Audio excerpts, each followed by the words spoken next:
Hi, welcome back guys. This is your friend, Cabbage Head Fanfics. Back with amazing fanfiction. This is the series of What If Deku Becomes Doomslayer? Now before starting, please give this video a like and subscribe to the channel if you want more videos like this. Now let's get into the fanfic. The doctor delivered the news that would forever change Izuku's life, informing Inko that her son was quirkless. As they left the hospital, the weight of the revelation hung heavily in the air. Inko held Izuku's hand tightly as they made their way to the car, the silence between them only broken by Izuku's quiet sobs. Inko's mind raced with disbelief, grappling with the reality of having a quirkless child. She gripped the steering wheel firmly, her thoughts spiraling. Izuku, still hopeful, asked if he could still become a hero. Inko's response was harsh and dismissive, revealing her frustration and disappointment.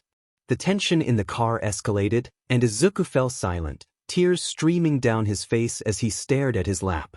Years passed, and the weight of being quirkless lingered. Now 10 years later, Izuku prepared for another day at school. He ventured downstairs to find Inko in the living room, absorbed in a television show.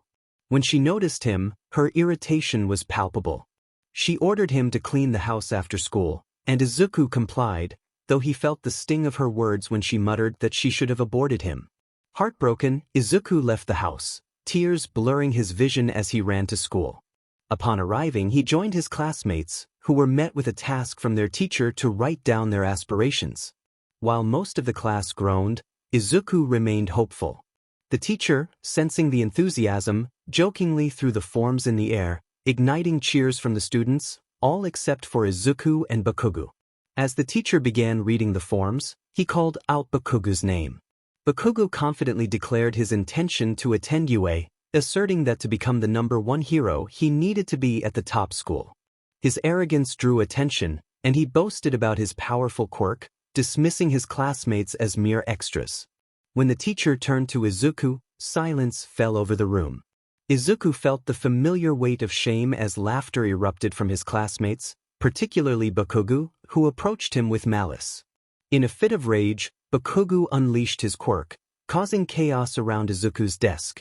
He confronted Izuku, questioning how he could even think of becoming a hero without a quirk. Izuku's response was timid, expressing his longing to be a hero alongside Bakugu. This only fueled Bakugu's anger, leading him to threaten Izuku physically. The teacher intervened, warning Bakugu about the consequences of his actions, but the damage was done. Izuku sat in pain, trying to focus on the lesson but finding it difficult amidst the turmoil. As the school day came to an end, Izuku packed his belongings, including his cherished hero notebook. However, Bakugu snatched it away, taunting him and ultimately destroying it. Izuku's pleas for his notebook fell on deaf ears as Bakugu pushed him down, surrounded by his friends who joined in the bullying. They mercilessly beat him, leaving Izuku on the floor, injured and bleeding. Despite the pain, Izuku remained conscious, feeling the weight of despair settle over him as Bakugu leaned down, a cruel smirk on his face. The world around him felt dark, but deep within, a flicker of determination remained, igniting a spark of hope that one day, he could prove himself worthy of being a hero even without a quirk. Bakugu's harsh words lingered in Izuku's mind, leaving a profound emptiness within him. He felt no pain or sadness, just a numbness that enveloped him. Before leaving, Bakugu had stomped on Izuku's arm, causing it to fracture, but Izuku simply stared at the swelling, detached from the reality of his injury. As Bakugu and his friends departed, Izuku remained on the floor, grappling with his thoughts. He stood up weakly, leaving the classroom without his bag. Upon exiting the school, he noticed his notebook floating in a puddle, being nibbled on by fish. He walked away, feeling as if he no longer needed it. Wandering through the streets, he felt lost and contemplated his existence, convinced that returning home was pointless. He approached a small bridge, reflecting on Bakugu's words about perhaps gaining a quirk in another life. Suddenly, sludge began to ooze from a nearby sewer. The sludge villain, desperate to hide, spotted Izuku and saw him as a potential hiding place. Confused, Izuku felt an odd sense of resignation and agreed to help, thinking that at least he would be useful in some way. The sludge villain, taken aback by Izuku's calm acceptance, offered him a chance to escape. Izuku, feeling hopeless, expressed indifference about his fate. The villain, sensing Izuku's despair, picked him up and slithered away. After their escape, a muscular figure emerged from the sewer, searching for the sludge villain. All Might scanned the area but eventually gave up, unaware of the unfolding events. Meanwhile, Izuku found himself on a rooftop with the sludge villain. They shared a moment of understanding, both feeling the weight of being judged by society. The sludge villain acknowledged their shared experiences, and Izuku felt a sense of camaraderie despite their circumstances. As they conversed, the sludge villain encouraged Izuku not to let others' opinions define him. Izuku, reflecting on the villain's words, felt a flicker of hope amidst his despair. They shared a light moment, acknowledging the irony of a villain offering support. As the sun began to set, the sludge villain prepared to leave, aware that staying would attract attention. Izuku, feeling a mix of emotions, asked if they would meet again. The sludge villain left him with a sense of uncertainty but also a glimmer of connection. Left alone, Izuku pondered his next steps, feeling lost and without a home. Suddenly, a red portal opened behind him, drawing his attention. From it emerged a figure holding a demon's head and a shotgun, muttering about being in the wrong place. A robotic voice, Vega, explained a malfunction in the systems. Doomslayer, the newcomer, expressed determination to continue his fight against demons, despite his weakened state. Vega suggested finding help, hinting at the possibility of new alliances and adventures ahead. Izuku, observing this encounter, felt a stirring of hope for his own future amidst the chaos surrounding him. Doomslayer stood resolutely, refusing to yield. Vega suggested that he find someone to assist in the battle against the demons. Doomslayer remained silent, deep in thought. Izuku, observing the interaction, gathered his courage and approached. He introduced himself, albeit hesitantly, and raised his hands in a gesture of peace when Doomslayer aimed his shotgun in his direction. Doomslayer inquired about Izuku's identity, to which Izuku responded that he preferred not to disclose his last name. He expressed his longing to help after overhearing their conversation, his determination growing stronger as he spoke. Doomslayer, skeptical, repeated Izuku's wish to assist. Izuku affirmed his commitment, stating that he wanted to be useful, regardless of his age. After a moment of contemplation, Doomslayer considered Vega's earlier suggestion about needing assistance. He warned Izuku that the training would be arduous and dangerous, potentially even life-threatening. Izuku, however, was resolute, eager to prove himself. Vega announced that the portal was ready for use. Doomslayer stood and moved toward the portal, signaling for Izuku to follow him. With a nod, Izuku stepped into the portal, marking the beginning of his journey to become stronger. Months passed as Izuku trained rigorously. Under Doomslayer's guidance. The training was intense, but Izuku was undeterred. Together, they fought against demons, forging a bond that resembled that of family. Doomslayer began to see Izuku as a son, while Izuku viewed Doomslayer as the father he had always longed for. As their battles continued, Izuku found a renewed sense of purpose. One day, Doomslayer approached him with significant news. He had received word from Vega that Izuku was to be sent to Earth. Curious, Izuku asked for the reason behind this mission. Doomslayer explained that demons had been discovered hiding on Earth. Izuku felt a mix of excitement and apprehension at the prospect of his first mission without Doomslayer. Doomslayer cautioned him to remain vigilant, despite his strength. Izuku assured him that he would not fail. Doomslayer placed a reassuring hand on Izuku's shoulder, expressing his confidence in him. Vega confirmed that the portal was ready once more. Doomslayer reminded Izuku that Vega would accompany him on Earth, available for any questions he might have. As the portal opened, Izuku prepared to step through, but Doomslayer halted him for a moment. He looked Izuku in the eye and shared a crucial piece of advice. He acknowledged Izuku's feelings about those with quirks but urged him to remember that not everyone was as he perceived. There were individuals who genuinely cared, and he should focus on eliminating only those who were deceitful. With a final embrace, Izuku stepped through the portal, ready to confront whatever challenges awaited him on Earth. Meanwhile, two pro-heroes patrolled the streets, unaware of the impending events. Miriko expressed her frustration at the lack of villain activity, while Ryukyu attempted to reassure her, pointing out that fewer villains meant greater safety for civilians. Miriko questioned the oddity of the situation, noting that since All Might's retirement, there had been an unusual absence of villains. As they continued their patrol, a scream echoed from an alleyway, prompting an immediate response from the heroes. They sprinted toward the sound, arriving to find a man in armor holding a little girl with one arm while aiming a double-barreled shotgun at a man on the ground, who wore a bird mask and was missing both hands. The masked man shouted in fear, urging the armored figure to stay away. Just as the armored man was about to pull the trigger, Miriko intervened, commanding him to halt. Ignoring her plea, the armored man approached the masked individual and delivered a swift kick to his head, rendering him unconscious. Miriko, determined to confront the armored man, launched herself at him with a kick aimed at his head. Unfazed, he caught her leg and effortlessly threw her into a nearby dumpster, slamming the lid shut. From inside, Miriko lamented the foul smell surrounding her. Ryukyu rushed to the dumpster, calling out to Miriko and offering her assistance. However, Miriko urged her to forget about her and focus on stopping the armored man.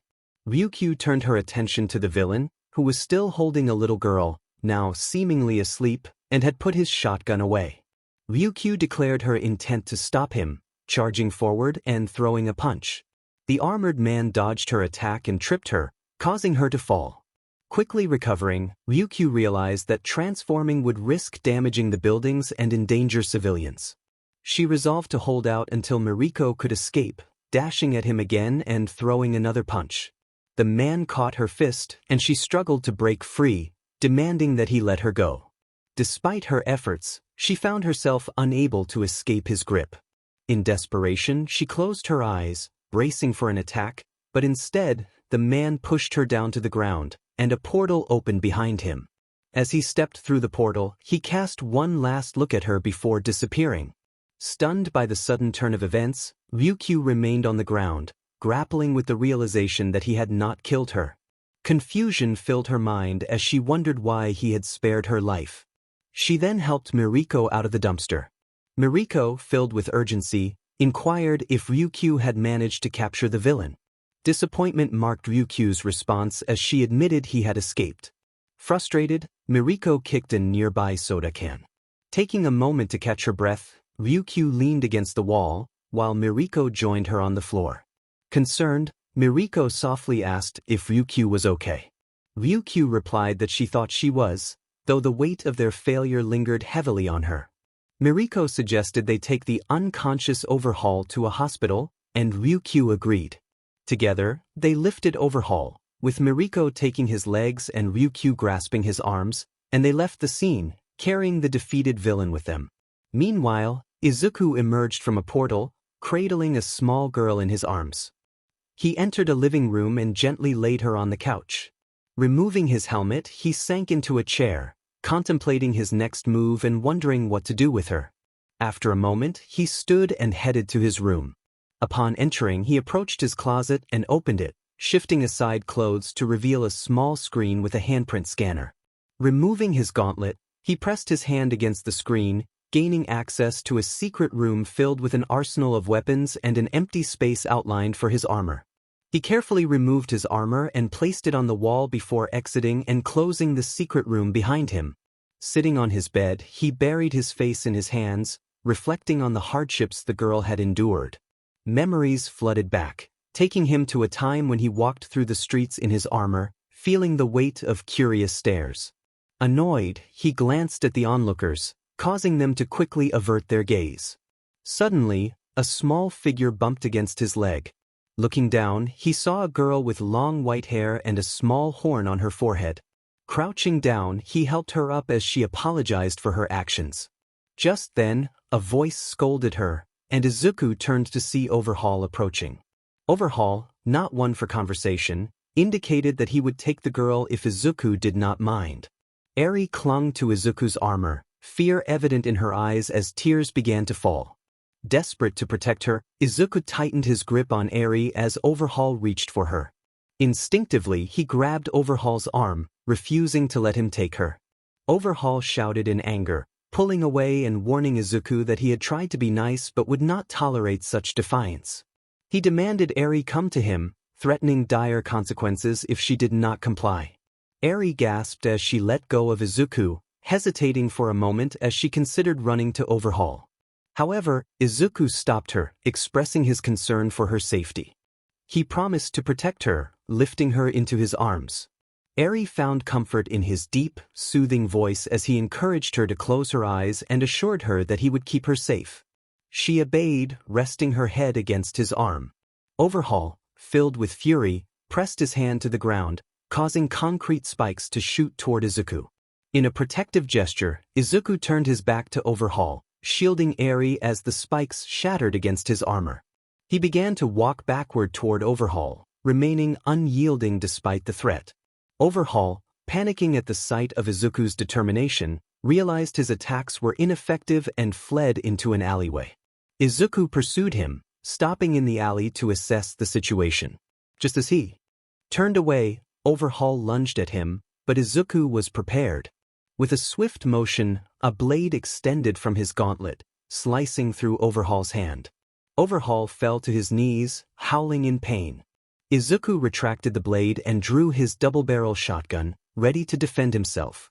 Desperation filled Overhaul as he shouted for Izuku to stay away. Just as Izuku aimed to fire, a voice interrupted the tense moment, calling out to the villain. In the present, Izuku recalled the name Mariko and wondered why she had labeled him a villain. He realized he had been aiming his shotgun at a bleeding man on the ground. Standing up, he took a blanket from his bed and returned to the living room, covering Eri with it. He reflected on the other woman who had intrigued him, and noted how Eri, despite her fear, had fought back. He admired Mariko's selflessness in trying to help.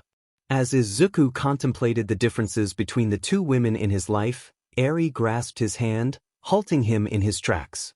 Even in her sleep, she seemed troubled by a nightmare, murmuring her plea for him not to leave her. With a soft sigh, he gently picked her up and laid her down on the couch, settling beside her. He placed her on his chest and wrapped them both in a warm blanket. Gradually, Eri calmed down, snuggling her head against him. Izuku draped his arm over her, smiling as he noticed her peaceful expression. He felt a sense of contentment as he began to drift off to sleep, holding her close. Meanwhile, Ryukyu pondered why Izuku had spared Eri's life, while Mariko expressed her frustration over the brevity of the fight, particularly after her unexpected fall into a dumpster. Izuku realized that Mariko and Ryukyu were not the fakes he had initially believed them to be. He wondered what awaited him next, a question that would be answered in the following chapter. As the next chapter began, Izuku and Eri were peacefully asleep together. Eri slowly stirred awake, glancing around the living room before realizing she was resting on Izuku. She gently shook him on the chest, trying to rouse him. Her voice trembled as she pleaded for him to wake up, tears forming in her eyes as fear gripped her heart. She feared he might be gone, and her tears fell onto his face, stirring him awake. Izuku blinked, meeting Eri's tearful gaze and feeling a wave of concern wash over him. As he gathered his thoughts, Eri's expression shifted from fear to relief. She exclaimed her joy at seeing him awake and threw her arms around him in a tight hug. Izuku was taken aback by the warmth of her embrace, a feeling he hadn't experienced in a long time. It filled him with happiness, and he instinctively wrapped his arm around her, returning the hug. In that moment, Eri felt a warmth in her heart that she had long forgotten. Izuku's hug reminded her of love and safety, and she smiled through her tears of joy. In a soft whisper, she called him Papa, surprising Izuku. He wondered if she had truly called him that and cautiously asked her about it. Realizing what she had said, Eri looked up at him with wide eyes, panicking and apologizing, fearing he might hurt her. Izuku was bewildered by her fear and questioned why he would ever hurt her. Eri confessed that others had always hurt her, laughing as they did so. Izuku's heart ached at her words, filled with a protective resolve. He vowed that she would never feel that pain again, and the bond between them grew stronger as they embraced the warmth of their newfound connection. Izuku was filled with determination as he shook his head, vowing to himself that he would never hurt Eri. She looked up at him, her eyes wide with a mix of hope and uncertainty. He extended his pinky finger, and after a moment of hesitation, she mirrored his gesture, wrapping her pinky around his. This simple act of a pinky promise brought a small smile to Izuku's lips, and he reassured her that it was a promise stronger than any other. Eri's face brightened at the thought of the pinky promise, and the warmth of her smile filled Izuku's heart. However, the sound of her stomach rumbling reminded him of her needs. When he asked if she was hungry, she nodded, her cheeks flushing as she held her stomach and looked down. They made their way to the kitchen together, where Izuku felt a twinge of anxiety about his cooking skills. He picked Eri up and set her down in a chair before gathering a bowl, milk, and some cereal. He poured the cereal and added the milk before handing the bowl to Eri, apologizing for his lack of culinary expertise. She took a bite and seemed to enjoy it, prompting him to watch her with curiosity. When he asked if it was good, she enthusiastically nodded, her mouth full, and began to eat faster. Concerned for her safety, he urged her to slow down, and she playfully called him Papa as she continued to munch. After Eri finished her bowl, Izuku took it to the sink and gently inquired about her parents. Her expression shifted, and she looked down, revealing that they were no longer present. Sensing her distress, Izuku crouched down and hugged her, reassuring her that it was okay. Eri snuggled into his shoulder, and he contemplated giving her a bath to help her feel more comfortable. When he asked if it was all right to give her a bath, she nodded, and he set her down on the couch before heading to the bathroom. As he left, Eri noticed something on the floor. She picked up a framed picture of Izuku with a tall, muscular man and showed it to him when he returned. He explained that the man was special to him, like a father figure. Eri's eyes lit up with understanding, and she expressed that Izuku made her feel safe and happy, which led her to think of him as her papa. Izuku was taken aback but felt a soft smile spread across his face as he accepted her sentiment. Eri hugged him tightly, and he lifted her up, placing the photo on the counter before taking her to the bathroom for her bath. Afterward, he emerged with Eri wrapped in a towel and brought her to his room. He rummaged through his closet, unsure if he had anything that would fit her, and ultimately decided to give her his oversized black shirt. Eri found comfort in wearing his shirt, and as Izuku contemplated how to provide for her needs, he carried her to the living room and set her on the couch. He turned on the TV, and Eri's eyes lit up with excitement as she became engrossed in a show. While she was distracted, Izuku returned to his room to grab a communication device. He pressed a button, and a screen lit up. When his father's voice came through, Izuku explained that he had found a little girl who had been held captive by a villain. He shared that he had not killed the villain but had managed to incapacitate him. After revealing that he had taken the girl with him and decided to care for her, he expressed his concern about not having the necessary supplies and needing to go shopping. He requested his father's help in watching over Eri until he returned. His father agreed to come over, and Izuku felt a wave of relief wash over him, grateful for the support as he continued to navigate this new responsibility. Izuku turned off the screen, thinking about how he just had to wait for his father figure to arrive. For now, he decided to watch cartoons with Eri. Returning to the living room, he found Eri happily singing the theme song of SpongeBob. He sat down next to her, and they both enjoyed the show together. A little later, a knock echoed from the door. Izuku informed Eri that he would be right back. She responded cheerfully, acknowledging him. When he opened the door, he was greeted by Doomguy, who he embraced warmly. They exchanged pleasantries as they walked into the living room. Eri noticed Izuku's dad and appeared a bit nervous. Izuku introduced Eri to Doomguy, who crouched down to her level and greeted her. Eri hesitantly acknowledged him, and Doomguy reassured her that he meant no harm. Eri pointed to a picture on the counter, recognizing Doomguy as the person in the photo with Izuku. Izuku explained that Eri saw him as her dad, which prompted Doomguy to accept the role of her grandpa with a smile. Eri cheered and hugged him tightly, and he returned the gesture, gently patting her head. Izuku informed Eri that he needed to go shopping for clothes, assuring her that he would return quickly. She hugged him tightly before he left the house. Doomguy then asked Eri what she wanted to do while waiting for Izuku. She excitedly shouted for SpongeBob and rushed to the couch to change the channel. Doomguy chuckled as he joined her, and they settled in to watch the show together. Meanwhile, Izuku was at a clothing store, selecting items for Eri. After gathering everything he needed, he approached the cashier to pay. The cashier felt a mix of intimidation and admiration at his height and muscular build. After scanning the clothes, she announced the total, and Izuku handed over the money before leaving the store with the items. On his way back, he noticed a commotion in an alleyway. A man was holding a girl down, demanding that she stay still while she protested. Just as the man raised his fist, Izuku intervened, grabbing him by the shirt with one arm while balancing a bag of clothes in the other. The man stammered for release but resorted to punching Izuku in the face, which had no effect. Izuku tightened his grip and, in one swift motion, slammed the man to the ground, causing a crack in the pavement. The girl watched in awe as Izuku approached her, extending his hand. She braced for impact but instead felt his gentle touch. He softly asked if she was okay, and she looked up, confused but relieved.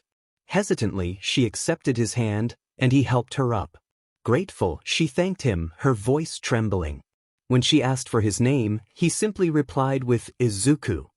She introduced herself as Kyoka, smiling shyly.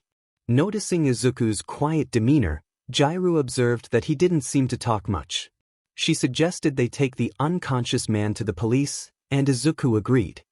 He lifted the man onto his shoulder, and together they made their way to the police station to turn him in. After leaving the station, they walked side by side.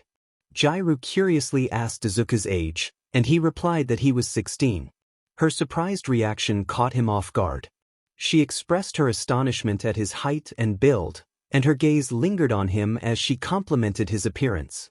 Izuku felt a blush creep onto his cheeks, and Jairu quickly realized her slip of the tongue. Flustered, she apologized, leaving the air between them charged with an unexpected tension. She struggled to find an excuse, covering her face with her hands, her cheeks flushed with embarrassment. Izuku, equally flustered by her compliment, stood there, both of them blushing. She hesitantly asked if she could have his number, glancing down shyly. He could only manage a quiet affirmation, overwhelmed by the moment. They exchanged phone numbers and began to say their goodbyes. She mentioned that she would see him around, and he responded in agreement. As they parted ways, she suddenly ran toward him and kissed him on the cheek. With a shout of farewell, she dashed off, her own cheeks bright red. Izuku stood frozen, processing the unexpected kiss. Realization washed over him, and he felt his face grow even warmer as he reflected on the significance of the moment. He turned and walked home, holding his cheek and smiling to himself. Upon arriving home, Izuku opened the door to find Eri and Doomguy singing the theme song from SpongeBob. He was taken aback to see Doomguy joining in. After their performance, he made his presence known, and both Eri and Doomguy turned to greet him. Eri excitedly rushed to hug his legs, exclaiming that he was back. He acknowledged her with a soft sound as she released him. Doomguy then inquired how much Izuku had witnessed. Izuku replied that he had seen everything, and Doomguy explained that the song was simply too catchy to resist. As Izuku placed a bag of clothes on the table, Doomguy announced he had to leave, mentioning he had other matters to attend to. Eri asked if he would return, and he assured her that he would visit from time to time. She hugged him goodbye, and Izuku added his own farewell as Doomguy departed, reflecting on how long it had been since he felt a connection with someone beyond Izuku. Turning to Eri, Izuku revealed he had brought her some clothes. She was thrilled to see how comfortable they looked. He suggested they get her changed, and they walked into his room. After a brief moment, Eri emerged, looking tired in a blanket sleeper that resembled a white bunny. She expressed her fatigue, and Izuku, feeling the same, picked her up and laid her down on his bed. She scooted over, and he settled beside her. Eri then asked if he would leave her, voicing her fears about her quirk, which allowed her to rewind anything she touched but was beyond her control. She worried she could make someone disappear. Izuku hugged her tightly, reassuring her that quirks were what made her special and that her quirk was a blessing, just as she was a blessing in his life. Eri looked up at him, surprised by his comforting words. He encouraged her not to listen to anyone who made her feel otherwise, affirming that he thought her quirk was amazing. Overwhelmed with emotion, Eri began to cry, and when he asked what was wrong, she hugged him tightly, expressing her happiness through tears and a smile. Izuku felt a wave of relief wash over him as he held her close. After a while, Eri calmed down and began to drift off to sleep. She softly declared her love for him just before dozing off, and he smiled, caressing her hair as he reciprocated her affection. They both fell asleep peacefully. Meanwhile, the pro-heroes were gathered in a meeting. Sir Night-Eye began by addressing the group, explaining the purpose of their gathering. Endeavor, along with the other heroes, inquired about the reason for their assembly, noting the absence of Miriko and Ryukyu. Sir Night-Eye revealed that the two had encountered Kai Chisaki. The heroes were taken aback, eager to learn the details of the encounter. Sir Night-Eye explained that they had found Chisaki on the floor, severely injured and without hands. The heroes listened intently as he continued, emphasizing that the two knew what had transpired. Endeavor urged them to share the story, while Miriko urged him to calm down. Ryukyu recounted how they had been on patrol when they heard screams from an alleyway and rushed to investigate. Upon arrival, they found Chisaki bleeding out, with someone standing over him. This person was holding a shotgun aimed at Chisaki while also holding Eri. Miriko described how she had jumped in to confront the assailant, but her kick had little effect. Ryukyu added that the attacker had thrown Eri into a dumpster, leaving her to fend for herself in the fight. Miriko expressed her confusion about the situation, revealing that she had been trapped in a dumpster. Ryukyu quickly got to the point, stating that the villain had escaped with Eri. Endeavor questioned why. Ryukyu hadn't transformed into her dragon form, to which she explained that it would have endangered the people in the building. Sir Night-Eye praised her decision, acknowledging her wisdom. Ryukyu continued, sharing that they hadn't seen the villain's face, but they knew he wore armor, was tall, and possessed considerable strength. Fatgum remarked that this information was limited, but Sir Night-Eye emphasized the importance of finding the man to locate Eri and ensure her safety. Fatgum urged everyone to get moving, and the heroes agreed, prompting Sir Night-Eye to dismiss the meeting. Miriko turned to Ryukyu, seeking her thoughts on the matter. Ryukyu expressed uncertainty, noting that the villain hadn't tried to harm her but questioned his intentions with Eri. Miriko speculated that perhaps he had taken Eri for her protection, pointing out that he had held her carefully. Ryukyu added that the villain had shielded Eri when she had kicked him. They both agreed that they would uncover the truth once they caught him, but Ryukyu acknowledged the villain's strength. Miriko remained optimistic, confident that they would devise a plan to apprehend him. They exchanged farewells and went their separate ways. The scene shifted to Jairu, who was practicing on her guitar. As she tuned the instrument, she recalled that she had Izuku's phone number. Contemplating whether to call or text him, she ultimately decided to make a call. Meanwhile, Izuku was in the kitchen, wearing a pink apron and following a cookbook while Eri sat in the living room, enjoying cartoons and chocolate milk. As Izuku attempted to make pancakes, his phone rang from the living room. He called for Eri to bring it to him, and she eagerly complied, handing him the phone before returning to her show. Izuku answered the call, surprised to hear Jairu's nervous greeting. They exchanged pleasantries, and Jairu inquired about his plans for the day. He explained that he was taking care of Eri, prompting Jairu to express her surprise upon learning that he had adopted a little girl. Izuku explained that Eri had nowhere else to go, and Jairu found his decision sweet. She then asked if she could come over to meet Eri, and Izuku agreed, offering to pick her up. They exchanged addresses, and Jairu playfully called him by a nickname, which made Izuku blush. After hanging up, he noticed a burning smell and rushed to the oven, causing Eri to giggle at her father's frantic antics. Meanwhile, Jairu ended the call, feeling flustered by the interaction. She decided to take a shower to calm her nerves. After his kitchen mishap, Izuku resolved to try making pancakes again another day. He and Eri set off to Jairu's house, walking hand in hand. Eri curiously asked where they were going, and Izuku explained that they were visiting a friend. As they walked, they heard a commotion nearby, prompting Eri to express concern. Izuku suggested they ignore it, but Eri insisted they should help if someone was in trouble. Izuku hesitated, feeling torn between his instincts and the potential danger. Eri urged him to take action, expressing her longing to help. As he contemplated their next move, he took a deep breath, glancing at Eri and finally agreeing to proceed, instructing her to stay close behind him. Upon arriving at the scene, they witnessed a man brandishing a gun while holding a girl hostage. The tension in the air was palpable as the criminal shouted for everyone to stay away, insisting he would take the money with him. The police officer on the scene pleaded with the man to release the girl, but his threats only escalated the situation. The girl, terrified, begged for her freedom, while the criminal continued to intimidate her. Izuku felt a surge of anger as he noticed Eri trembling beside him. He knew he had to act but couldn't risk taking her with him. Scanning the area, he spotted a woman with blonde hair carrying groceries and approached her, holding Eri's hand. He asked her to watch over Eri for a moment, and she readily agreed. Crouching down to Eri's level, he reassured her that he would return quickly before turning his attention back to the criminal. The woman introduced herself to Eri, who responded shyly. As they talked, Mitsuki noticed Eri's admiration for Izuku and asked if he was her father. Eri proudly declared that he was strong, prompting Mitsuki to smile at Izuku, momentarily distracted by her thoughts about him.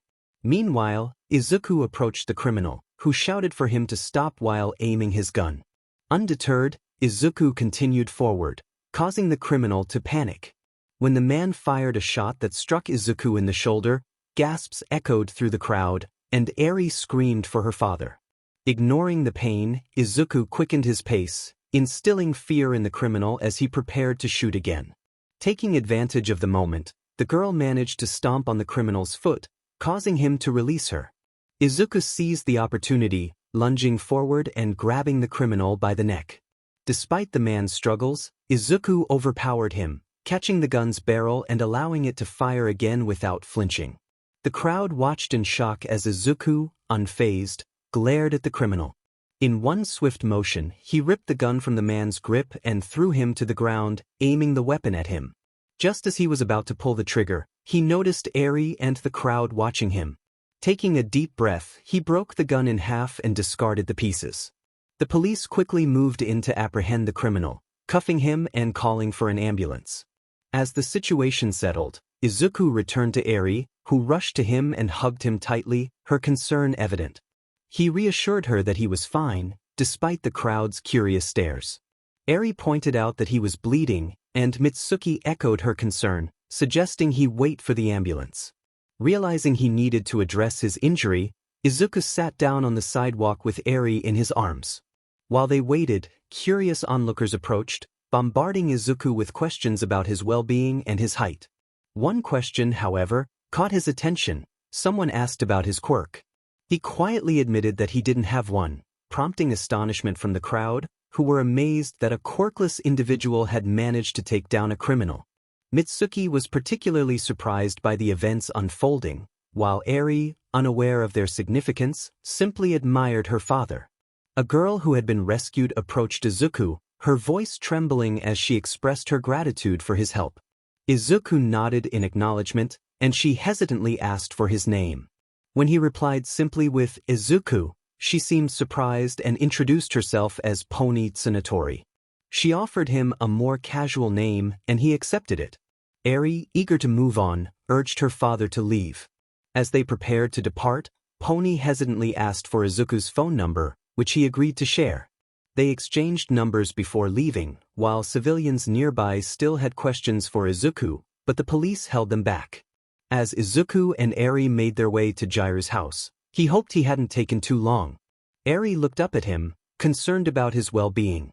He reassured her that he was fine, but she remained quiet, lost in thought. She wondered if his injuries were her fault, feeling guilty for their earlier actions.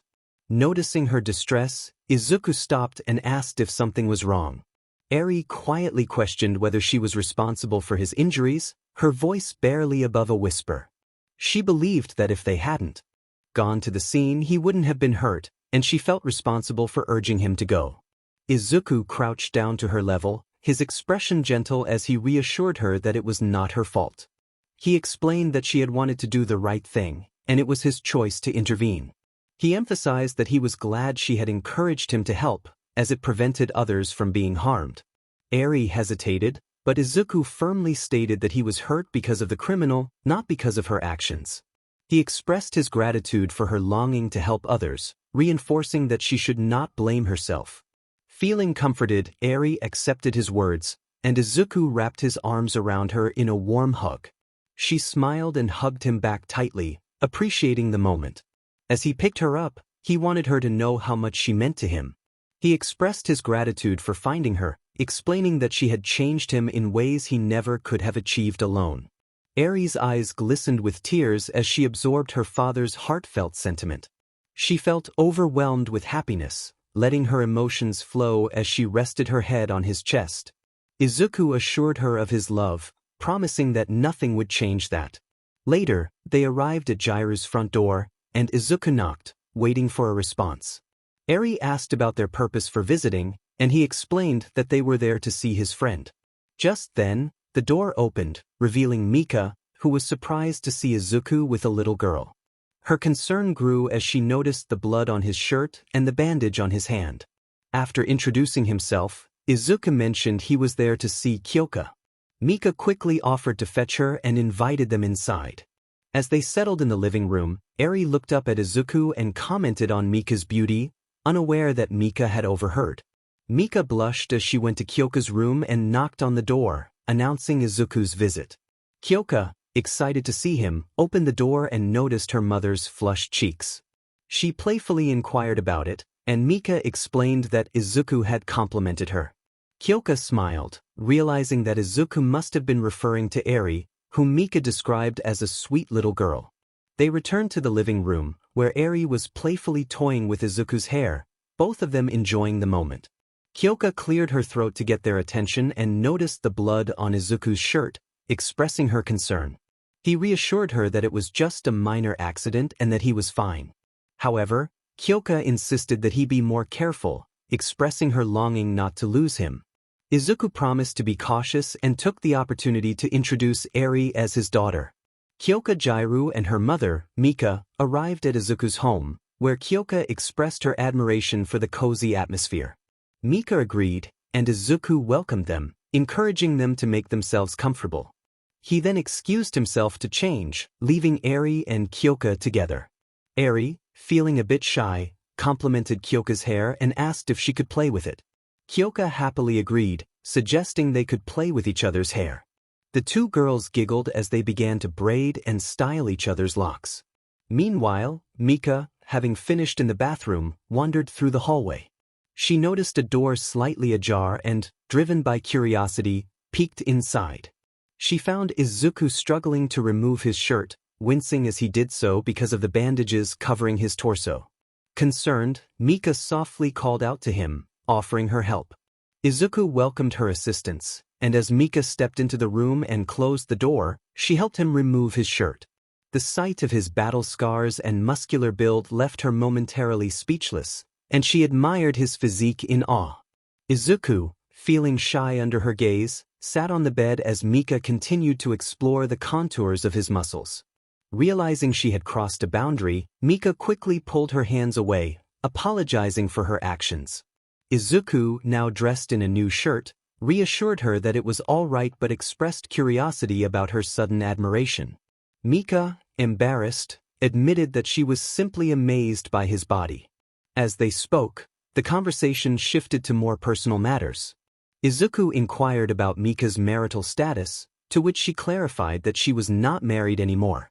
When he asked what had happened, Mika shared that her previous relationship had not been a good one, but she felt relief in being free from it. Izuku expressed his sympathy, and Mika reassured him that she and Kyoka were safe now, grateful for their current situation. As they continued to talk, Mika rested her head on Izuku's shoulder, finding comfort in his presence. Izuku gently rubbed her shoulder, and they shared a peaceful moment together. Their connection deepened as Mika placed her hand over Izuku's. He responded by turning his hand to hold hers, and they exchanged smiles, feeling a spark between them. As they leaned closer, their lips met softly in a tender kiss. After a brief moment, They pulled away, and Izuku kissed her neck, eliciting a smile from Mika. However, the reality of their situation soon set in. Izuku reminded Mika of Eri and Kyoka, prompting her to realize the need to maintain boundaries. They both composed themselves and left the room, determined not to keep the others waiting. In the living room, they found Kyoka and Eri engrossed in a playful hairstyling session, with Kyoka's hair tied up in a variety of styles and Eri's hair fashioned into a ponytail. The atmosphere was filled with laughter and joy, a stark contrast to the serious conversation Mika and Izuku had just shared. Eri admired her reflection, excitedly showing off her hair. Kyoka joined in, pointing to her own hairstyle with a smile. Mika stifled a laugh at Kyoka's unique look while Izuku approached Eri and lifted her into the air, spinning her around. Eri giggled with delight as he set her back down, and Izuku turned to the girls, asking what they should do next. After a moment of thought, Eri suggested watching a movie, her eyes sparkling with enthusiasm. Mika expressed her approval, and Kyoka agreed as well. Izuku inquired about which movie they should choose, and before anyone could answer, Eri shouted her choice: a SpongeBob movie. Izuku chuckled, accepting her suggestion with a small smile, and picked her up again, heading toward the couch. As they settled in, Izuku asked Eri if she liked SpongeBob, to which she eagerly nodded. He shared that he liked the show too, but in a playful whisper he told her it was a secret. Eri promised not to tell, blissfully unaware that Kyoka and Mika had overheard their exchange. Mika found it endearing that someone as serious as Izuku could enjoy something so lighthearted, while Kyoka thought it was adorable that a strong guy like him loved SpongeBob. They all snuggled on the couch, with Izuku in the middle, Eri on his lap, and Kyoka beside him as the 2004 SpongeBob movie played. As the film concluded, Izuku stretched his arms and asked Eri if she enjoyed it, only to realize she had fallen asleep on his chest. Mika noted the situation, and Izuku observed that Kyoka had also dozed off, her head resting on his shoulder. Mika decided it was time to take Kyoka home but was offered a place to sleep by Izuku, who explained that he didn't have an extra room. Mika agreed, confident that Kyoka would be fine on the couch. Izuku handed Eri to Mika, who took her to her room before returning. Izuku gently laid Kyoka's head on a pillow and retrieved a blanket from his closet, covering her. Just as Mika returned, she asked where she would sleep, and Izuku suggested she could sleep with him, his voice tinged with nervousness. Mika smiled, feeling a rush of excitement as they made their way to his room. Once inside, they climbed into bed next to each other, the air thick with an awkward tension. Mika struggled to find the right words to break the silence, but Izuku wrapped his arm around her waist, prompting her to embrace the moment. They lay together, feeling a comforting warmth in each other's presence. Mika hesitated before speaking Izuku's name, and he turned to her, curious. In a sudden burst of courage, she leaned in and kissed him. Surprised at first, Izuku soon found himself enjoying the kiss. When they pulled away, Mika's heart raced as she apologized, but Izuku silenced her with a gentle caress to her cheek, reassuring her that it was okay. He leaned in to kiss her again, and this time, Mika melted into the moment, holding his cheek as they shared a tender kiss. As Izuku shifted above her, Mika held his face in her hands, feeling a mix of shyness and anticipation. She stammered a question, and Izuku teased her, making her cheeks flush. He then gently moved her hands from her face, expressing that they could if she was comfortable. Mika nodded, her blush deepening as she confirmed her longing. Izuku smiled and kissed her neck, causing her to gasp softly as she clung to his shoulders. The morning sun streamed through the window, enveloping them in warmth as they shared an appealing moment together. When morning arrived, Mika was the first to wake. Rubbing her eyes, she searched for her glasses, quickly finding them on the desk. Once she put them on, she looked around the room and saw Izuku peacefully sleeping beside her, sunlight illuminating his features. Mika gazed at Izuku, feeling a mix of disbelief and warmth. She was wrapped in a blanket, and as she took in the sight of him, embarrassment washed over her. She noticed their clothes scattered on the floor and felt a rush of panic. The realization of what had happened began to sink in, and her cheeks flushed as she covered her face with the blanket. Overwhelmed, Mika struggled to process the situation. She uncovered her face and looked at Izuku, who turned to meet her gaze. The blanket slipped, intensifying her feelings of warmth and embarrassment. She thought about how everything felt so significant and new. When Izuku pulled her into a hug, she nestled her head against his chest, feeling comforted by his presence. The moment felt serene, and she closed her eyes, savoring the intimacy they shared.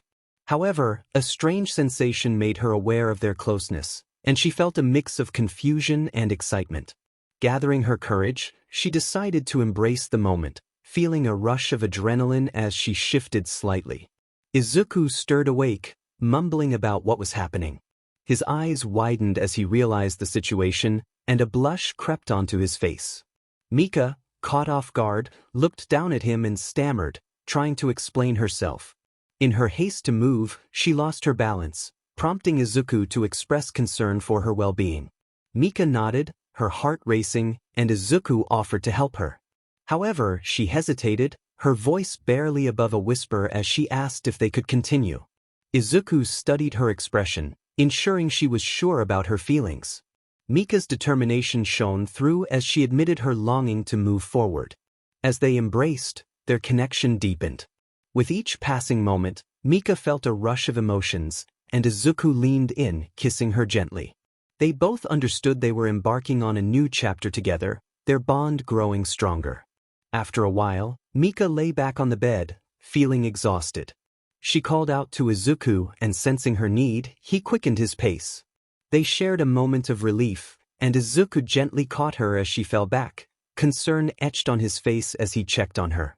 Mika admitted her fatigue, and Izuku laid her down comfortably. He sighed in relief, realizing he needed to gather his thoughts. He decided to take a shower and began picking up their scattered clothes, thinking he would wash them later.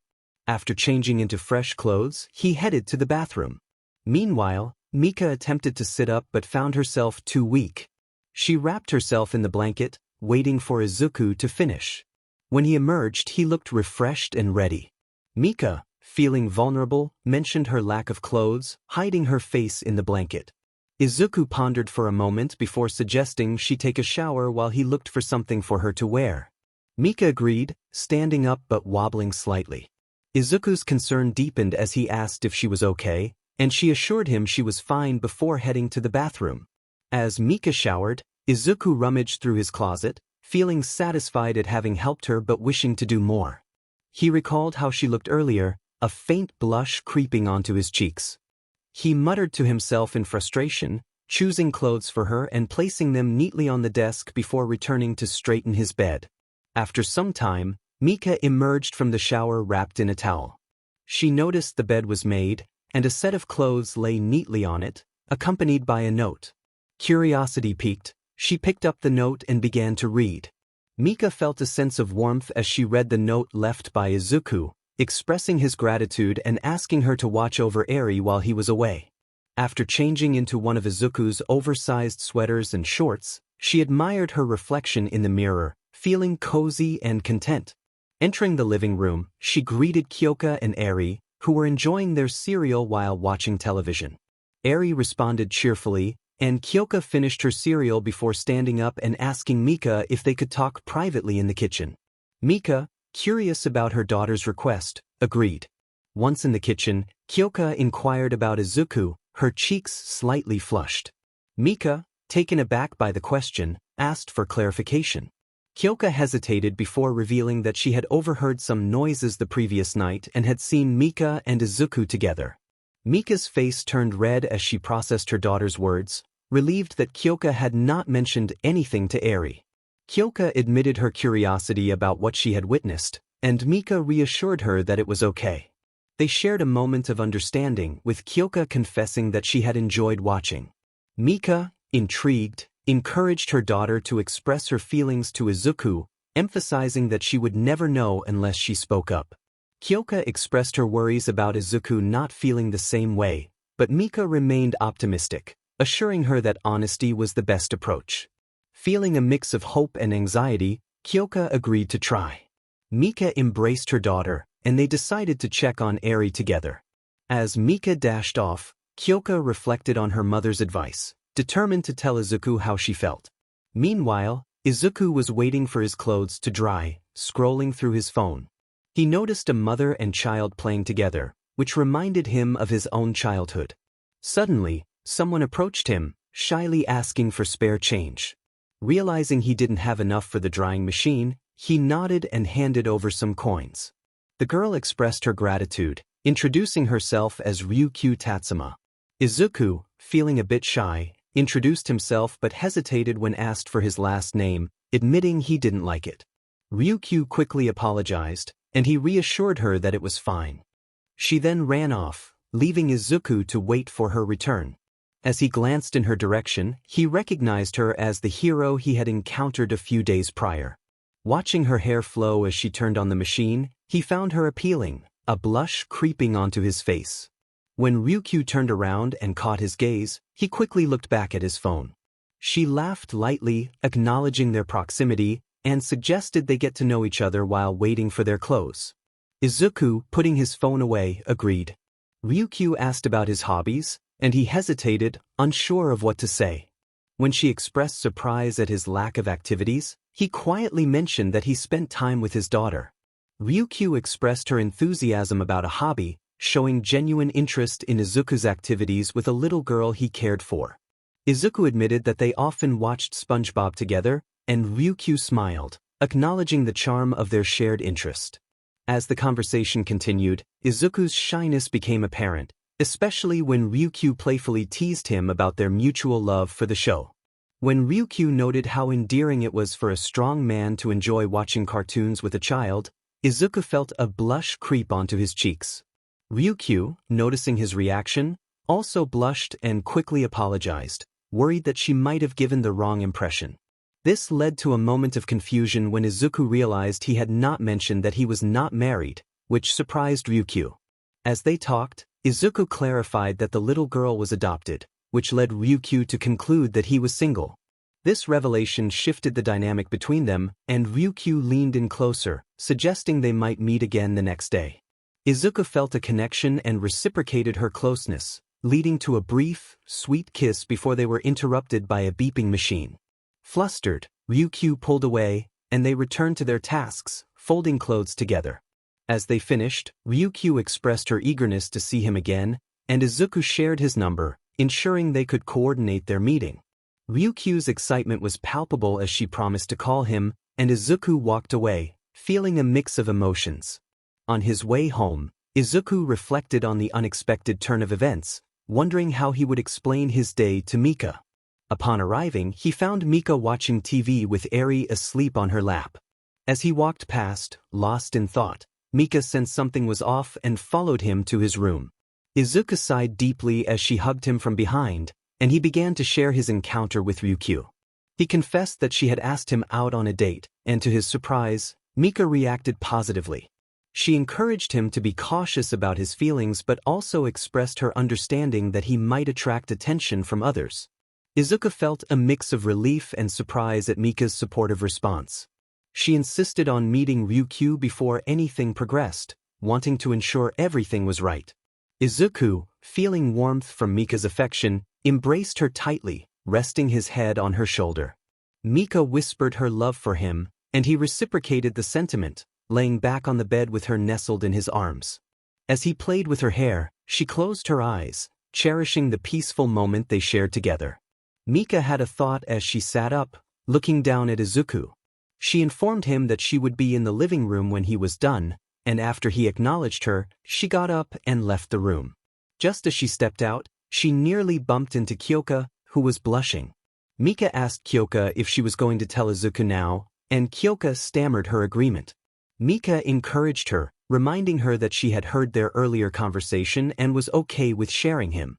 With a determined breath, Kyoka entered Izuku's room, where she found him putting some clothes away. She hesitated, closing the door behind her, and began to speak, her voice trailing off as she felt nervous. Izuku noticed her unease and walked closer, concerned. He rested his hand on her forehead, and she blushed at his touch, which made him realize she was not sick. As he prepared to withdraw his hand, she grasped it with both of hers, guiding it to rest on her head. Flustered, she looked up at him, and he felt a blush creeping onto his cheeks, thinking she looked cute. Izuku began to pet her head gently, and she closed her eyes, savoring the affection. After a moment, she hugged him tightly, and he returned the embrace, continuing to slide her hair. Finally, she looked up at him, and their gazes met. With newfound courage, she leaned in and kissed him softly. He kissed her back, and they both closed their eyes, lost in the moment.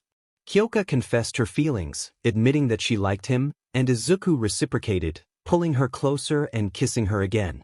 As they shared this NTMT moment, she felt a rush of emotions and wrapped her arms around his neck. In a whisper, she asked if they could take things further, and he replied softly, only if she wanted to. She affirmed her longing with a quick kiss on the cheek, and he suggested they be quick, gently pressing her against the wall. They shared a moment filled with excitement and nervousness. After a while, they both took a breath, feeling the weight of their feelings. Later, as they settled into a comfortable silence, Izuku held Kyoka close, and she snuggled against him. Noticing her tiredness, he asked if she was okay, and she murmured that she was just tired. He smiled, pulled a blanket over her, and placed a soft kiss on her lips before getting up to finish tidying his room. Once he was done, he turned off the light and stepped out, whispering goodnight to Kyoka. In the living room, he found Mika wrapped in a blanket on the couch. She beckoned him to join her, expressing her longing to sleep. He joined her under the blanket, taking her glasses off and placing them on the coffee table. They exchanged soft goodnights before drifting off to sleep. The next morning, Izuku was stirred awake by the sound of his phone ringing. He glanced at the time and answered the call, recognizing Ryukyu's voice on the other end. She asked if she had woken him up, and he assured her that he was already awake, feeling a sense of anticipation for the day ahead. Ryukyu, with a hint of skepticism, questioned his confidence, but he nodded, trying to appear assured. She studied him for a moment before sighing, reminding him that if anything went wrong, he would be responsible. He smiled, relieved, and promised he wouldn't let her down. In a bustling city, a young woman named Lily found herself lost in thought as she wandered through the crowded streets, her mind racing with possibilities. Reflecting on her recent experiences, she felt excitement for new friendships and unexpected adventures. Pausing to take in the sights and sounds around her, she felt a sense of hope for what lay ahead. Suddenly, she spotted a familiar face in the crowd. It was Jake, a friend she had met during a summer festival, laughing with a group of people. His infectious energy brought a smile to her face as she approached him. She called out to him, waving her hand, and he turned, his eyes lighting up upon seeing her. They exchanged pleasantries, their conversation flowing easily as they caught up on each other's lives. The laughter and camaraderie they shared reminded Lily of the bond they had formed, and she felt grateful for his presence. As they talked, Lily realized that this moment was just one of many that made her journey worthwhile.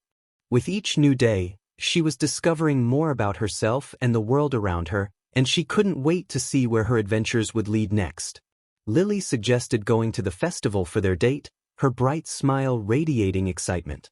The anticipation of spending the day together amidst the lively atmosphere filled him with joy.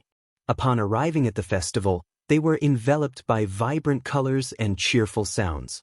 They wandered through the stalls, sampling delicious treats and enjoying various attractions. Laughter filled the air as they played games, each victory bringing them closer together. After a while, they found a quiet spot away from the crowd. Sitting on a bench, they shared stories and dreams, their connection deepening with every word. The sun began to set, casting a warm glow over the festival, and in that moment, everything felt perfect. As the stars began to twinkle above, they knew this day would be one they would always cherish. Izuku nodded, a smile on his face as he gently petted Mika's head. Ryukyu suggested meeting at the park around 10:30, and Izuku agreed, feeling a sense of excitement for the day ahead. After hanging up, he put his phone away and stretched, gently waking Mika by shaking her shoulder. She murmured for more time, rubbing her head against his chest, but he insisted they needed to get up. Mika, sitting up on his lap, insisted on a quick kiss before they got ready. Izuku obliged, holding her waist as she leaned in. Their kiss deepened, and Mika wrapped her arms around his neck, causing him to lay back against the couch. After a moment, she pulled away and took his hand, asking for just one more quick kiss. Izuku, feeling a mix of confusion and affection, agreed, but soon realized they needed to prepare for their day. As time passed, Izuku stood at the front door with Mika and Kyoka, while Eri sat in the living room, watching TV. He was dressed casually in a white t-shirt and ripped jeans, topped with a brown jacket. Before leaving, he checked if they were sure about watching Eri, and Mika assured him they knew what they were doing. Kyoka playfully pushed him toward the door, encouraging him to enjoy his date. He picked Kyoka up for a moment before placing her down and giving both girls a kiss on the cheek. As he stepped outside, Mika, Kyoka, and Eri waved goodbye, wishing him to be careful and have fun. Izuku made his way to the park, sitting on a bench as he waited for Ryukyu. He watched a family enjoying their time together and reminisced about moments spent with his own mother, wondering how she was doing. Just then, he felt a tap on his shoulder. Turning around, he saw Ryukyu approaching, dressed in a black sweater with red stripes and black jeans. She asked if she had kept him waiting long, and he reassured her that he had just arrived. Eagerly, she asked if he was ready to go, and they began walking together. Ryukyu admitted she had never been on a date before and wasn't sure what to do, to which Izuku confessed he felt the same. They both smiled, realizing they were learning together. Excitedly, she suggested they hurry to the festival, taking his hand and starting to run. As they ran, Izuku felt a blush creep onto his face from their joined hands. Meanwhile, a group of creatures lurked in an alleyway, feasting on something. Hearing loud noises, they climbed a building and spotted the festival in the distance, drawn by the sounds of laughter and joy. Back at the festival, Izuku and Ryukyu arrived, the air filled with excitement. Ryukyu released Izuku's hand and wondered what they should do first. Izuku suggested they play some games, taking her hand once more as they approached a game booth. As they walked together, Ryukyu felt a blush creep onto her cheeks. A vendor called out, inviting everyone to knock down a stack of cans to win a plush toy. Izuku paid for the game and received 3 balls, offering one to Ryukyu. She eagerly accepted, aimed, and threw the ball at the stack, but despite hitting it, the cans remained standing. She protested, insisting she had made contact. Izuku, trying to suppress a laugh, acknowledged her claim, while the vendor chimed in, stating that since the cans didn't fall, it didn't count as a hit. Ryukyu, frustrated, declared the game rigged and threw another ball, which bounced off harmlessly. Izuku then stepped up to take his turn. With a determined pull of his arm, he threw the ball, and it flew straight through the stack, knocking all the cans over. The crowd around them erupted in cheers, and Ryukyu's eyes widened in surprise as she turned to Izuku, who was beaming with excitement. She asked how he had managed such a feat, and he modestly replied that he had thrown it hard. A random bystander attempted to protest, but Izuku's intimidating glare made him retreat in fear, allowing Izuku to claim the plush toy. He handed it to Ryukyu, who hugged it tightly, delighted by its size. Izuku suggested they get something to eat, and Ryukyu happily agreed, resting her head against him as they walked away. Meanwhile, the random bystander remained frozen in place, muttering about Izuku's extraordinary strength. As they strolled, they enjoyed some funnel cake. Ryukyu exclaimed about its deliciousness, while Izuku expressed surprise at how good it was. When Ryukyu learned that he had never tried funnel cake before, she pressed him about his eating habits. Izuku admitted he didn't eat many sweets, and she insisted she would make sure he tried more later, which brought a hint of a smile to his face. Suddenly, a loud crash and screams pierced the festive atmosphere. Ryukyu's expression turned serious as she recognized the danger, and Izuku agreed, both of them running toward the source of the commotion. Upon arrival, they witnessed a group of creatures attacking festival-goers. One creature lunged at a little girl, but Izuku swiftly kicked it away, sending it crashing into a tent. Ryukyu rushed to Izuku's side, and he instructed her to get the girl to safety. She immediately picked up the frightened child and assured her that Izuku would be fine, as he was very strong. As Ryukyu ran off with the girl, Izuku prepared to face the creature that had crawled out of the tent. It screeched, alerting its companions, who stopped their attacks and surrounded him. Izuku realized these must be the demons his father had warned him about, imps. The imps screeched and leaped at him. Izuku dashed forward, clotheslining one of them, then stomped its head. Another imp jumped onto his back, biting into his shoulder, but he quickly grabbed it and tossed it aside. A third imp lunged at him, clawing at his face, but he caught it, breaking its arm before kicking it away and throwing its severed limb at another imp, hitting it squarely in the head. With 5 imps remaining, they all leaped at him. Izuku dodged one and caught another by the neck, snapping it before discarding it. Another charged at him, and he punched it, his hand going through its chest. Struggling to pull his hand free, he felt a sharp pain as one of the imps slashed the back of his leg, causing him to fall to one knee. Another jumped on him, but he kicked it off, frustration mounting as he pushed the remaining imps away, finally standing up and tearing his hand free, cutting himself in the process. Izuku charged at one of the imps, seizing it by the neck and swiftly dispatching it. Another imp leaped at him from behind, but he swung the spine of the defeated creature, striking it down and stomping on its chest with a force that caved it. As he turned to face the last imp, which was attempting to flee, he advanced with determination. The creature tried to escape, but Izuku grabbed an arm from a fallen imp and threw it, piercing the last one in the leg. It collapsed, trying to crawl away in desperation. Just then, Ryukyu returned, gasping at the chaotic scene before her. She called out for Izuku, searching frantically. Hearing the screeching, she rushed over and found him strangling the last imp on the ground. With a swift motion, he snapped its neck and stood, breathing heavily. Ryukyu's concern grew as she noticed his injuries. She rushed to his side, alarmed by the sight of his wounds. Despite his attempts to reassure her that he was fine, she could see the severity of his shoulder injury. He insisted it was nothing, but she could not ignore the fact that a chunk was missing. She urged him to let her help him back at her place, but he hesitated. Her firm insistence broke through his reluctance, and he finally agreed. As they prepared to leave, Izuku picked up a plush toy from the floor, showing it to her. Grateful, she took it from him, and together they ran away from the scene, where onlookers began to gather, horrified yet relieved by Izuku's bravery. Later, Izuku sat on a bed while Ryukyu tended to his shoulder. She remarked on her medical training as she finished bandaging him, expressing her concern about the brutality he had displayed during the encounter. Izuku explained that the creatures they faced were demons, not people, and that there were even stronger ones than the imps they had fought. Ryukyu was taken aback by the revelation, but she understood the necessity of his actions. As they sat together, she suggested watching a movie. He agreed and they moved to the living room. She instructed him to find a movie while she prepared popcorn. After browsing through the options, he selected a film and paused it, waiting for her return. When she came back, they settled on the couch together. He draped his arm over her shoulders as they began to watch the movie. As the credits rolled, Ryukyu found herself lying against him, his arm around her waist. She commented on the film, but noticed he had fallen asleep. Smiling, she carefully moved his arm and got up. Changing into comfortable clothes, she took a blanket from her bed and returned to the living room. Laying back down, she covered them both with the blanket.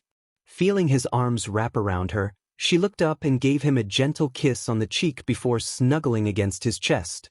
With a content smile, she drifted off to sleep in his embrace. Meanwhile, pro-heroes at the festival were investigating the aftermath of the chaos, examining the scene with a mix of concern and admiration for the bravery displayed by Izuku. Hawks observed the scene with a grim expression, noting the brutality of the situation. Midnight, unable to mask her discomfort, recoiled at the overwhelming stench that filled the air. As they continued their investigation, Aizawa returned, expressing his frustration over the lack of witnesses to the incident. Hawks remained optimistic, assuring everyone that they would find the culprit, while Aizawa acknowledged the long night ahead. Meanwhile, Izuku and Ryukyu were peacefully asleep on the couch, their tranquility disrupted by the persistent vibration of Ryukyu's phone on the table. Stirring awake, she noticed the phone was out of reach, tucked behind Izuku, who held her close. Despite her gentle attempts to wake him, he only tightened his grip, prompting her to plead for her phone while cupping his face. Finally, feeling her touch, Izuku released her, allowing her to sit up and retrieve her phone. Upon answering, she recognized Mariko's voice on the other end, who was checking in on her. Ryukyu was surprised by the early hour, having just been roused from sleep. Mariko quickly shifted the conversation to a more pressing matter, revealing that there had been a massacre at the fair.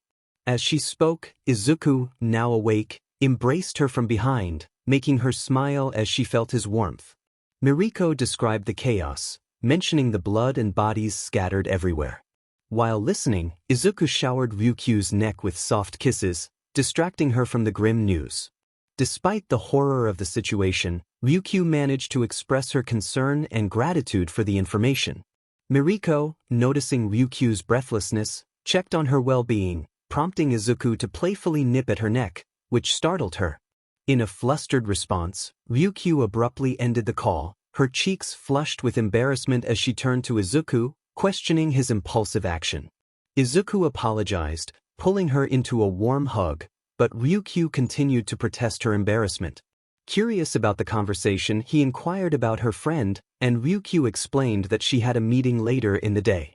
Relieved that she did not have to leave immediately, Izuku relaxed, enjoying the moment with her.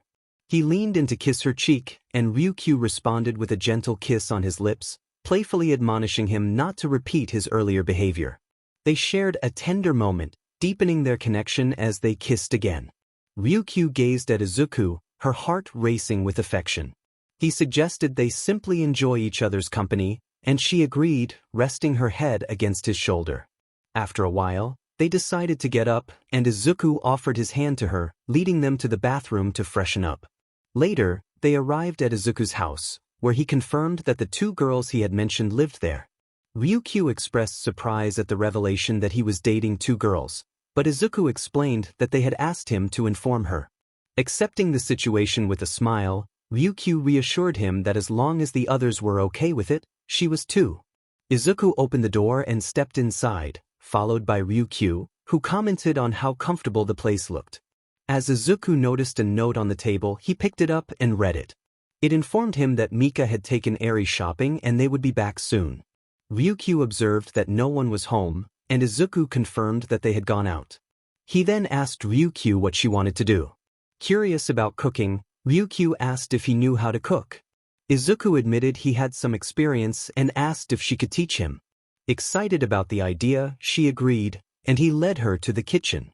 Once there, he handed her an apron and tied his own around his waist. He turned to find her struggling with hers and offered to help, which she gratefully accepted. After tying her apron, she smiled and asked what they should start with. Izuku suggested making katsudon, and she enthusiastically agreed. They spent time together in the kitchen, laughing and learning as they prepared the dish.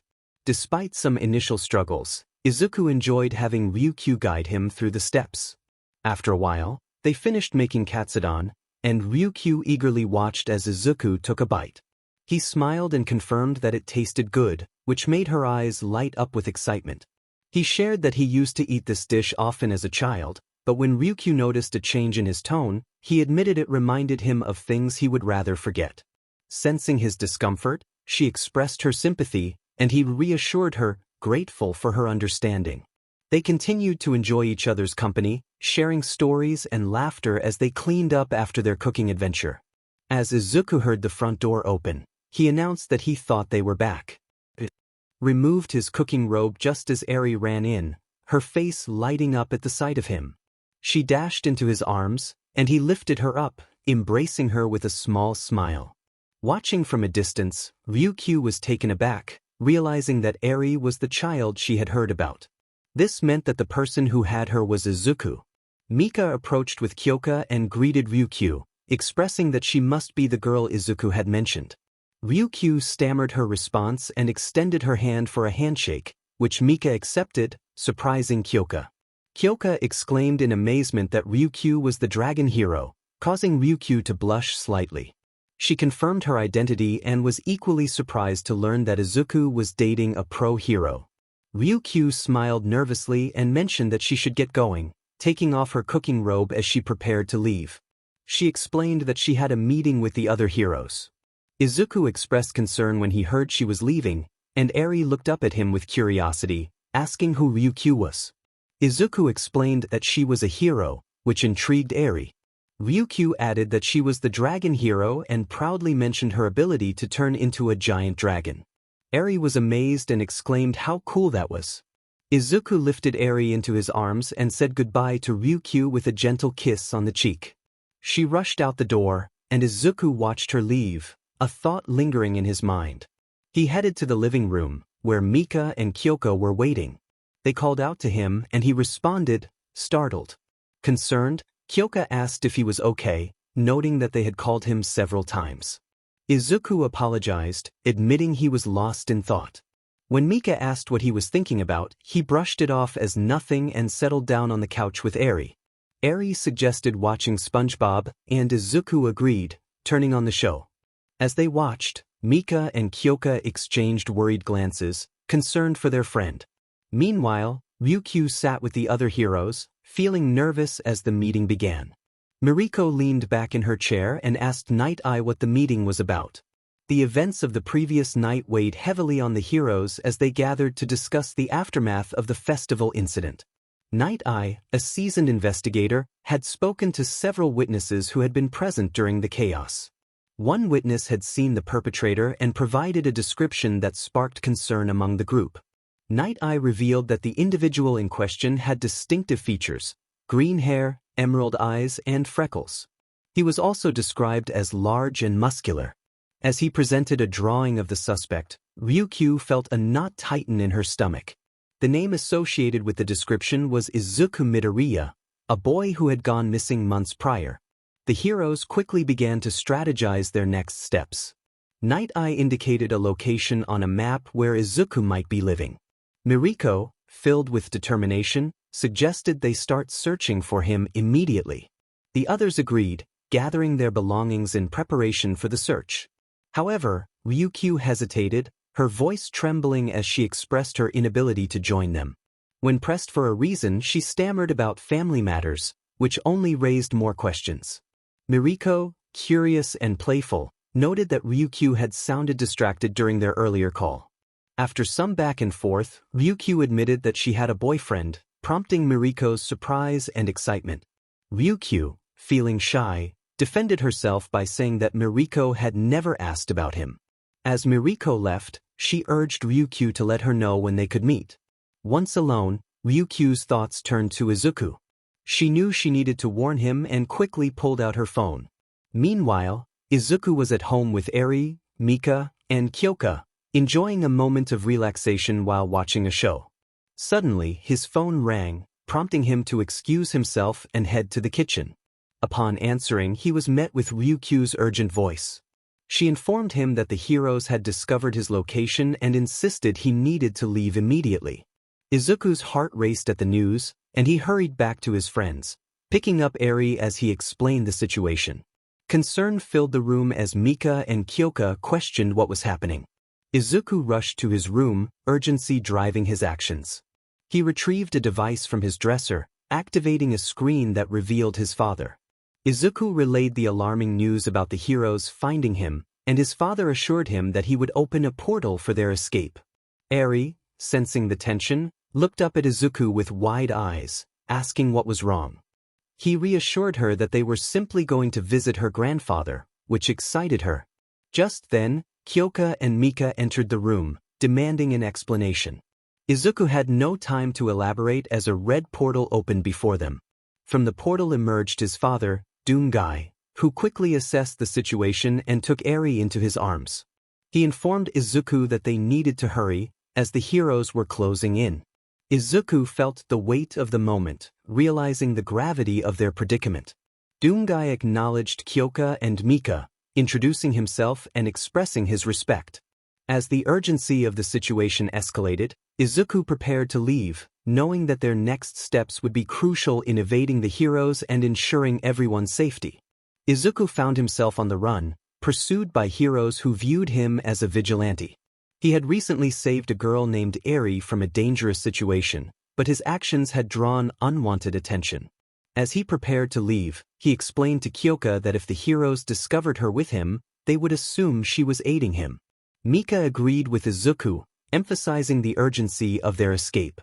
Doomguy urged them to move quickly, stepping back toward a portal that would lead them to safety. Izuku needed to retrieve something important before they left. He approached his closet, pushing aside clothes to reveal a hidden compartment with a handprint scanner.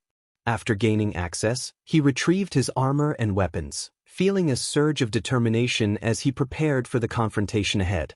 Outside, the heroes had gathered in front of Izuku's house, having searched every corner. All Might took the lead, knocking on the door and calling out to anyone inside.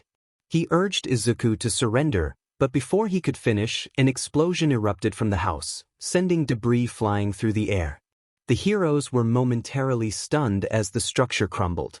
Amidst the chaos, Izuku emerged from the wreckage, radiating confidence.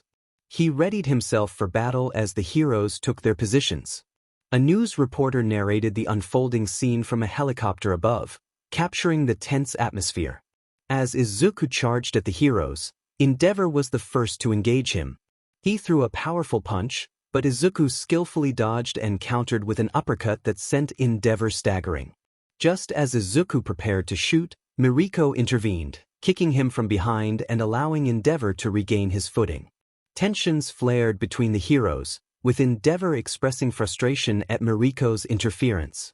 Miriko launched herself at Izuku, but he caught her leg and tossed her aside. Hawks then charged at him, wielding a sword-like feather. Izuku blocked Hawks' attack with the blade in his gauntlet and retaliated, slashing Hawks across the face. Hawks cried out in surprise, clutching his injury as Izuku seized the moment to kick him in the chest and aim his shotgun at him, revealing his knowledge of the hero's true nature.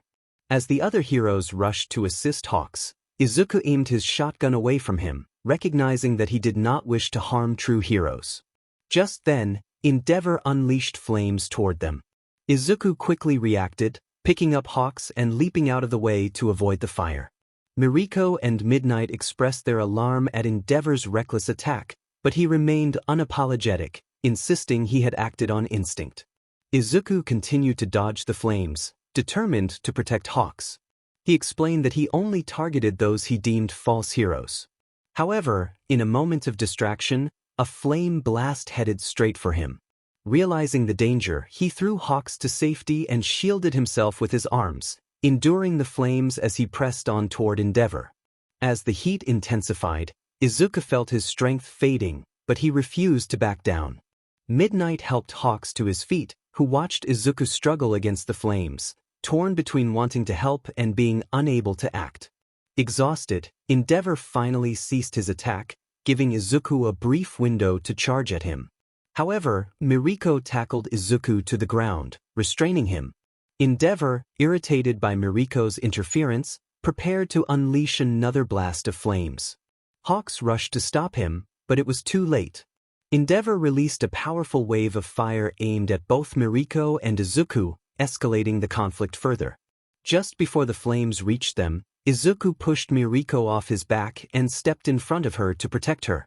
He was engulfed by the flames but charged at Endeavor, his blade emerging from his gauntlet. In a swift motion, he stabbed Endeavor in the throat. The other heroes stood in shock as they witnessed the number 2 hero fall to his knees, clutching his throat in a futile attempt to stop the bleeding. Izuku took a deep breath, watching as Endeavor struggled for air. From behind, Izuku expressed his disgust for Endeavor's past actions towards his family. He pressed the blade against Endeavor's neck, declaring that the hero would die before their eyes. With that, he turned Endeavor to face the helicopter and severed his head. Endeavor's headless body collapsed, leaving the heroes horrified. They had just witnessed the execution of their once great champion. Izuku raised the severed head, showcasing his power, then dropped it to the ground, where it rolled to rest beside Endeavor's body. He proclaimed that this was the fate of those who pretended to be heroes while hiding their crimes. He identified himself as a doom slayer, vowing to show every faker their doom. Suddenly, All Might charged at him from behind, unleashing a powerful punch. Izuku turned, his blade ready, and intercepted All Might's fist, causing the blade to embed itself in All Might's hand. The force of the punch pushed Izuku back, and the blade broke off. He rolled but quickly recovered, staring at All Might, who was hunched over in pain. Izuku remarked that All Might should be grateful he was not on his kill list. A red portal opened behind him, and as he turned, he noted that it took the number 1 hero a blade to the fist to put him out of commission, finding it pathetic. With that, he stepped through the portal. All Might called out, but Izuku ignored him, disappearing into the portal. The heroes were left defeated, and All Might fell to his knees, staring at the ground in shame, murmuring that he had failed. Meanwhile, Izuku emerged from the portal aboard a ship in space. He removed his helmet and was greeted by his father, Doomguy. Doomguy expressed his admiration for Izuku's actions on the news, placing an arm around his shoulder. Izuku acknowledged his father's praise but felt he was not as strong. Doomguy reassured him that he was still impressive, especially with the blade in his gauntlet. Izuku gestured to his broken blade, and Doomguy promised they could get it fixed. After changing, Izuku handed his armor to Doomguy, who instructed him to check on Eri. Izuku agreed and set off to find her. He discovered Eri staring out the window, and her face lit up upon seeing him. She ran toward him, and he crouched down with open arms, welcoming her into his embrace. Eri looked up at her father with wide eyes, asking where he had been. Izuku smiled gently, kneeling to her level and explaining that he had been dealing with something important. Eri excitedly shared that she had been staring out the window, captivated by the beauty of what she saw. Izuku joined her at the window, marveling at the view. Eri pointed out how appealing it was and asked what it was called. Izuku explained that it was called space and elaborated on why it was named that way. Eri wondered if it was truly empty, and Izuku informed her that there were probably billions of planets out there. Eri was captivated by the vastness of space as she stared out the window, exclaiming in awe. Izuku pointed out the shiny dots in space, explaining that they were stars. Eri agreed they looked pretty, and they continued to gaze at the stars together. Izuku suggested that the girls could explain space better than he could and asked where they were. Eri pointed to a hallway, indicating where she had seen them go. Izuku gently set Eri down and encouraged her to explore the place a bit, assuring her that he would be right back. Izuku walked down the hallway toward the guest room and noticed the door was open. He entered to find the girls sitting on the bed, watching TV together. Both girls noticed him and jumped up quickly, expressing their relief that he was okay. They rushed to hug him, concern evident on their faces as they asked if he was hurt. Izuku assured them that he was fine, returning their embrace. They explained that they had seen the news and were worried about him, especially after what had happened with Endeavor. Izuku rubbed the back of his head, feeling guilty as he acknowledged their concerns. He realized he needed to explain himself and sat on the bed, preparing to share the truth behind his actions.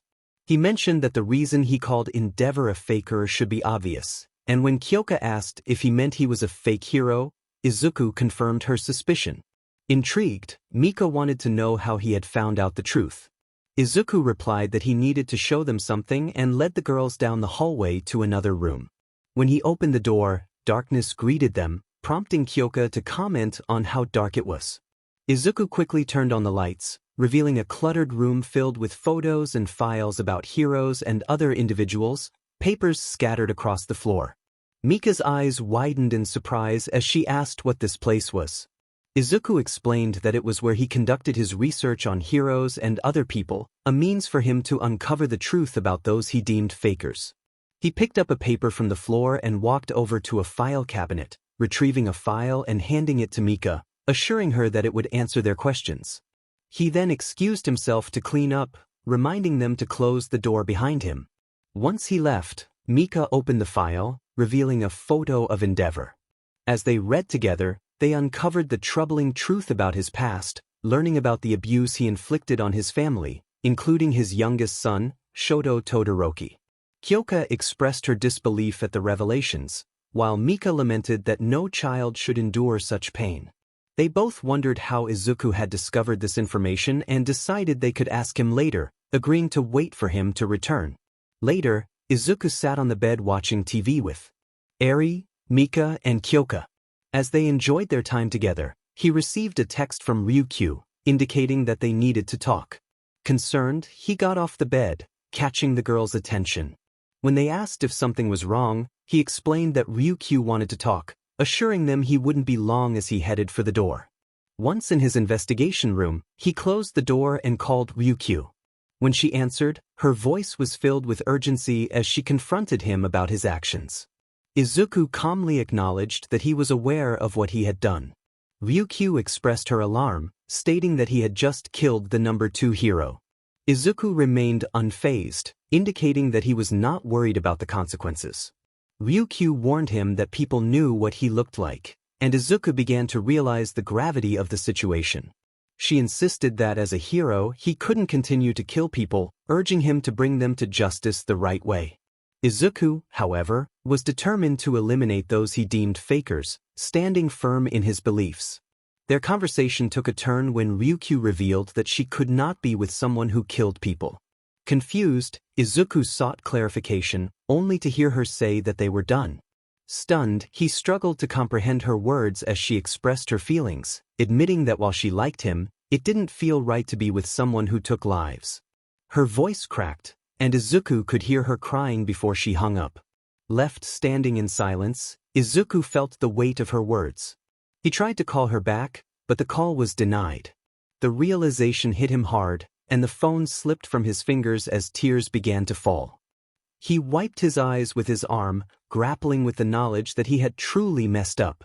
With a heavy heart, he left the investigation room, feeling the loss of something he had valued deeply. Returning to the girls, Izuku found Eri asleep. Kyoka noticed his troubled expression and inquired about his well-being, while Mika expressed her concern, observing that he looked like he had been crying. Izuku attempted to mask his feelings, insisting he was just tired. Mika suggested they should get some rest, a notion Kyoka agreed with. Izuku settled in as they prepared to rest together. As Izuku lay in bed with the girls, Eri nestled on his chest while Kyoka and Mika cuddled close. Kyoka glanced up and asked what he had discussed with Eri. Izuku dismissed it as unimportant, stating she was merely checking on him. Kyoka leaned in to kiss him on the cheek, wishing him good night, and Mika followed suit with a kiss on his other cheek.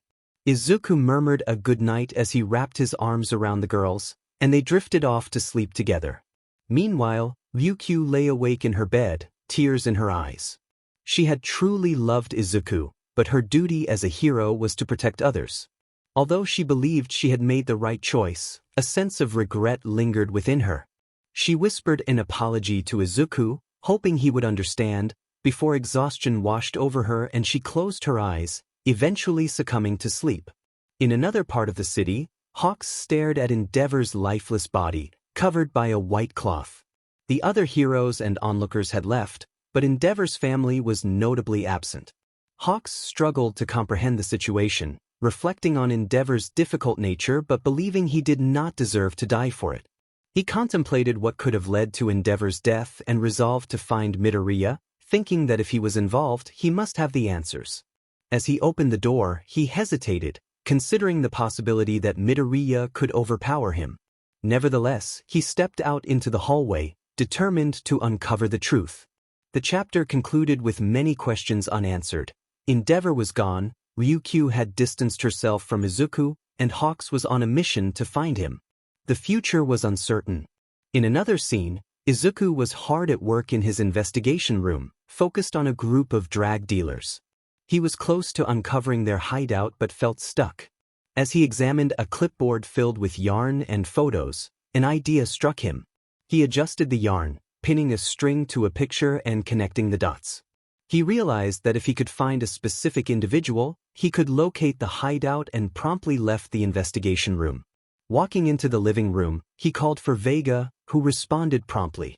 Izuku asked if Vega could locate someone for him, and Vega confirmed it would take some time. Izuku settled onto the couch, rubbing his eyes and letting out a tired sigh. Vega noted that Izuku seemed stressed, to which Izuku initially denied but then conceded, admitting he might be a bit overwhelmed. Vega suggested that Izuku spend time with his daughter, Eri, as he had not been around much lately. Izuku acknowledged this and decided he should make time for her. Vega assured him they would find the location he was looking for. Izuku then went to the guest room, where he found Eri watching cartoons. He greeted her warmly, and she cheerfully responded that she was doing okay.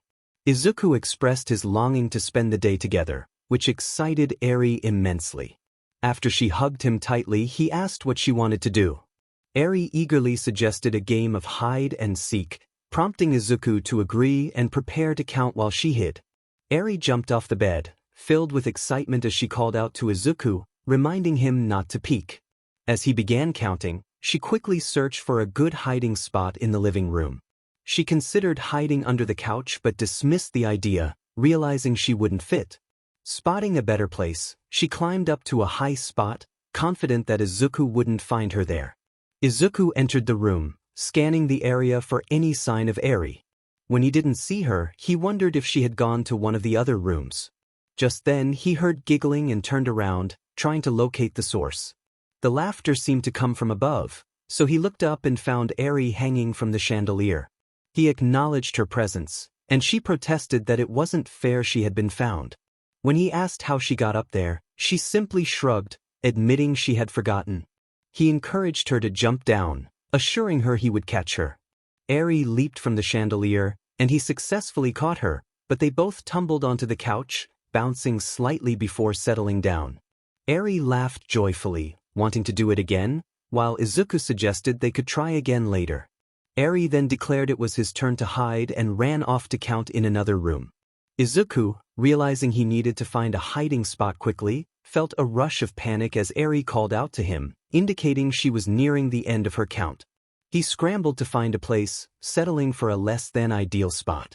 Eri soon began her search and quickly found him, pointing out that he wasn't very good at hiding. He explained that it was difficult for someone his size to find a good spot, but Eri reassured him that at least he had tried.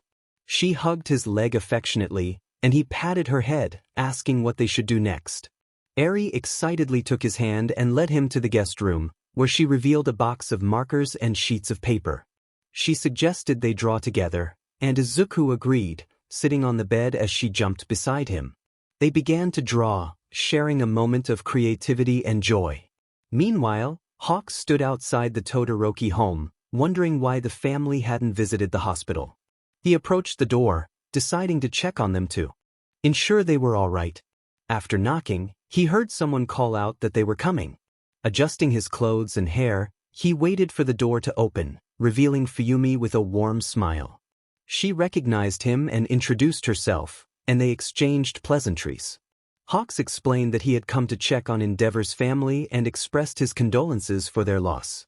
Fuyumi surprised him by saying they weren't upset at all. In fact, they were grateful that Doomslayer had killed Endeavor. Hawks was taken aback, struggling to understand her calm demeanor. Fuyumi suggested they talk inside, as it was cold outside, and he agreed. Once inside, she instructed him to take a seat in the living room while she went to get him a drink. Hawks looked around, noting the quiet atmosphere, and asked if she was the only one home. Fuyumi confirmed that her brothers had gone to get their mother from the mental hospital, explaining that their father had sent her there after an incident involving Shoto. As they continued their conversation, Hawks learned more about the family's complicated dynamics and the impact of Endeavor's actions on their lives. Hawks was surprised to learn about the deep-seated issues within Fuyumi's family. As she entered the living room with a cup of water, she began to explain the painful history that had shaped her feelings toward their father. The revelation of abuse that had persisted since childhood shocked Hawks, especially when Fuyumi mentioned their mother and the tragic fate of their oldest brother, Toya. Fuyumi shared that their father had threatened them into silence, instilling fear that had kept them from seeking help. She described how Endeavor had viewed them as expendable, while Toya had been seen as special, a pawn in his relentless pursuit to surpass all might. This obsession had led to a brutal training regimen for Shoto, where any interference from Fuyumi, their mother, or Toya resulted in punishment. Hawks felt a heavy weight in his heart as he listened to her story, realizing the extent of their suffering. Fuyumi reassured him that it was understandable he had not known, as no one had. She expressed relief at Endeavor's demise, feeling a newfound sense of freedom, and mentioned their longing to thank the Doomslayer, the one who had ended their father's reign of terror. Hawks had been searching for the Doomslayer himself, curious about the motivations behind Endeavor's death. With the truth revealed, he found himself feeling less conflicted about the situation. Fuyumi smiled, glad that they were in agreement.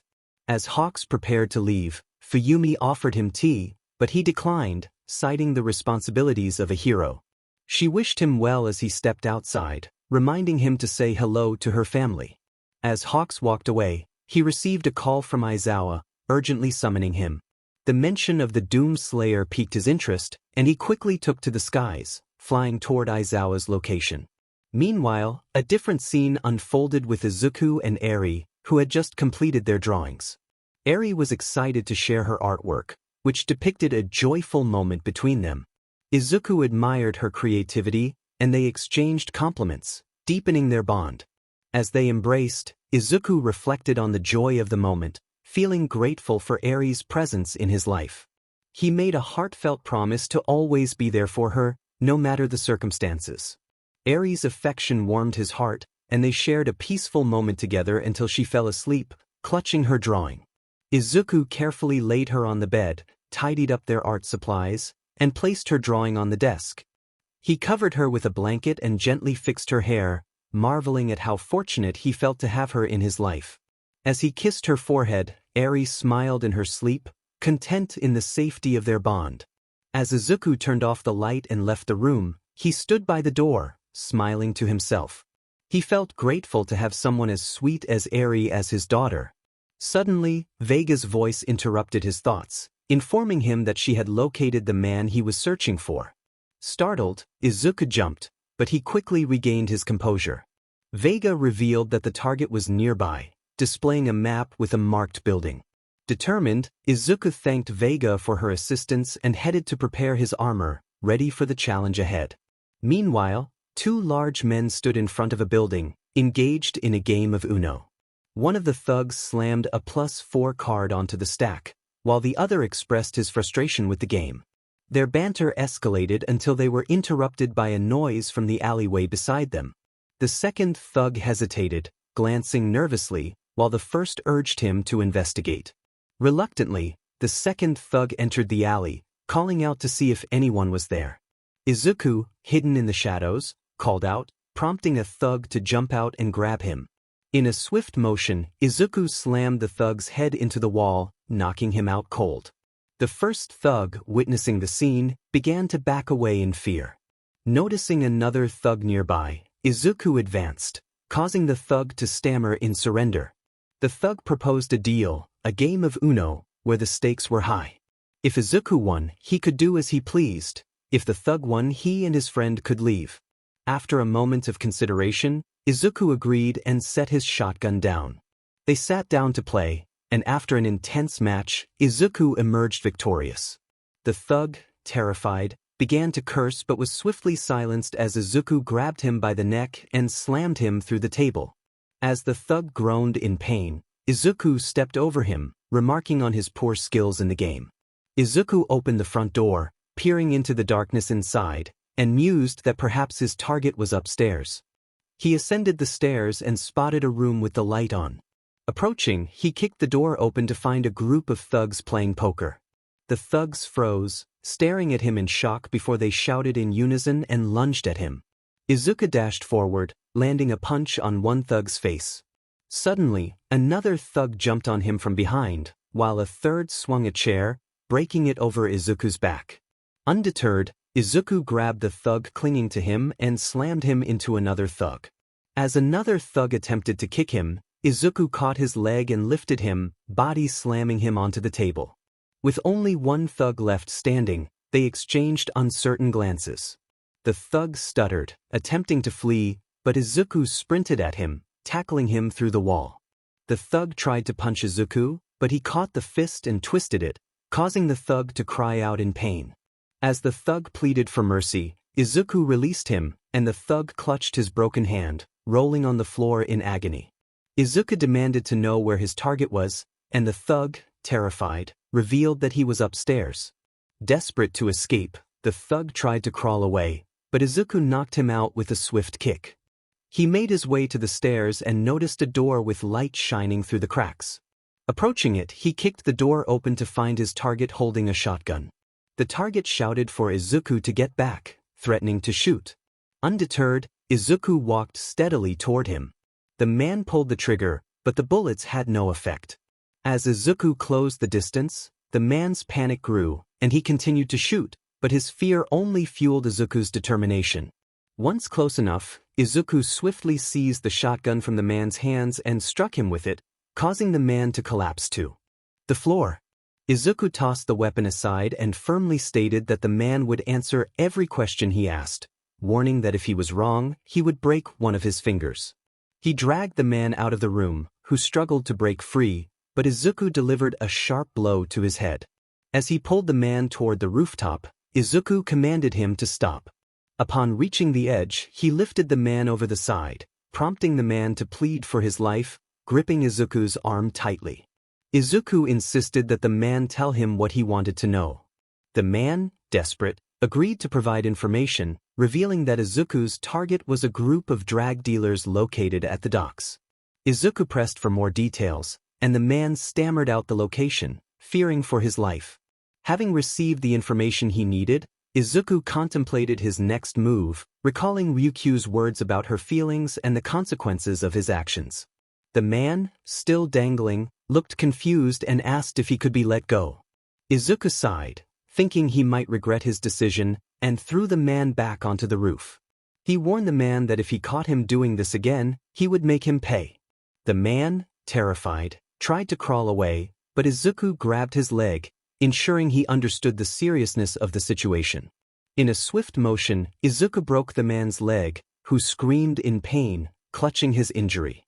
Izuku warned him that he would break more than just his leg if he broke his promise.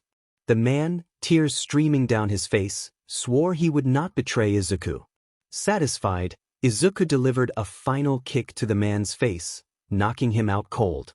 Just as he was about to leave, someone landed behind him. Aizawa, with a stern expression, confronted Izuku, declaring him under arrest for the murder of Endeavor. Using his quirk, Aizawa launched his scarf at Izuku, who quickly raised his arm to cut it in half, shocking Aizawa. Aizawa charged forward, delivering a kick to Izuku's head. Izuku blocked the kick and retaliated with a punch, but Aizawa ducked and kicked him in the stomach. Izuku caught Aizawa's leg and threw him aside, but Aizawa rolled and regained his footing quickly, remarking on Izuku's speed. Izuku acknowledged Aizawa's strength, particularly with his quirk, which surprised Aizawa. Izuku revealed that he knew a lot about him and prepared for the next move. Aizawa, loosening his scarf, listened intently as Izuku declared that Aizawa's quirk was useless against him. When Aizawa questioned why, Izuku revealed that he was quirkless and charged at him, grabbing Aizawa and slamming him to the ground.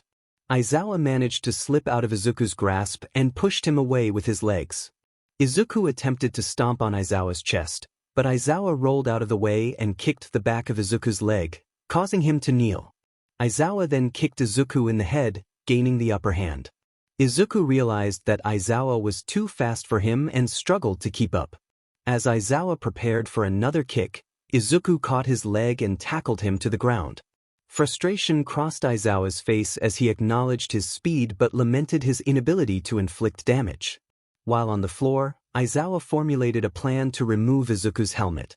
Izuku, assessing the situation, decided to let Aizawa strike first and then counter. Aizawa charged at him, aiming a kick at his face. Izuku countered by grabbing Aizawa by the neck and stating that he had somewhere to be. As he held Aizawa over the edge, he assured him that he would survive the fall, given his status as a hero, and tossed Aizawa off the edge. Izuku looked over the side, feeling satisfied, and left the scene. Below, Aizawa clung to his scarf, which was tied around a pole, muttering to himself about needing to call Hawks. Izuku arrived at the docks, perched atop a building, observing a group of thugs engaged in a deal. This presented a perfect opportunity for him to intervene. He prepared himself, thinking about how he could take down multiple targets at once. As the thugs finalized their agreement, one of them expressed satisfaction, while another extended his hand for a shake. Just as they were about to complete the transaction, Izuku leaped down onto one of the thugs, causing him to cry out in surprise before he was swiftly knocked out with a decisive stomp to the head. Chaos erupted as another thug shouted for action, forming a weapon in his hand. One thug charged at Izuku, his arms transforming into blades. Izuku dodged the attack, catching the blades and breaking them off with his gauntlet, causing the thug to scream in pain as he clutched his injured arm. Izuku quickly retaliated, kicking the thug's leg and causing it to bend backward with a sickening snap. As the thug fell, two more rushed at Izuku, ready to engage him. He stood his ground as one thug threw a punch, which Izuku caught before slamming the attacker onto another thug armed with a blade. Just then, another thug leaped onto Izuku's back, attempting to burn him. Izuku swiftly grabbed the thug's arm and broke it over his shoulder, sending the thug tumbling off, clutching his injured limb. Another thug charged at him, but Izuku turned and hurled the broken blade into the thug's knee, causing him to collapse with the weapon embedded deeper as he fell. A metallic thug then rose, aiming a punch at Izuku's back. Izuku ducked and executed a choke slam, sending the metal thug crashing onto the one with the broken arm. Suddenly, another thug pulled out a gun and fired, but his aim was poor. Izuku approached him, snatched the weapon from his grasp, and struck him with it. The two remaining thugs charged at Izuku, and the metallic thug regained his footing. Izuku charged forward as one thug fired again, the bullets bouncing harmlessly off his armor. He clotheslined the shooter, taking him down. The second thug swung a pipe at Izuku's head, but he barely flinched. Izuku caught the pipe mid-swing, wrested it from the thug's grip, and swung it at his leg, causing him to collapse in pain. As the thug writhed on the ground, the metallic thug lunged at Izuku with a punch. Izuku sidestepped and struck the thug in the face with the pipe, sending him stumbling back. The shooter attempted to escape, but Izuku quickly threw the pipe, hitting him in the back and knocking him out. He turned his attention to the last thug, who was now standing and ready to fight. The thug charged at Izuku with a bat, but his swings were ineffective. When he finally swung with all his might, the bat shattered, leaving him frustrated. In a last-ditch effort, the thug threw the broken bat at Izuku's face, but it bounced harmlessly off. Izuku closed the distance and stomped on the thug's leg, breaking it. The thug fell, staring up at Izuku in disbelief. In a swift motion, Izuku knocked him out with a decisive stomp to the head. Just as Izuku thought the fight was over, another thug, made of metal, tackled him to the ground and unleashed a barrage of punches. Izuku blocked most of the blows, but one connected, cracking his eyeglass. Frustrated, he caught the thug's fist and retaliated with a punch of his own, pushing the thug back. Seizing the moment, Izuku kicked the thug in the chest, sending him sprawling. Izuku stood up, exasperated, and grabbed the thug by his shirt, lifting him off the ground.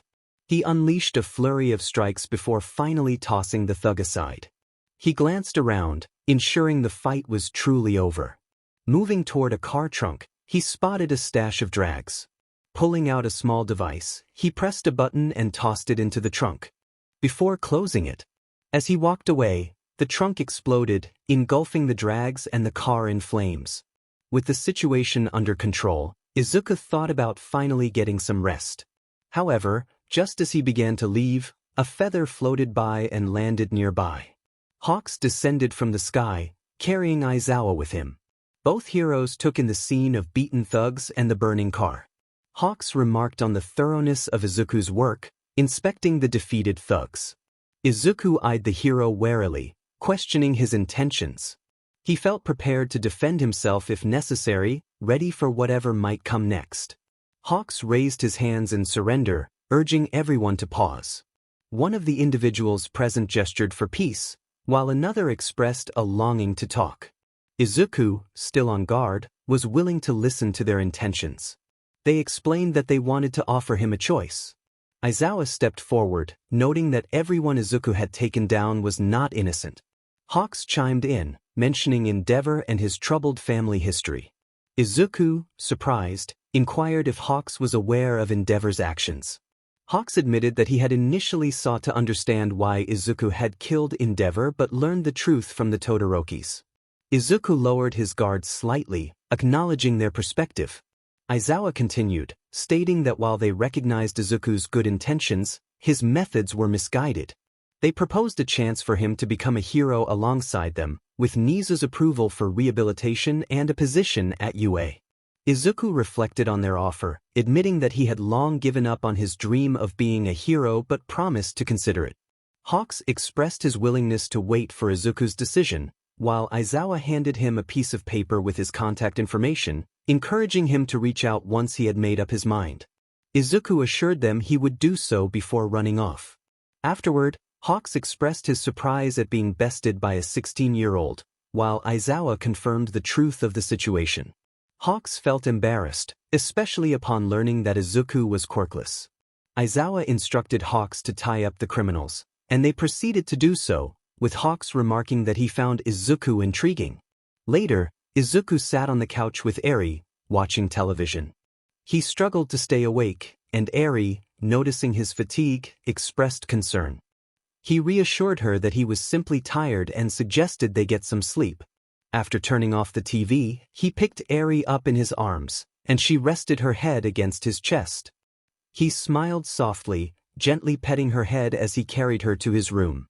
Once inside, he closed the door and turned off the lights. Climbing into bed with Eri, he tucked them both under a blanket and whispered goodnight. Eri responded, and soon they both drifted off to sleep. The next day, Izuku walked down the street, his face concealed by a mask and his hair hidden under a black hoodie. After the heroes had learned what he looked like, he felt the need to protect his identity. Despite Aizawa and Hawks offering him a chance to attend UA, he remained uncertain about accepting. He entered a small store, searching for candy apples. As he looked around, a woman with long white hair approached him, offering assistance. Izuku asked if she knew where to find the candy apples, and she informed him that the store only sold the ingredients. Grateful for her help, he introduced himself, and she responded with her name, Rei Todoroki. They exchanged pleasantries, but their conversation was interrupted by a loud shout from outside. Concerned, Izuku asked about the commotion, and Rei noted that it sounded angry. As she moved toward the noise, Izuku called out to her to wait, following closely behind. They reached the front of the store, where a thief was threatening the cashier with a gun. The thief demanded money, firing a shot into the air, which sent panic through the customers. Izuku remained calm, realizing that if he didn't intervene, someone could get hurt. He stepped forward, determined to stop the situation. Rei, alarmed, grabbed his hand and whispered for him to reconsider. She feared for his safety, but Izuku assured her he would be fine and released her hand, leaving her worried yet intrigued. As he approached the thief, the criminal was too focused on the cashier to notice him. However, a noise from a nearby rack startled the thief, causing him to turn and see Izuku approaching. Izuku felt a surge of anxiety as he faced a thief who had just threatened him with a gun.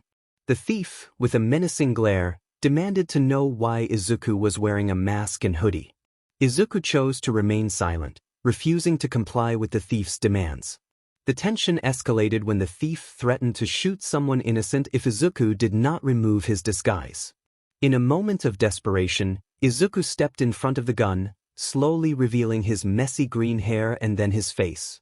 The realization hit everyone in the vicinity, including the thief, who stammered in disbelief upon recognizing Izuku as the one responsible for Endeavor's demise. Izuku, undeterred, warned the thief that he would not hesitate to act if provoked. The thief, now visibly shaken, backed away until he collided with the cashier counter, his hand trembling as he clutched the gun. As the atmosphere thickened with tension, the cashier seized the opportunity to intervene, putting the thief in a headlock. This allowed Izuku to wrest the weapon from the thief's grasp. With a swift motion, the cashier pushed the thief forward, and Izuku struck him, causing the thief to collapse to the ground. After breaking the gun, Izuku looked down at the unconscious thief and expressed his gratitude to the cashier, who responded with a nervous smile and a thumbs up. Izuku scanned the crowd, inquiring if anyone had called the police. A citizen assured him that help was on the way. He then asked if anyone had something to tie the thief up, and another citizen stepped forward with a length of rope, explaining that they had brought it for a mountain climbing trip. Izuku found it odd but shrugged it off as he secured the thief with the rope. As he prepared to leave, he pulled his hood over his head. Just as he was about to exit the store, he heard a voice calling out to him. It was Rei, but by the time she spoke, Izuku had already stepped outside. Determined to catch up, she rushed out of the store, her thoughts racing as she sought to reach him. Meanwhile, Izuku walked down the sidewalk, reflecting on his actions. He felt a sense of relief knowing he had saved Rei's family from the terrible man. Suddenly he heard footsteps behind him and turned to see Rei running toward him, her heels clicking against the pavement. He marveled at how she managed to keep her balance until she stumbled. In a split second, he caught her before she fell, and she opened her eyes to find herself looking up at him. Concerned for her well-being, he asked if she was okay. She assured him she was fine and thanked him for saving her. As he prepared to walk away, she grabbed his hand, her eyes wide with recognition. She asked if he was the Doomslayer, and he confirmed her suspicion. Before he could address her possible anger about her husband, she hugged him tightly, expressing her gratitude.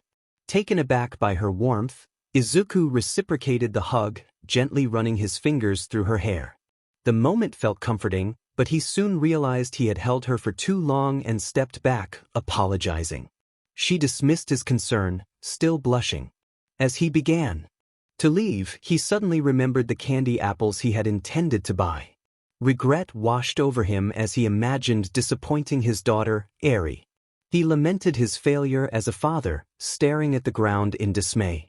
Noticing his distress, Rei gently asked if he was okay.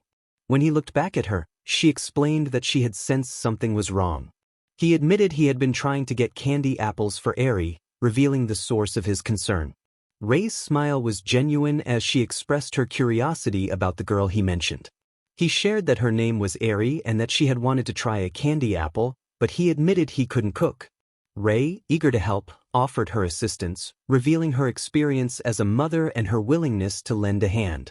Although he hesitated, not wanting to be a bother, her insistence reassured him. Excitedly, she clapped her hands together, announcing that she had the ingredients needed to make candy apples and suggested they do it at her house. He agreed and they walked side by side to her home. Upon arriving at the Todoroki residence, Rei instructed him to remove his shoes and hang his jacket on a nearby coat rack. She then headed to the kitchen to prepare the ingredients, encouraging him to make himself comfortable.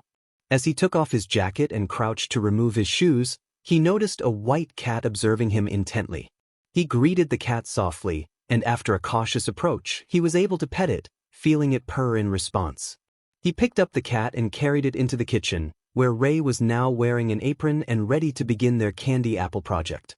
She recognized the cat as Snowball and smiled, noting that it seemed to like him. He returned the sentiment, setting the cat down as they prepared to start their sweet endeavor. With determination, they began making candy apples together. After some time, they admired their finished product, which looked delicious. Rei exclaimed her delight, while he glanced down at the mess he had made, feeling a bit embarrassed. When she noticed the stains on his shirt, he brushed it off, but her offer to wash it was insistent.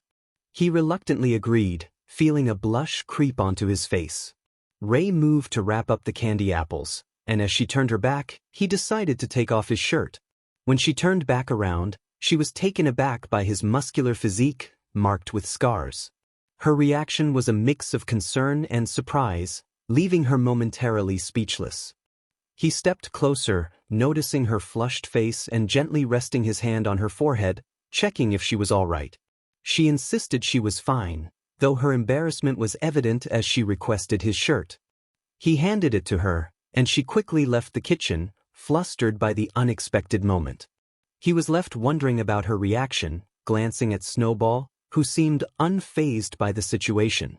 Meanwhile, Rei placed his shirt in the washing machine along with her apron, leaning against the wall as she tried to gather her thoughts. Overwhelmed, she couldn't help but blush at the memory of his handsome appearance and the scars that hinted at a deeper story. Later, Izuku awoke in bed to find Rei cuddled against him. He smiled softly, stroking her hair as she nuzzled against his chest. As he lay back, he glanced at his phone on the countertop, recalling the offer from Aizawa and Hawks. He pondered whether to accept it, setting the phone down and carefully lifting Rei to lay her down gently without waking her. After getting dressed, he realized his shirt was missing and remembered that Rei had put it in the dryer. He left the room to search for it, curious about what the day would bring. Rei slowly woke up, her hair tousled and her mind hazy. She sat up, rubbing her eyes and pulling the blanket around her for warmth. As she glanced around, she noticed Izuku's phone nearby, realizing he was still close by. She attempted to get up but found her legs unresponsive. A blush crept onto her cheeks as memories of the previous night flooded back. She felt a mix of embarrassment and disbelief at what had transpired. Just then, Izuku returned, fully dressed and looking refreshed. He greeted her with a warm smile, and Rei felt her heart race at the sight of him. She managed to return the greeting, her cheeks still flushed. Concerned, Izuku asked if she was okay, gently brushing her hair aside. Rei stammered her response, feeling her blush deepen as she admitted her inability to move her legs. Izuku offered his help, and she shyly accepted. With a nod, Izuku removed the blanket and carefully lifted her into his arms. Rei's blush intensified as she felt his strength envelop her. He asked if she wanted to take a bath first, and she nodded in agreement. He carried her to the bathroom, where they spent some time before returning to the living room. Once settled, Izuku checked on her again, ensuring she was all right. Rei assured him she was fine and expressed her gratitude for his assistance, her cheeks still slightly pink. Izuku wrote something on a piece of paper and handed it to her, instructing her to call him if she needed anything. She smiled warmly at him, feeling a sense of comfort in his presence. Before leaving, Izuku leaned down and placed a gentle kiss on her forehead. Rei's blush deepened at the sweet gesture, and she smiled back at him, feeling grateful for their time together. As he left the house, she watched him go, reflecting on how, despite his fierce reputation, he was truly a kind-hearted person. Meanwhile, Izuku walked down the street, wearing a hoodie and a mask to keep his identity hidden. He contemplated the offer he had received, realizing he needed assistance to protect those he cared about, especially his daughter, Eri. He decided it was time to reach out to Aizawa for help. Back at home, Aizawa was still asleep when his phone rang, jolting him awake. Groggy, he answered the call, and Izuku's voice came through, expressing his frustration at being interrupted. Aizawa quickly gathered his thoughts and asked if Izuku had accepted the offer. Izuku confirmed his decision but mentioned he had a few conditions. Curious, Aizawa inquired about his requests, and Izuku explained he needed help to protect his daughter. Aizawa was surprised to learn about Izuku's daughter and questioned whether he was too young for such responsibilities. Izuku firmly asserted that he didn't care about age, he was determined to do what was necessary. Aizawa sighed, acknowledging that he knew someone who was good with children. Izuku eagerly asked when he could start, and Aizawa promised to call him the next day with details. They discussed clothing sizes, with Izuku guessing he wore extra large. Aizawa made a note to remember this as he prepared for their collaboration. Before ending the call, Aizawa informed Izuku that he would be living in dorms, which surprised him. Aizawa clarified that it was like a motel for students at UA.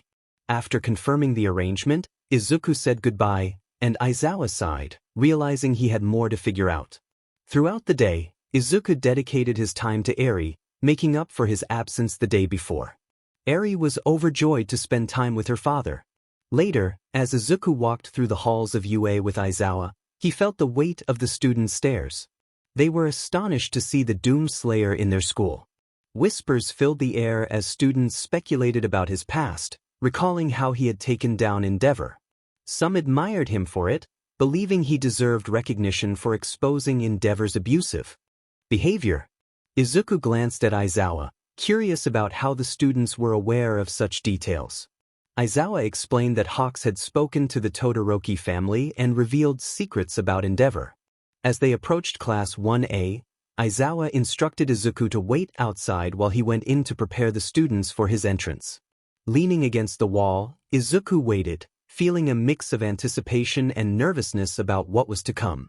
As Aizawa entered the classroom, his presence commanded immediate silence from the students. He acknowledged their quietness with a yawn and prepared to address the class. Before starting the lesson, he announced that a new student would be joining them. Ilda attempted to interject, but Aizawa swiftly cut her off, asserting his authority and silencing her with a glare that activated his quirk.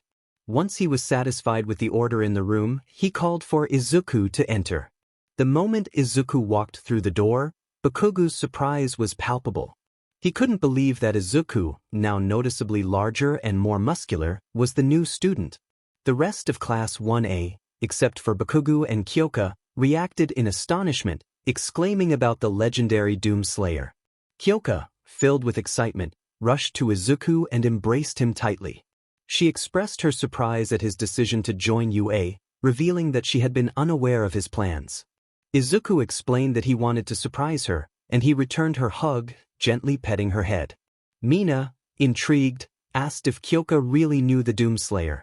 Kyoka proudly confirmed that they were dating, which left the class in shock, realizing that Kyoka had been in a relationship with the one who had taken down Endeavor. Kirishima, amazed by Izuku's physique, asked how he had become so muscular. Izuku attributed it to life-threatening training, which Kirishima found incredibly impressive.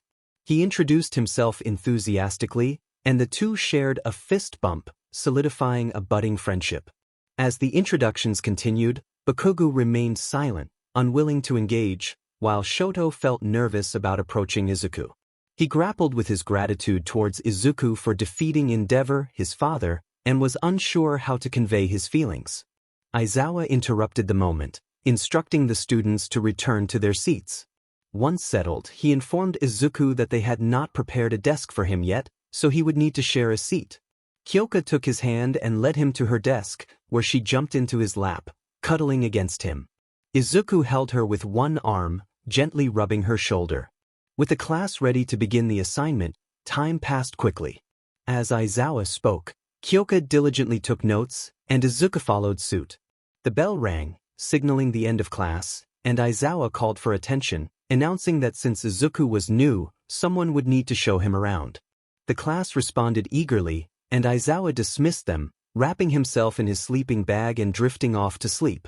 As the students packed their belongings, Kyoka hopped off Izuku's lap, and he stood up, still pondering the unusual sound of the bell. Kyoka looked up at him, expressing her longing to be his tour guide, but she had promised to help Mina with her homework. She reassured him that a good friend would show him around instead. After a warm hug, she kissed him on the cheek, causing a blush to rise on her face as he affectionately kissed her neck. She playfully reminded him that they were in public and that they should be mindful of their surroundings. Izuku agreed to her suggestion, and she promised that once his tour was over, they could spend time together in her dorm room. With that, she picked up her backpack and took his hand, leading him to Momo, who was still packing her things. Kyoka called out to Momo, startling her. Momo, catching her breath, acknowledged Kyoka and turned her attention to Izuku, confirming that she would be the one to show him around. Kyoka then requested a moment to speak with Momo before they set off on their adventure. Momo agreed to follow Kyoka to a quieter spot for their conversation. Meanwhile, Mina approached Izuku with a cheerful demeanor, curious about his self-proclaimed title as the Doomslayer. She asked him why he chose that name, wondering if it was simply because it sounded cool. Izuku acknowledged her question with a nod and allowed her to continue her inquiries. Mina eagerly asked about his quirk, playfully flexing her arms and suggesting it might be a strength quirk. Izuku hesitated before revealing that he was actually quirkless. Mina's expression shifted to one of concern as she processed this information. Izuku reassured her that it was okay to be curious, gently lifting her chin to meet his gaze. He emphasized the importance of considering how someone might feel about certain questions before asking them. Mina, captivated by his warm smile, felt a blush creep onto her cheeks. Izuku, unaware of the effect his smile had on the girls around him, returned to his thoughts, reflecting on how long it had been since he had smiled like that. Kyoka and Momo soon approached Izuku, directing him to follow Momo for a tour of the school. As they exited the classroom, Momo put on her backpack and led the way, her cheeks slightly flushed. She offered to show him the cafeteria, and Izuku followed her, listening intently as she described the sights and sounds of the bustling hall filled with students. Suddenly, a student rushed past, colliding with Momo and causing her to stumble. Izuku instinctively caught her before she fell and confronted the other student, who froze under Izuku's intense glare. Izuku demanded an apology from the student, who, trembling with fear, complied. Momo, though flustered, assured Izuku that she was okay and thanked him for his quick reflexes. With a small smile returning to his face, Izuku expressed his concern for Kyoka's friend. Momo, feeling grateful, suggested they continue their tour, and they made their way to the cafeteria. After the tour, Momo led Izuku to the dorms, explaining that this was the last stop on their journey. Izuku noted that he had been informed he would be living there. Momo confirmed they should head inside, and as they walked, Izuku glanced at her, asking if she was scared of him. Momo quickly denied it, but Izuku gently pointed out her stuttering, which suggested otherwise. Momo admitted her nervousness, explaining that she wanted to make a good first impression. Izuku reassured her that she didn't need to impress him, as he could see she was an amazing person at heart. Momo felt her cheeks warm at his kind words, remembering the warmth of his smile from earlier. As they stood together, Izuku continued to offer her reassurance, fostering a sense of comfort between them. Momo felt a rush of warmth as she stood beside Izuku, her cheeks slightly flushed. She hesitated for a moment before gathering her courage to invite him for tea, her heart racing with anticipation. As they walked together into the dorms, a sense of excitement filled the air. In Mina's room, Kyoka sat at the desk, assisting her with homework. She noticed Mina seemed preoccupied, her mind wandering elsewhere. Concerned, Kyoka gently tapped Mina's shoulder, prompting her to jump in surprise. Kyoka inquired about her well-being, noticing the distracted look on her friend's face. Mina hesitated, a blush creeping onto her cheeks as she asked Kyoka to promise not to be upset. When Kyoka assured her that she wouldn't be mad, Mina confessed her feelings about Izuku, her blush deepening as she expressed her confusion over how someone so intimidating could also be so endearing. She lamented over his smile, which she found irresistibly cute. Kyoka, recognizing the signs of Mina's infatuation, teased her about her feelings for Izuku. Mina initially protested but eventually admitted that she might like him a little.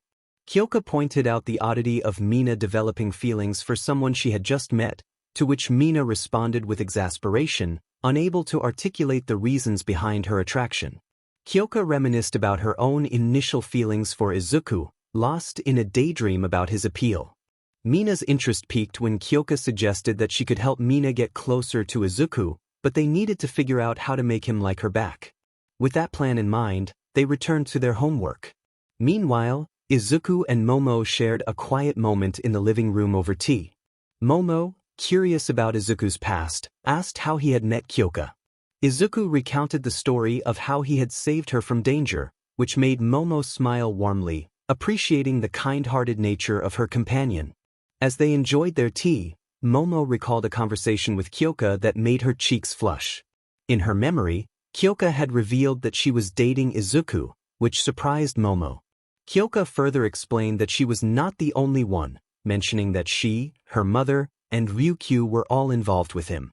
Momo was taken aback by this revelation, questioning Kyoka's comfort with sharing Izuku. Kyoka reassured her, suggesting that it was a possibility that other girls might develop feelings for him, except for Uraraka, who was dating Bakugo. As they turned back to Izuku, Kyoka couldn't help but admire his bright smile, which made Momo realize she was blushing as well. The moment was filled with unspoken emotions, and Momo found herself lost in thought about Kyoka's words. Back in the present, Izuku noticed Momo's distraction and gently placed a hand on her shoulder, causing her to spill her tea on her shirt in surprise. Concerned, he asked if she was all right. Momo assured him that she was fine, though she lamented the stain on her shirt. The atmosphere was charged with unspoken feelings, leaving both of them contemplating the complexities of their relationships. Izuku suggested that Momo change her shirt and stood up to assist her. Momo offered to help clean up, but Izuku insisted she should just take care of herself while he went to the kitchen for some paper towels. Momo sighed as she headed to her room, realizing her breathes were wet as well.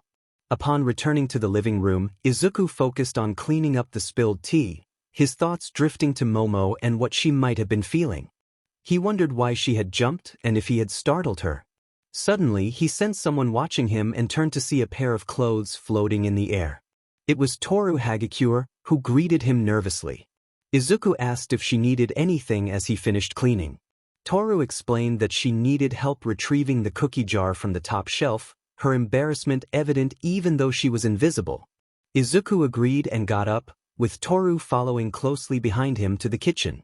In the kitchen, Izuku spotted the jar on the tallest cabinet. As he reached for it, his shirt lifted slightly, revealing his toned abs, which caused Toru to blush as she admired the sight. Momentarily distracted, she thought about how impressive his abs looked. Izuku retrieved the cookie jar and handed it to her, and she thanked him while preparing to take a cookie. Hesitating, she wanted to express her gratitude and offered him a cookie as well. Izuku smiled and accepted it, taking a bite while Toru quickly walked away, her cheeks still warm. Izuku chuckled to himself, appreciating Toru's kindness, and settled back on the couch, waiting for Momo to return. After a while, Momo came back looking refreshed in new clothes and apologized for taking so long as she sat next to him. He reassured her that it was okay and turned his attention back to the television. Momo then ventured to ask him another question, inquiring about his last name. Izuku's expression shifted slightly as he preferred not to discuss it, which made Momo's heart sink. She looked away, feeling the awkwardness settle between them. They sat in silence, each lost in their own thoughts. Momo urged herself to break the silence but struggled to find the right words. Just then, Izuku's phone vibrated, and he pulled it out to check a message from his dad. It was a video of Eri, his adopted daughter.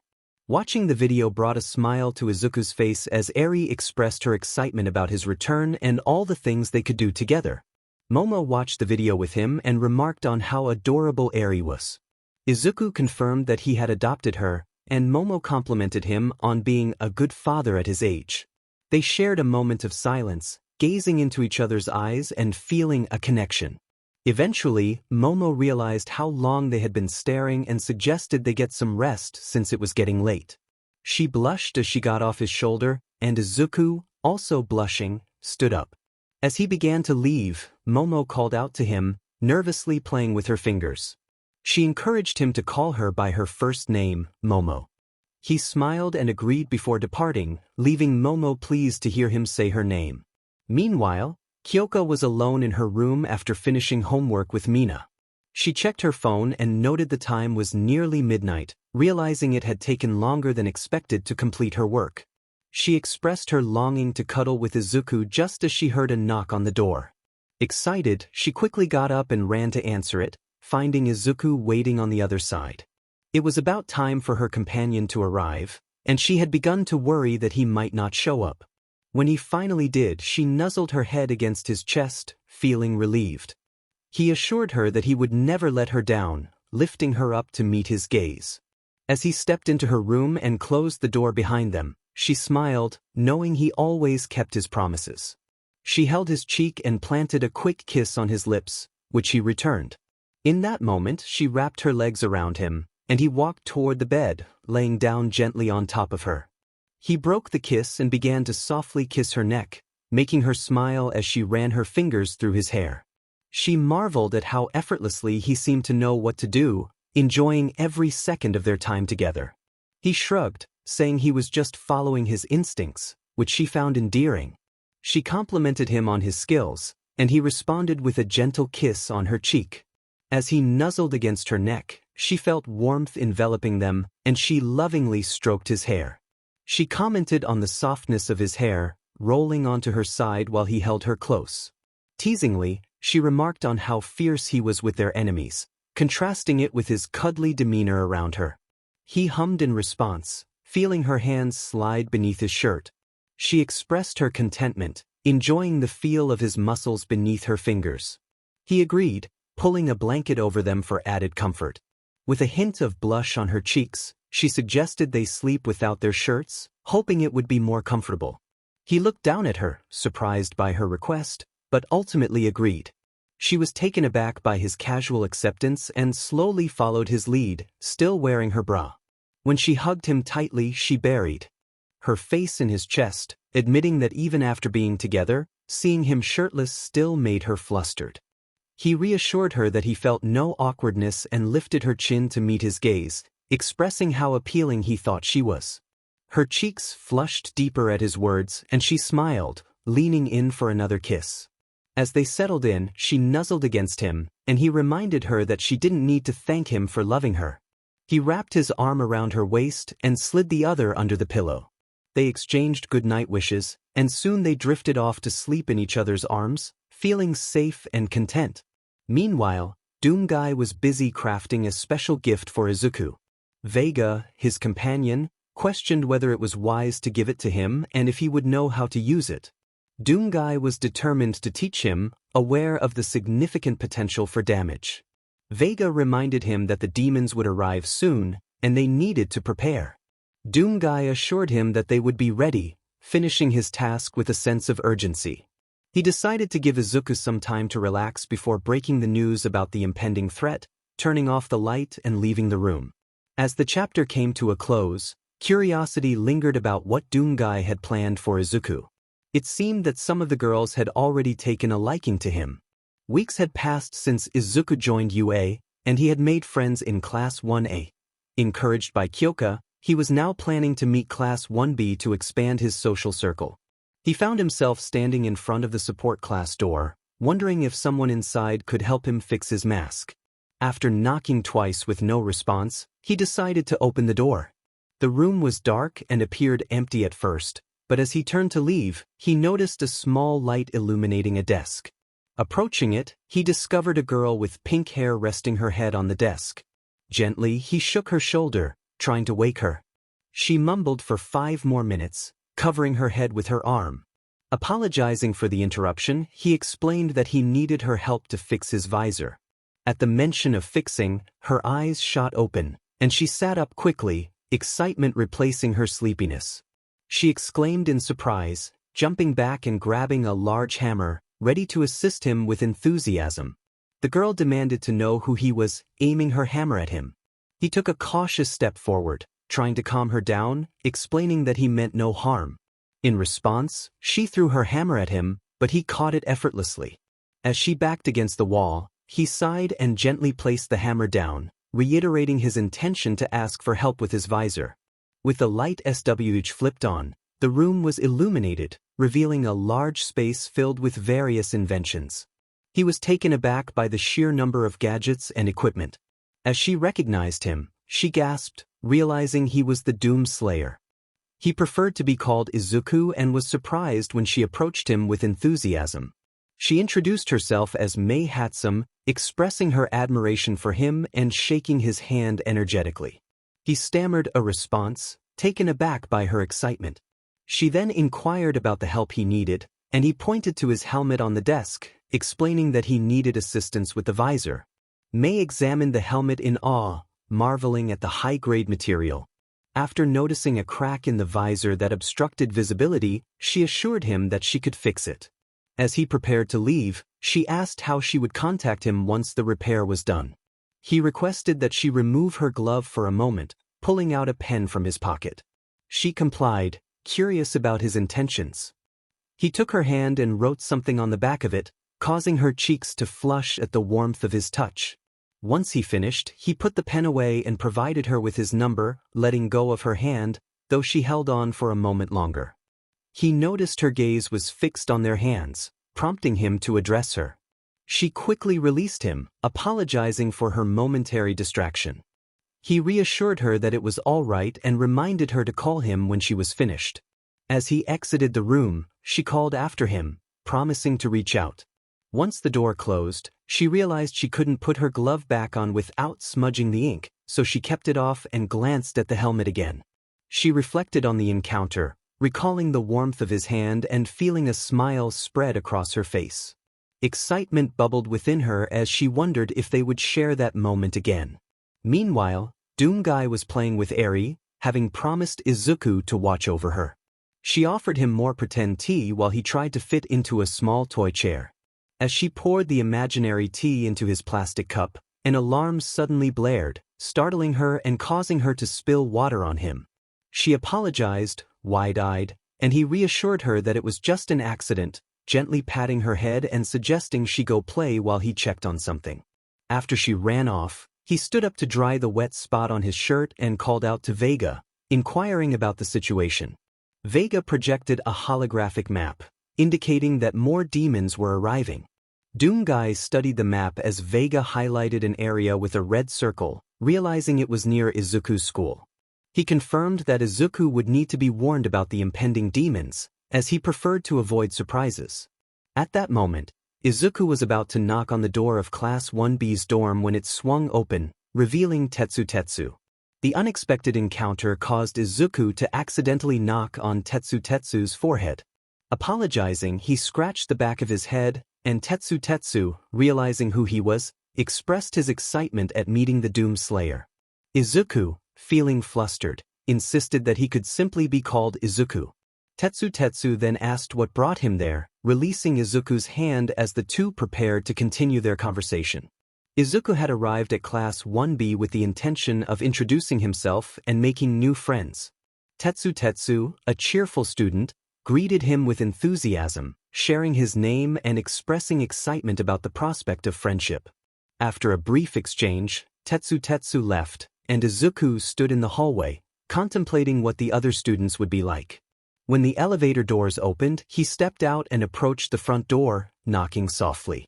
A voice from inside responded, indicating someone was coming. The door opened to reveal a short girl with horns, who looked surprised to see Izuku. He recognized her from a previous encounter when he had helped her. She was taken aback by his presence, her thoughts racing with surprise. Izuku, feeling a bit awkward, rubbed the back of his head and noticed her staring. Realizing her gaze was lingering, she blushed and apologized for her reaction. Izuku asked if he could come in, and she quickly agreed, stepping aside to let him enter. Once inside, she inquired about his visit, and he explained that he had come to make friends. She assured him that they would love to be his friends. As they moved into the living room, they encountered another girl with long, vine-like hair. The girl excitedly announced Izuku's arrival to Ibra, who recognized him and approached with wide eyes. Ibra asked Izuku a surprising question about his beliefs, referencing his battles against formidable creatures. Izuku was taken aback but managed to respond, acknowledging his experiences. Ibra expressed her gratitude for having a protector like him and clasped her hands together, as if a divine light shone upon her, which was actually Pony holding a flashlight above her head. As they continued their conversation, Izuku noticed the dorm was relatively empty and inquired about the others. Pony explained that many had left, while she and Ibra had chosen to stay behind. Ibra held onto Izuku's hand for a moment, finding comfort in the gesture, but quickly released it when he pointed it out. Just then, Izuku's phone buzzed with a notification from his father, warning him about an impending demon threat. Concerned, he realized the situation was serious and informed the girls that they needed to find a safe place. Pony's eyes widened with worry as she processed the urgency of his message.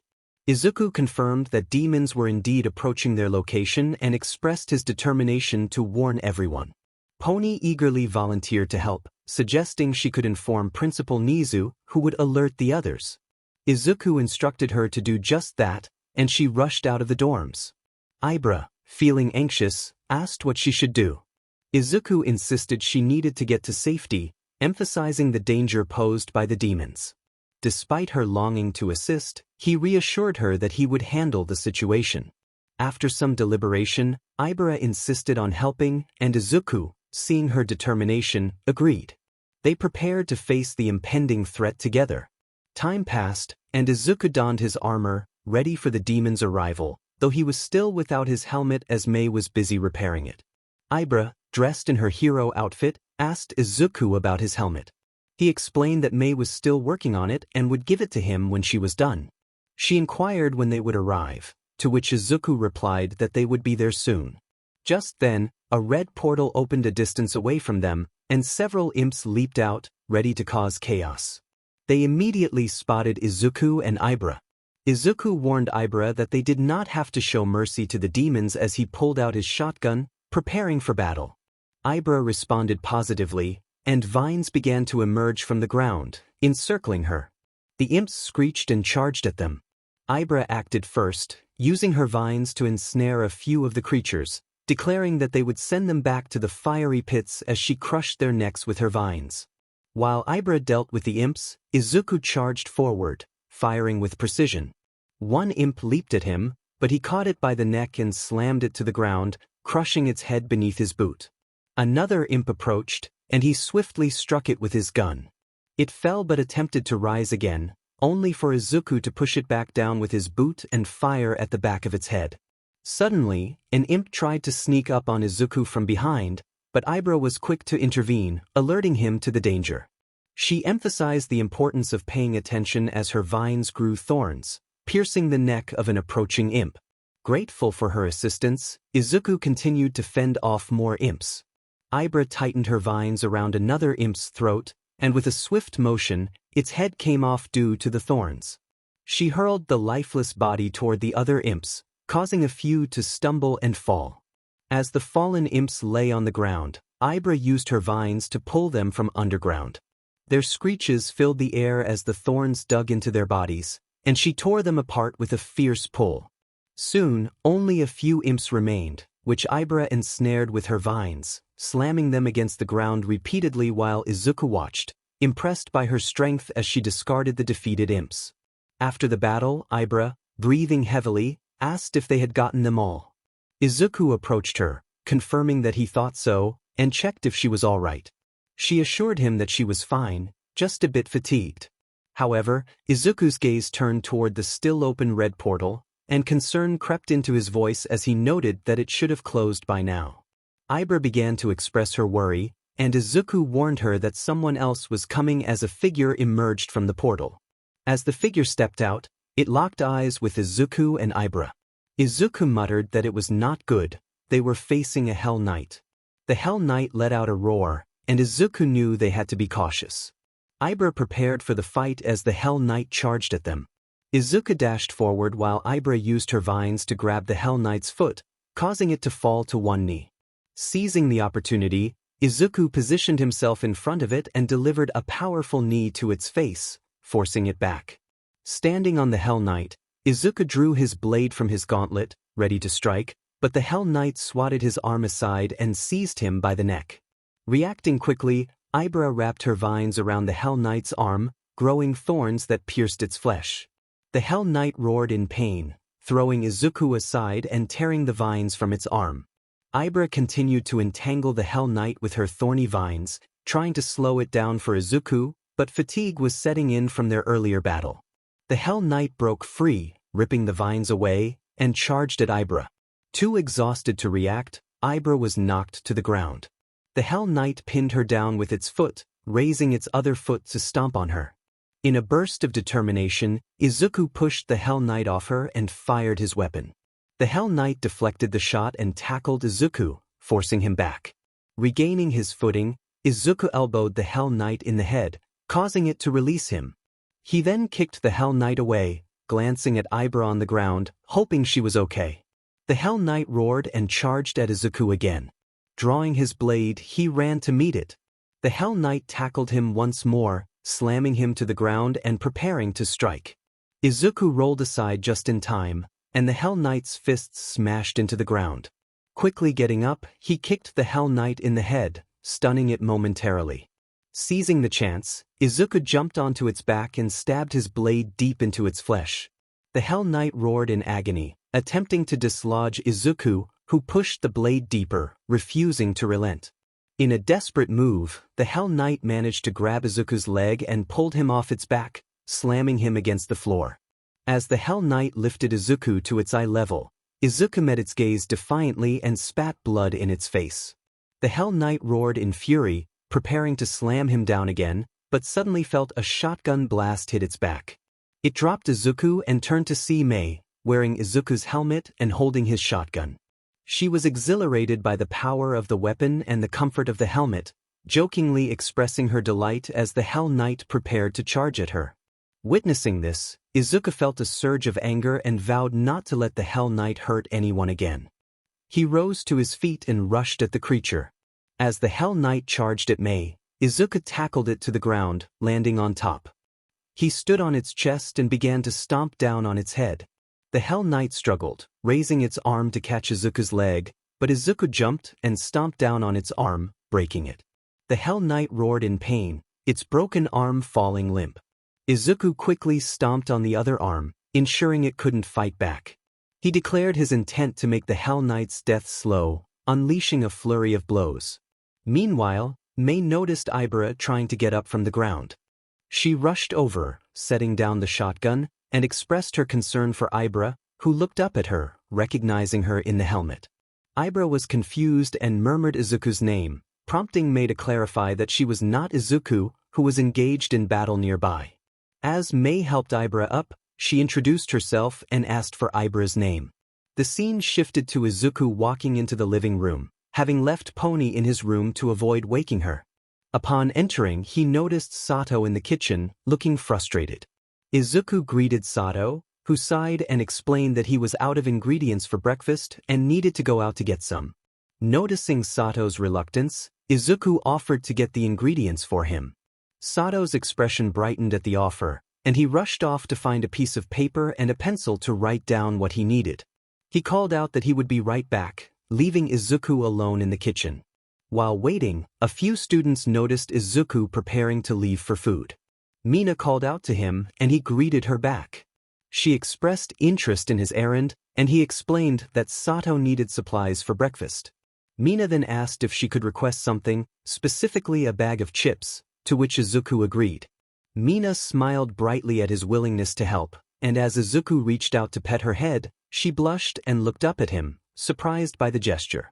Izuku quickly withdrew his hand, apologizing for the unintended advance, explaining that her hair looked soft. Just then, Ochako walked into the kitchen, still looking tired. She greeted them, and Mina teased her about her boyfriend. Ochako replied that he was okay, but Izuku noticed something seemed off with her. Mina expressed her confusion about how Ochako could be interested in someone so loud and cranky, while Ochako defended her boyfriend, insisting he was nice to her.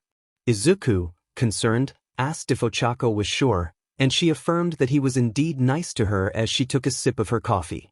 After she left the kitchen, Mina noticed Izuku's expression and inquired if something was wrong. He admitted that he felt like Ochako was not telling them something. Mina reassured him that it was probably nothing, noting that she looked pretty tired. Izuku stood thoughtfully, arms crossed, contemplating the day ahead.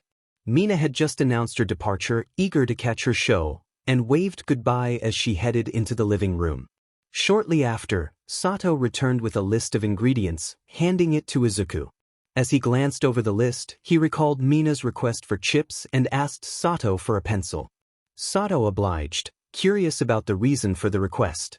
Izuku explained that Mina wanted something too, and Sato suggested he check if anyone else had requests. After a moment of consideration, Izuku agreed and returned the pencil, but Sato insisted he keep it, believing Izuku might need it more.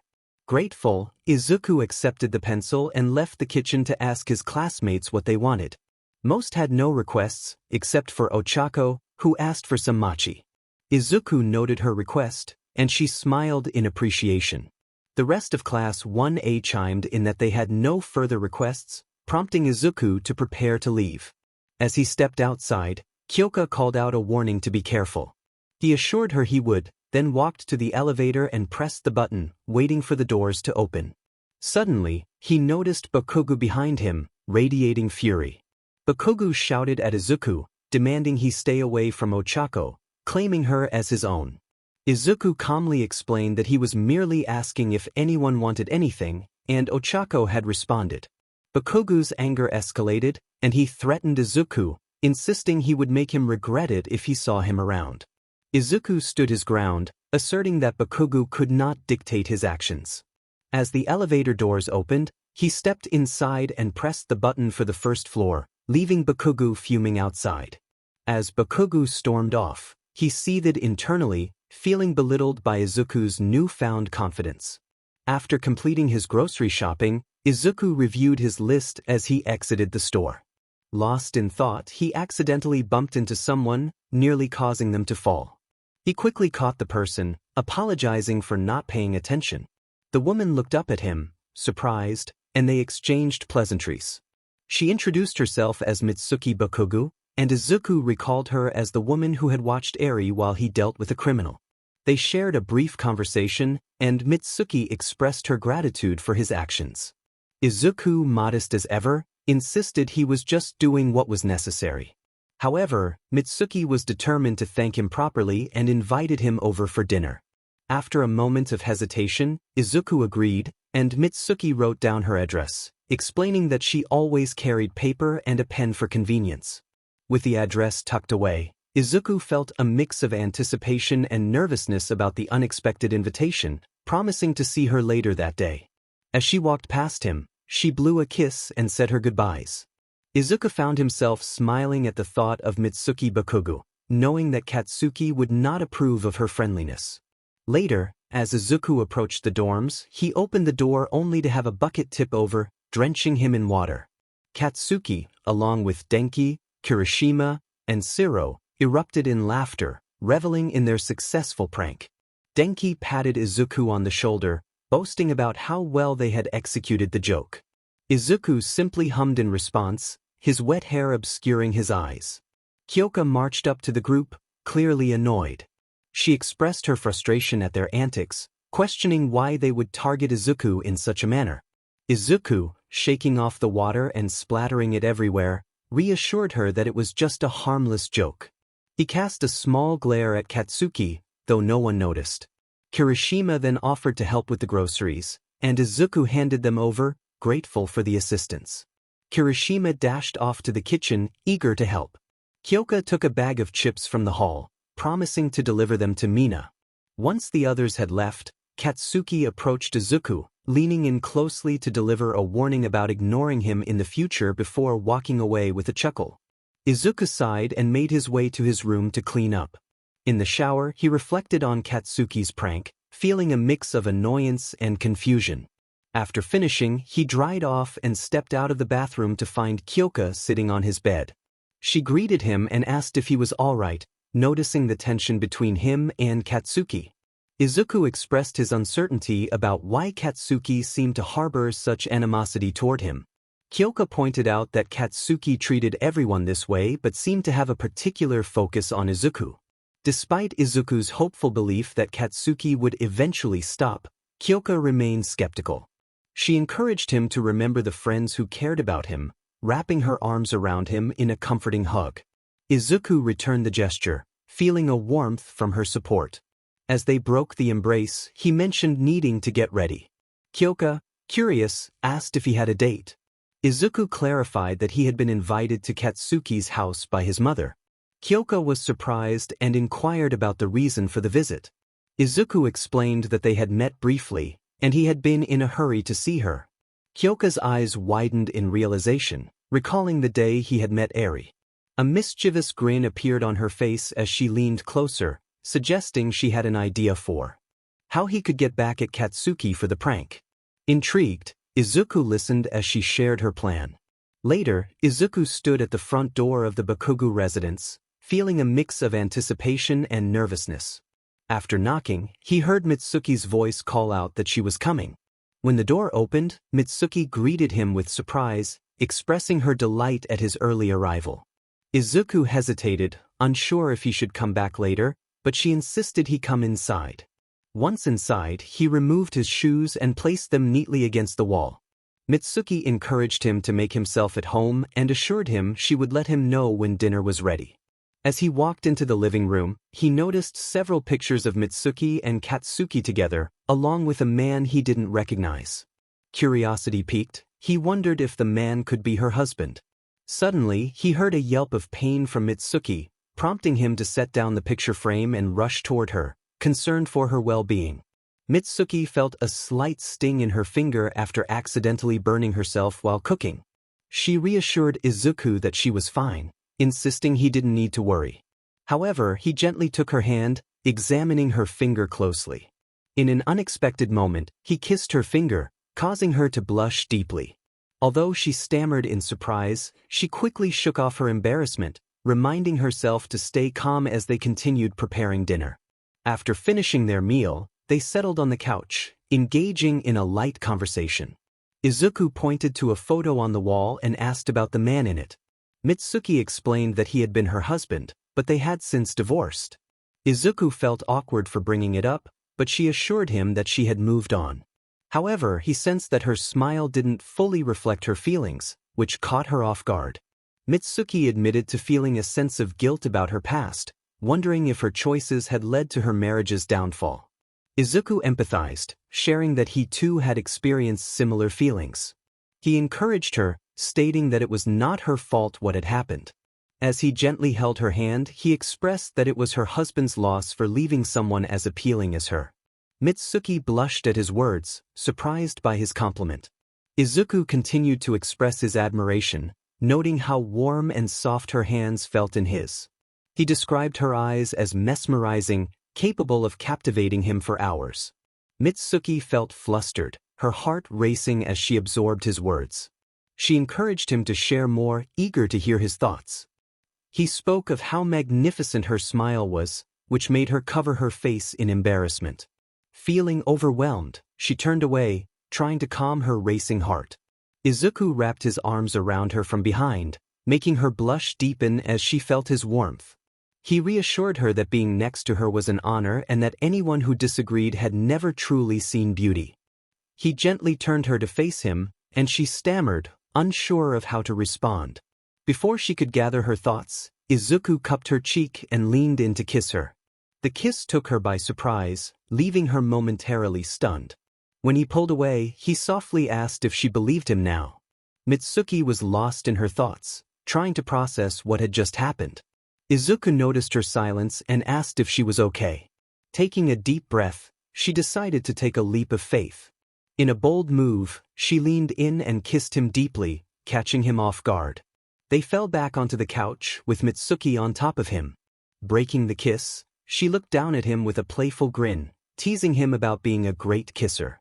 Izuku felt his cheeks flush as he shyly thanked her. Mitsuki playfully questioned him, reminding him that he had initiated the kiss. She rested her head on her palm, her arm draped over his chest, enjoying the moment they shared. Izuku found himself caught off guard by the unexpected turn of events. As he held Mitsuki's waist, he realized just how much he cared for her. However, their moment was interrupted by the sound of her phone ringing from the kitchen. Mitsuki quickly excused herself, leaving Izuku to gather his thoughts. He couldn't help but wonder how Kyoka had known this would happen and resolved to do whatever it took to make Mitsuki happy. As he made his way to the kitchen, he heard Mitsuki's voice raised in frustration. She was clearly annoyed with Katsuki, who had called her for what seemed like a trivial matter. Izuku approached her, curious about the dynamic between mother and son. Mitsuki's irritation was palpable as she expressed her displeasure at being called an old hag, emphasizing her role as a mother. Before she could finish her thought, Izuku wrapped his arms around her waist from behind, seeking comfort in her presence. Mitsuki sighed, feeling the warmth of his affection as she rubbed his arm. She mentioned that she would call Katsuki back later, clearly prioritizing her time with Izuku over the phone call. After hanging up, Mitsuki turned to Izuku with a playful smirk, reminding him that she had more important things to focus on. In a moment of connection, she pulled him in for another kiss, which left both of them feeling a rush of warmth and intimacy. Mitsuki was pleasantly surprised by how good Izuku was at kissing, and she felt her cheeks flush as she complimented him. Izuku, with a hint of mischief in his eyes, responded that she tasted good, causing her blush to deepen. As they shared this moment, Mitsuki felt a mix of excitement and nervousness, questioning whether they were truly ready to take things further. Izuku's gentle gaze reassured her, and she found the courage to admit that she wanted to explore their feelings.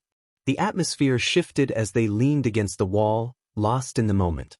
After a brief pause, Mitsuki asked why they had stopped, and Izuku playfully assured her that he wasn't finished yet.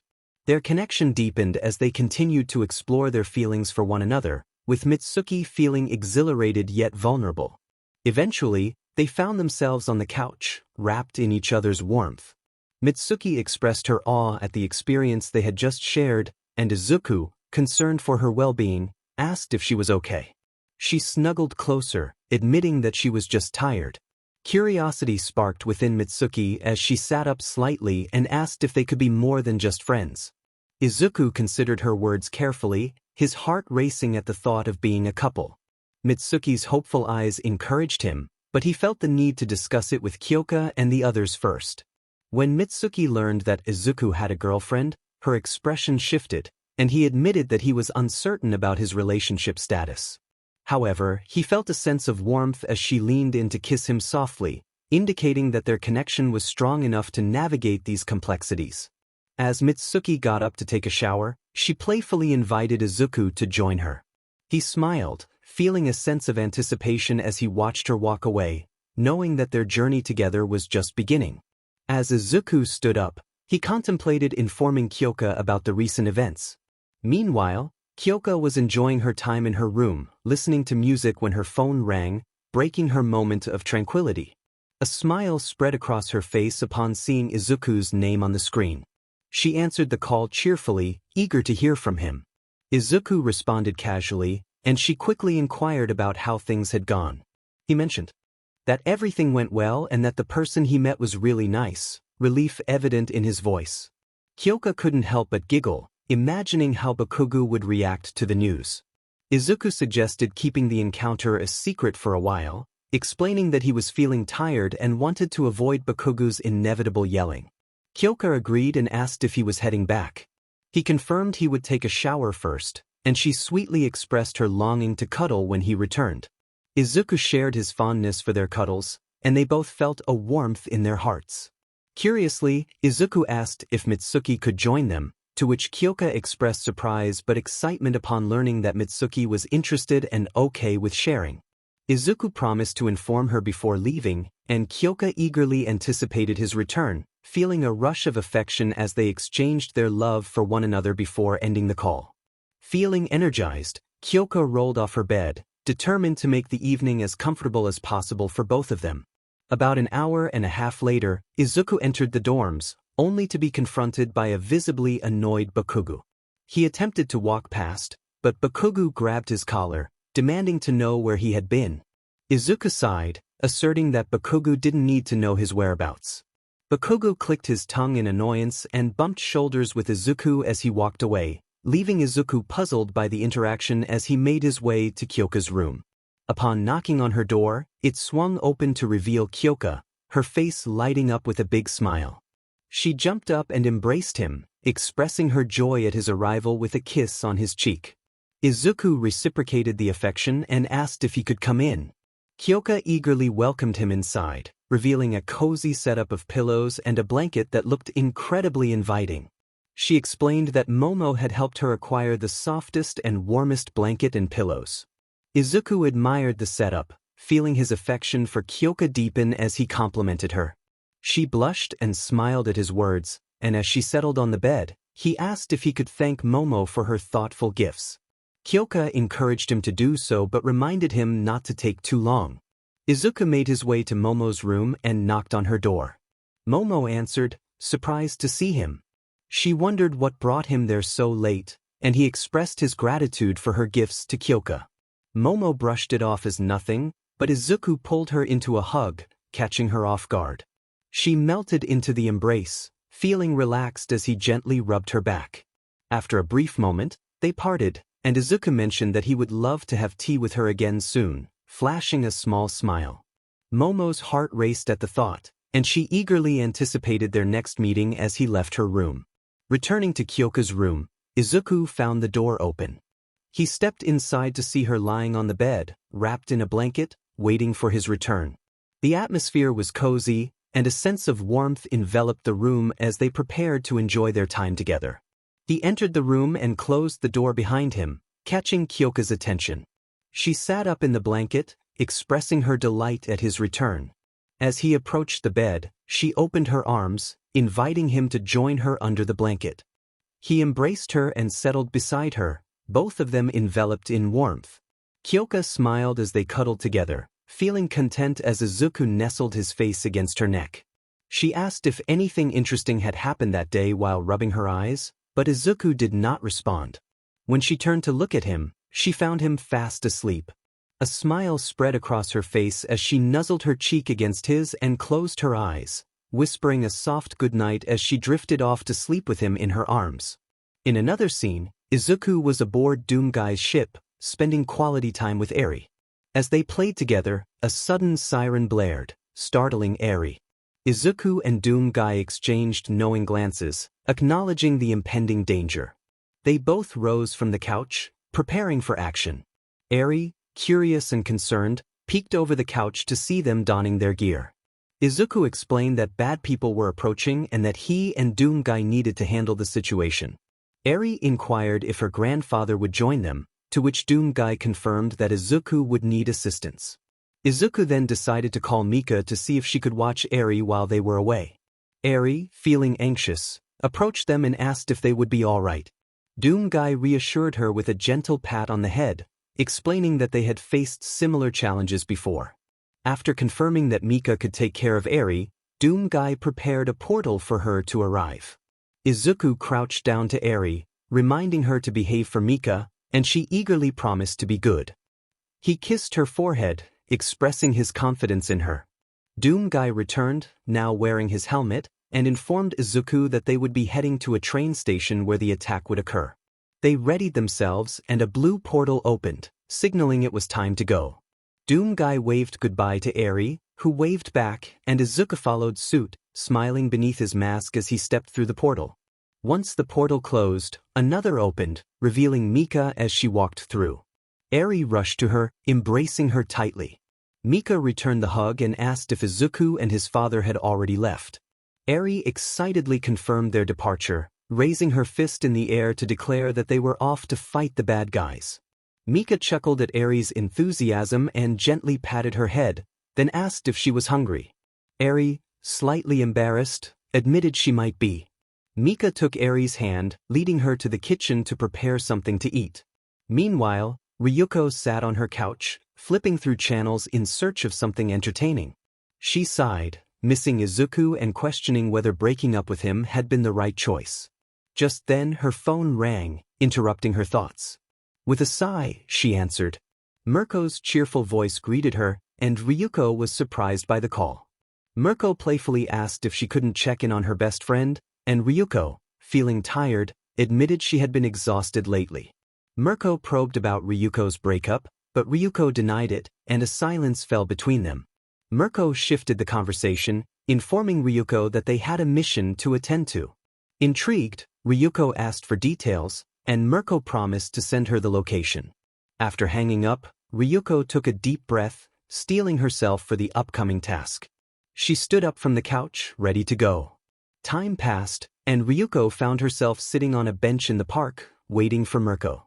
As she wondered about the delay, a portal opened before her, and Doomguy stepped through. Izuku stepped through the portal and spotted Ryuko, both of them surprised to see each other. They exchanged glances, each wondering what the other was doing there, and quickly looked away.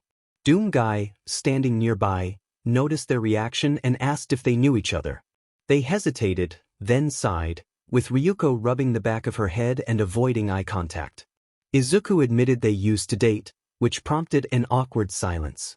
Just then, Mirko arrived, breaking the tension with her enthusiastic entrance. She explained that she had been delayed by a villain robbing a child, which left Ryuko wide-eyed in disbelief. Mirko then recognized Izuku and approached him, recalling how he had easily defeated them in a previous encounter.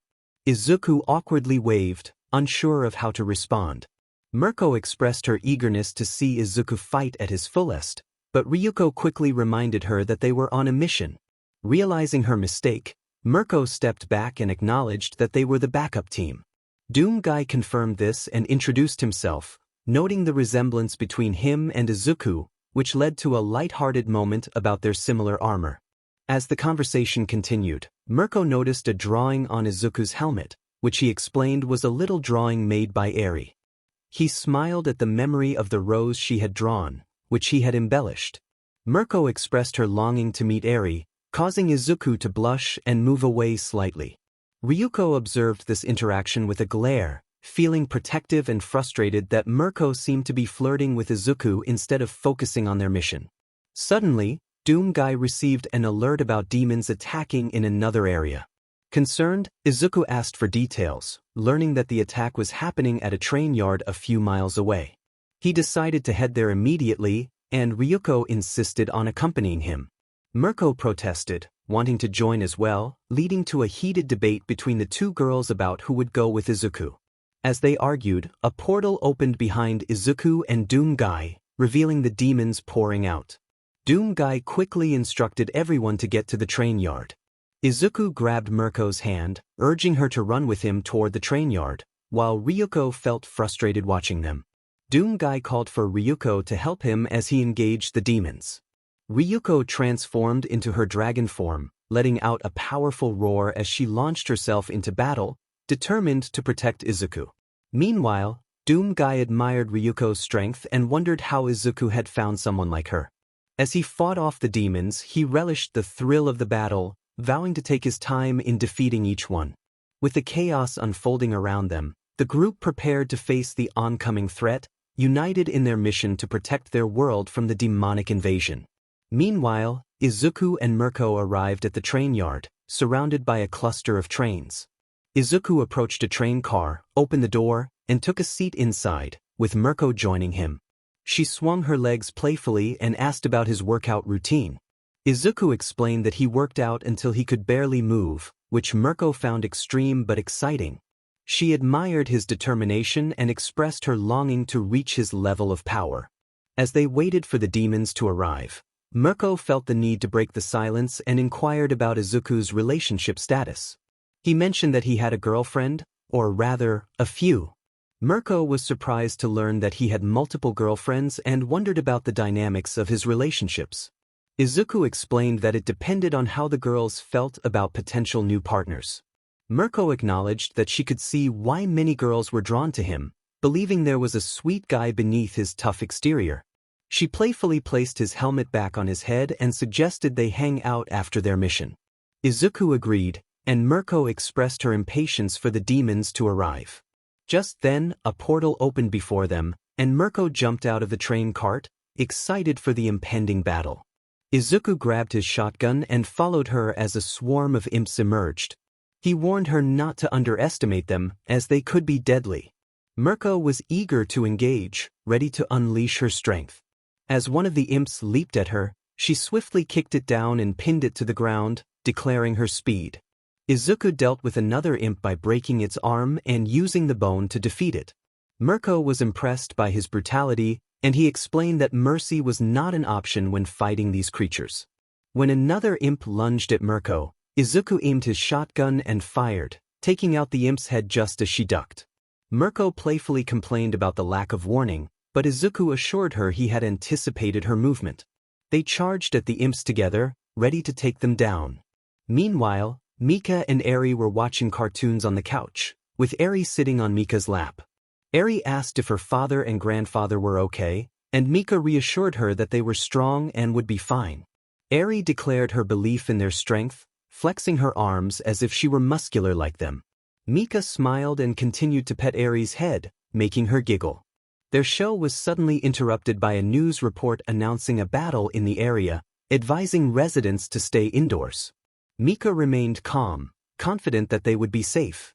Eri expressed her excitement about being in space, her cheerful demeanor infectious. A news reporter provided live coverage of heroes engaged in a battle at a train yard, showcasing the rabbit hero Mirko skillfully taking down demons while Izuku demonstrated his impressive combat abilities against imps. Eri's eyes widened with delight as she pointed out her father on the screen, her face lighting up with a big smile. Mika, her mother, smiled back and affectionately patted Eri's head, acknowledging her excitement. Eri then pointed out Mirko, and Mika gently corrected her, clarifying that Mirko was a rabbit hero, not just a bunny. Eri, curious, tilted her head and asked for the difference, but Mika decided to postpone the explanation, suggesting they focus on the unfolding battle instead. As the scene shifted back to the heroes, Izuku and Mirko had just defeated the last imp. Mirko took a moment to catch her breath, expressing surprise at how enjoyable taking down demons could be. Izuku, removing his helmet, agreed and noticed a helicopter hovering above them, wondering how long it had been there. Mirko speculated whether Izuku's child was watching, prompting him to wave at the helicopter. They discussed their next move, deciding to return to Izuku's father and Ryuko. However, before they could leave, a portal opened, and a menacing figure emerged, brandishing a battle axe. Izuku quickly donned his helmet, recognizing the threat. Mirko shifted into a fighting stance, asking if Izuku knew the newcomer. He warned her that this demon was far more formidable than a regular imp. The demon taunted Izuku, revealing that he was aware of Izuku's lineage. Izuku prepared for a fight, asserting that the demon's intentions would remain just a dream. Mirko, dismissing the demon's appearance, was reminded by Izuku to take the threat seriously.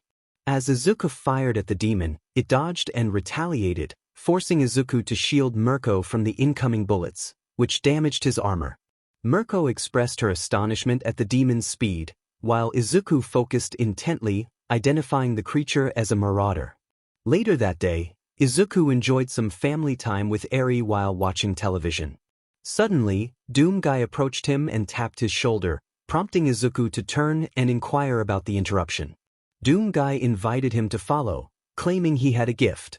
Confused, Izuku wondered why he was receiving a gift when it wasn't his birthday. Eri chimed in, suggesting it might be an early birthday present, her eyes sparkling with excitement. Izuku stood up, asking Eri if she wanted to join him in discovering the gift. Eri eagerly jumped into his arms, and he caught her, holding her close as they followed Doomguy. As they walked, Doomguy began to share important information he had withheld for too long. He warned them of an impending danger, something that could destroy worlds. Eri's expression turned serious with worry, prompting Izuku to comfort her, assuring her they would face the threat together.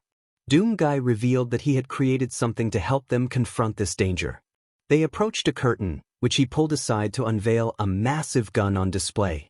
He introduced it as the BFG, and Izuku was astonished by its size, asking what the acronym stood for. After a moment of hesitation, Doomguy explained that it stood for Big Freaking Gun, noting Eri's eager expression.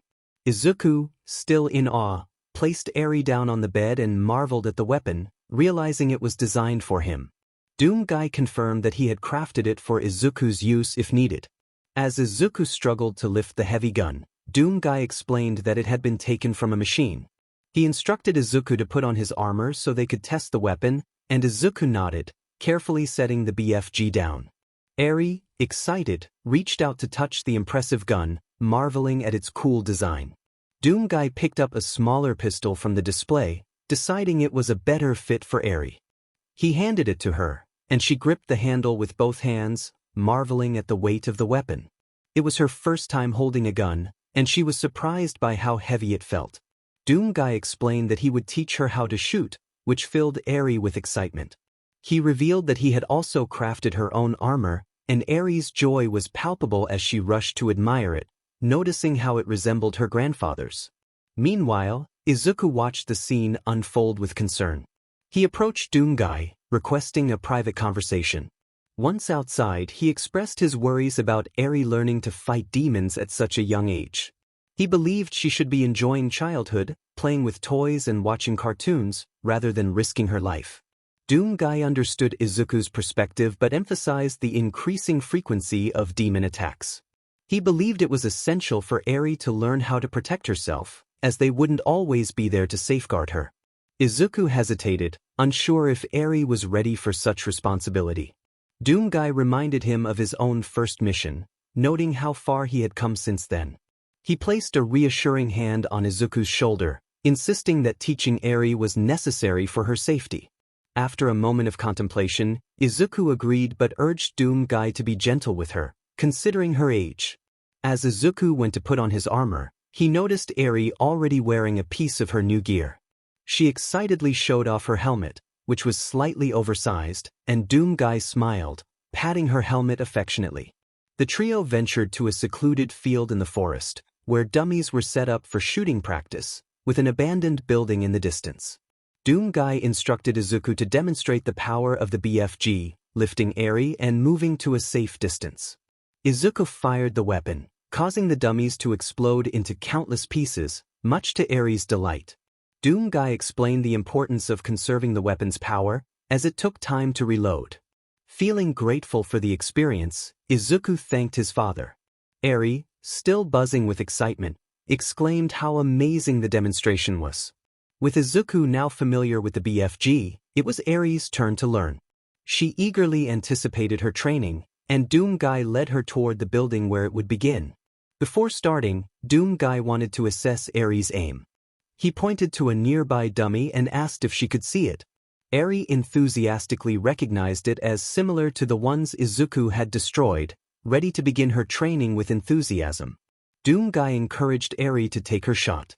She nodded and aimed the handgun, but as she struggled to pull the trigger, the gun went off unexpectedly. The bullet grazed the dummy's shoulder, and the kickback caused the gun to fly from her hands, making her fall onto her bottom. Doom Guy helped her up, acknowledging her effort despite her disappointment at missing the target. He reassured her that a hit, even a graze, was a good start and emphasized the importance of getting her into shape to handle the kickback of any gun. Eri looked up at him with excitement, asking if her father had trained in a similar way at her age and if she would become as strong as him. Doom Guy mentioned that her father was a little older when he trained, but he was confident that Eri would surpass him in strength. With a playful command, he instructed her to do 25 push-ups, reminding her that he would push her to her limits until she had none. Eri enthusiastically accepted the challenge, and Doom Guy decided to join her in the exercise. Meanwhile, Izuku arrived at UA to find his classmates engaged in a fierce battle against demons that had emerged from a portal. Jiru greeted him as a demon's corpse flew past, and Izuku expressed that he would have arrived sooner if he had known about the demons. Jiru had intended for it to be a surprise as she unleashed shockwaves at the attacking demons. Izuku pulled out his sawed-off shotgun, joining the fray and taking down demons as he charged forward. Momo noted her relief at Izuku's arrival, stating that the demons were becoming increasingly violent. As two demons charged at them, Jiru stunned them with shockwaves while Momo quickly fashioned weapons for both of them. They charged into battle, with Jiru striking one demon's knee, incapacitating it, while Momo delivered a blow to the head of the other, sending both demons crashing to the ground as they continued to fight. Back with Eri, she was shooting targets alongside Doom Guy and was surprisingly adept, hitting several targets despite the recoil knocking her off balance. Doom Guy praised her progress, noting that she was learning quickly, much faster than her father had at her age. Eri's excitement grew as she asked if this meant she could fight demons with her father. Doom Guy cautioned her not to get ahead of herself, which momentarily dampened her enthusiasm. Eri fiddled with her gun, expressing her disappointment at the thought of being too young to fight. Doom Guy knelt in front of her, affirming that she was doing well but explaining that she was still a bit too young for such dangerous tasks. He proposed asking her father for permission, assuring her that if he agreed, she could join him on his adventures. Eri's face lit up with excitement at the prospect. Doom Guy then revealed a hidden section of the wall, exposing two imps tied up and thrashing around. Eri's curiosity turned to fear as she questioned why they were restrained. Doom Guy explained that if they were untied, they would attack. He emphasized that if Eri wanted to help her father, she would need to face her first demon. He pulled out a modified handgun, explaining that while imps were the weakest demons, they were still fast and dangerous, and it was best to take them out from a distance. Demonstrating, he aimed at one of the imps and shot it between the eyes, causing it to go limp. He turned to Eri, encouraging her to take her turn. Eri hesitated, uncertainty clouding her expression as she questioned whether she had to shoot. Doom Guy, puzzled by her reluctance, listened as she expressed her belief that not all demons were bad and that perhaps they could be helped to change. Doom Guy knelt down to hold her shoulders, explaining the harsh reality that demons did not possess the capacity for remorse or guilt. They were simply monsters that killed. He stressed the importance of stopping them to protect innocent lives, urging her to understand that while it was admirable to see the good in others, these creatures posed a real threat. Eri contemplated his words, realizing the weight of the responsibility that came with their fight against evil. He took her hands and guided her to aim the gun at the imp. Eri was trembling slightly as she focused on the sights of the handgun.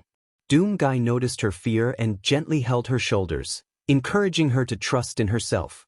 With a deep breath, Eri steeled herself, determined to take the shot. She aimed at the demon, closed her eyes, and pulled the trigger. Doom Guy observed as the bullet struck the imp's body. He praised her shot, noting that her eyes were still closed and reminding her to keep them open. Eri acknowledged this and opened her eyes, realizing the importance of proper aim. Doomguy explained that sometimes a headshot or complete dismemberment was necessary. He then demonstrated by pulling out his own handgun and shooting the imp in the head. He reassured her that soon she would be able to handle demons on her own but emphasized the need for training first, asking if she was ready for the challenge. Eri expressed her eagerness to help protect the world alongside him and her father. Doomguy chuckled and suggested they take a snack break, knowing she must be hungry. Eri admitted she was starving, and he proposed they get something to eat, joking that he couldn't cook. They decided on McDonald's and left the building to enjoy their meal. Later, while sitting on a rooftop and savoring their lunch, they noticed an explosion in the distance. Eri, curious, asked about it, and Doomguy speculated that it was likely her father dealing with some demons. Eri continued to watch the explosions coming from UA and wondered if her grandfather should be helping.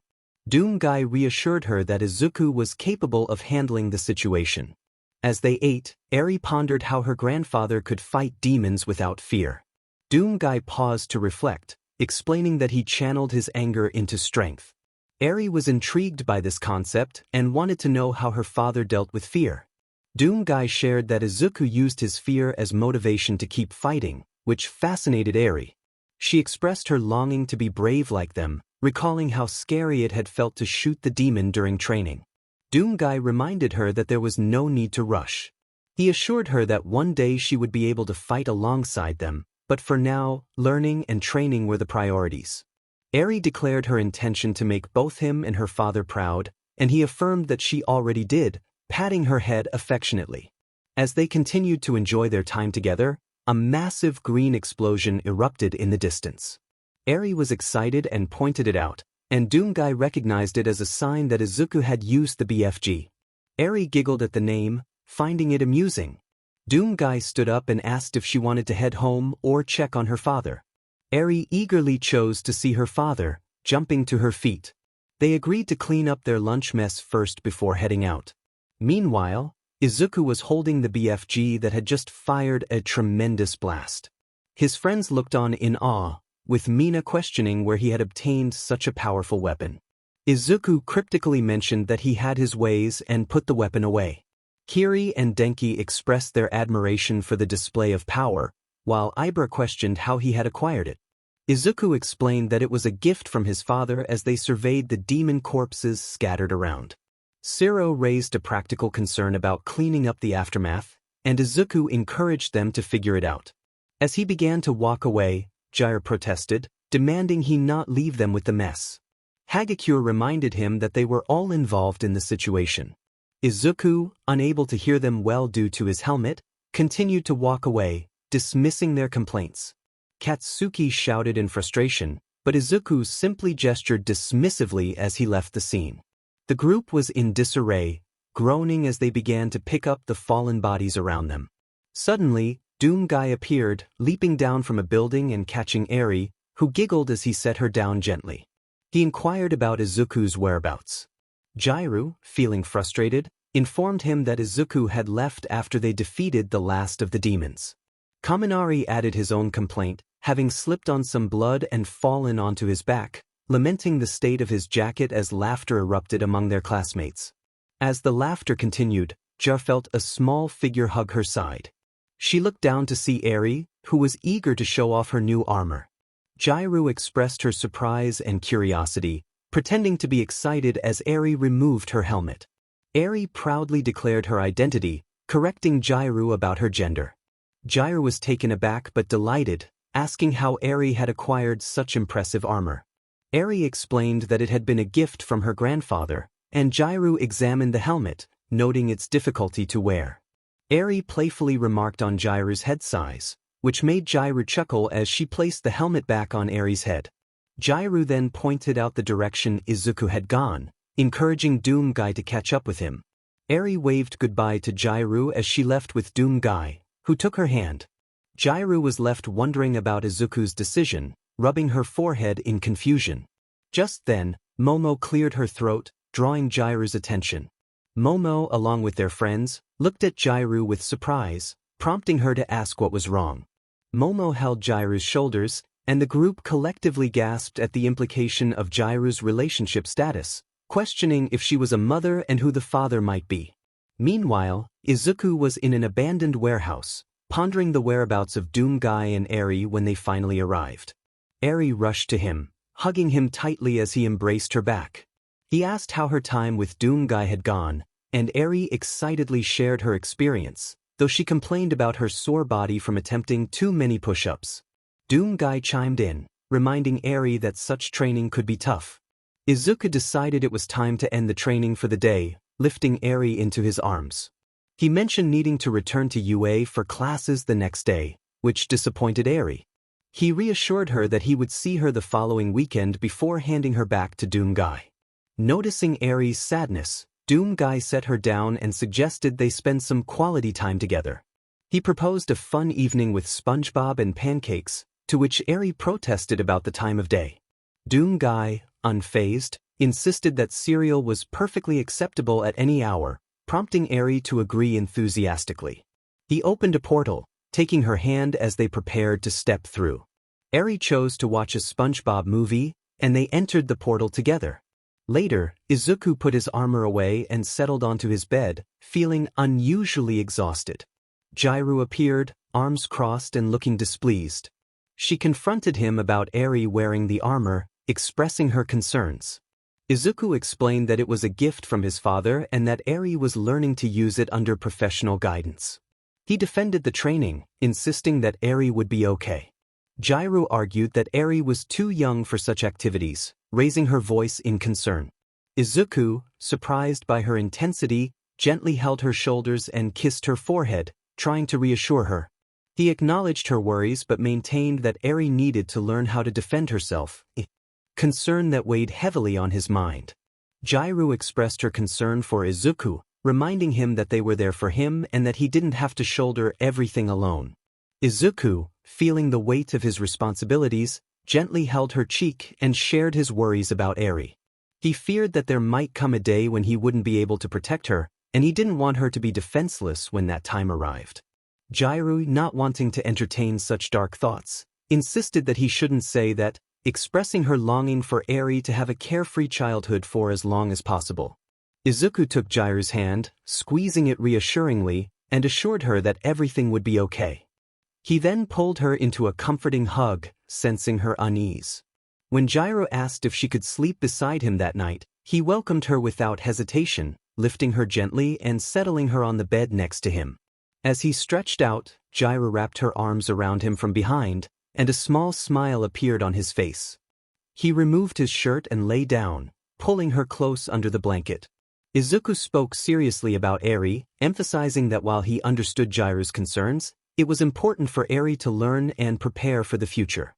Jairu rested her head on his chest, sharing her own worries about Eri growing up too fast. They both cuddled tightly, contemplating whether it was the right decision to allow Eri to train under Doomguy. Despite their uncertainty, one thing was clear: they would do anything for Eri. As they settled in for the night, Jairu whispered a good night, and Izuku responded in kind. They shared a gentle kiss before drifting off to sleep together. Later, Izuku returned home from school, feeling the familiar comfort of his quiet space. Eri was often at Doomguy's, and while he cherished her presence, he appreciated the solitude. He sank onto the couch, enjoying the peace that enveloped him. With Eri away and the girls out for a night together, he relished the rare moment of stillness. Just as he began to relax, his phone rang, jolting him from his thoughts. Frustrated, he glanced at the screen and saw it was his dad, Doomguy. Panic set in as he quickly answered, fearing something had happened to Eri. Fortunately, Doomguy reassured him that Eri was fine and had been picked up by one of his friends for a shopping trip. Izuku felt a wave of relief wash over him when he learned it was Ibra who had taken her. Doomguy suggested they spend some time together since Eri was with friends. Izuku, curious about what his father had in mind, listened as Doomguy proposed they could go on a demon-hunting adventure like they used to. However, Izuku wasn't in the mood for that kind of excitement at the moment. They both admitted they weren't sure what normal people did for fun, having never had that experience before. As they pondered their options, an upbeat jingle from the television caught Izuku's attention.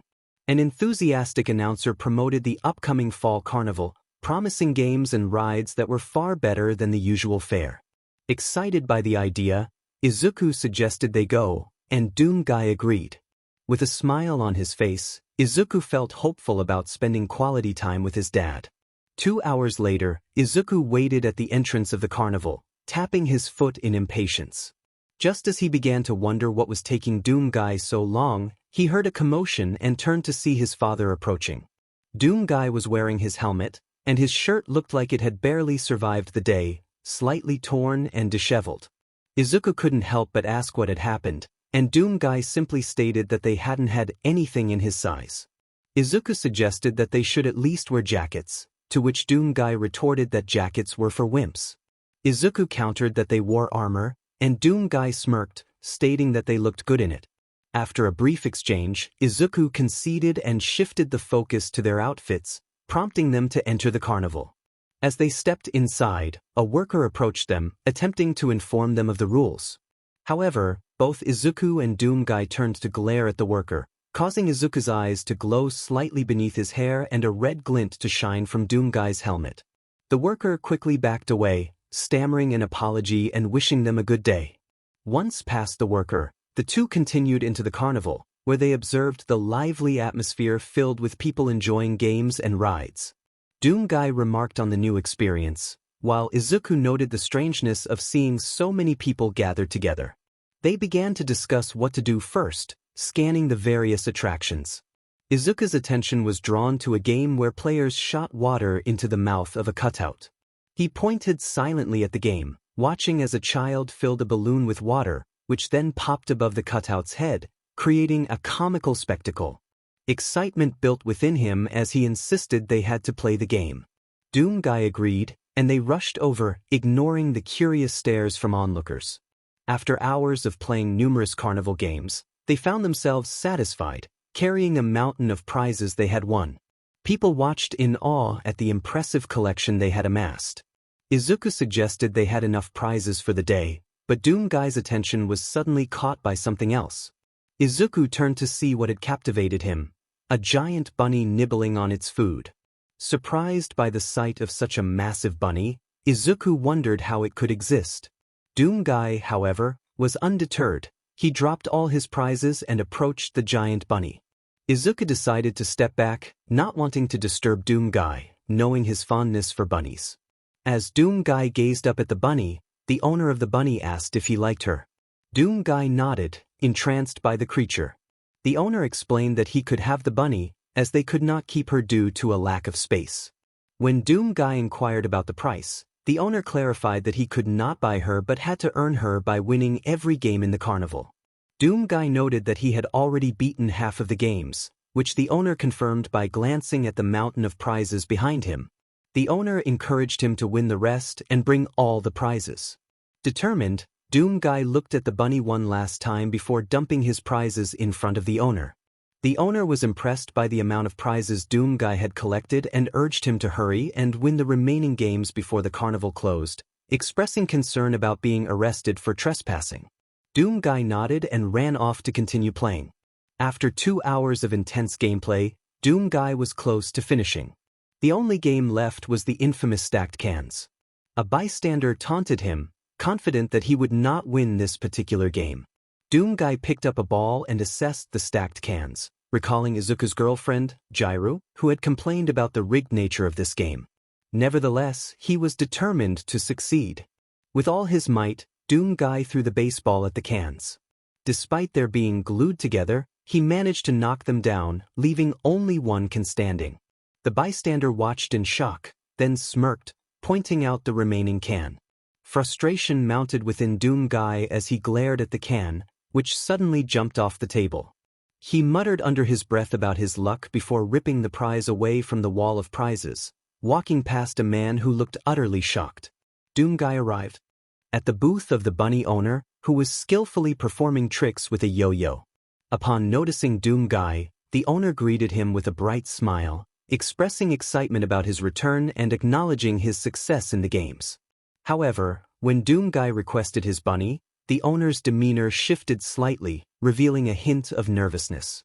The owner explained that there was a problem, The bunny had become hungry and managed to break out of its cage.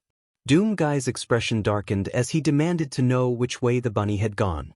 The owner pointed toward the entrance, indicating that the bunny had run out, and assured Doomguy that if he caught her, she would be his. With a sense of determination, Doomguy dropped his prizes but took the yo-yo from the owner before jogging off in pursuit of the runaway bunny. Minutes later, following the trail of giant footprints and the chaos left in the bunny's wake, Doomguy heard distant screams of terror. He rushed toward the noise and found the enormous rabbit sniffing a tree for food. In its frustration, the bunny kicked the tree, causing it to crash into a car and resulting in an explosion. The cries for help from a woman echoed in the air, but Doomguy couldn't help but feel a sense of admiration for the creature, thinking to himself that she was perfect.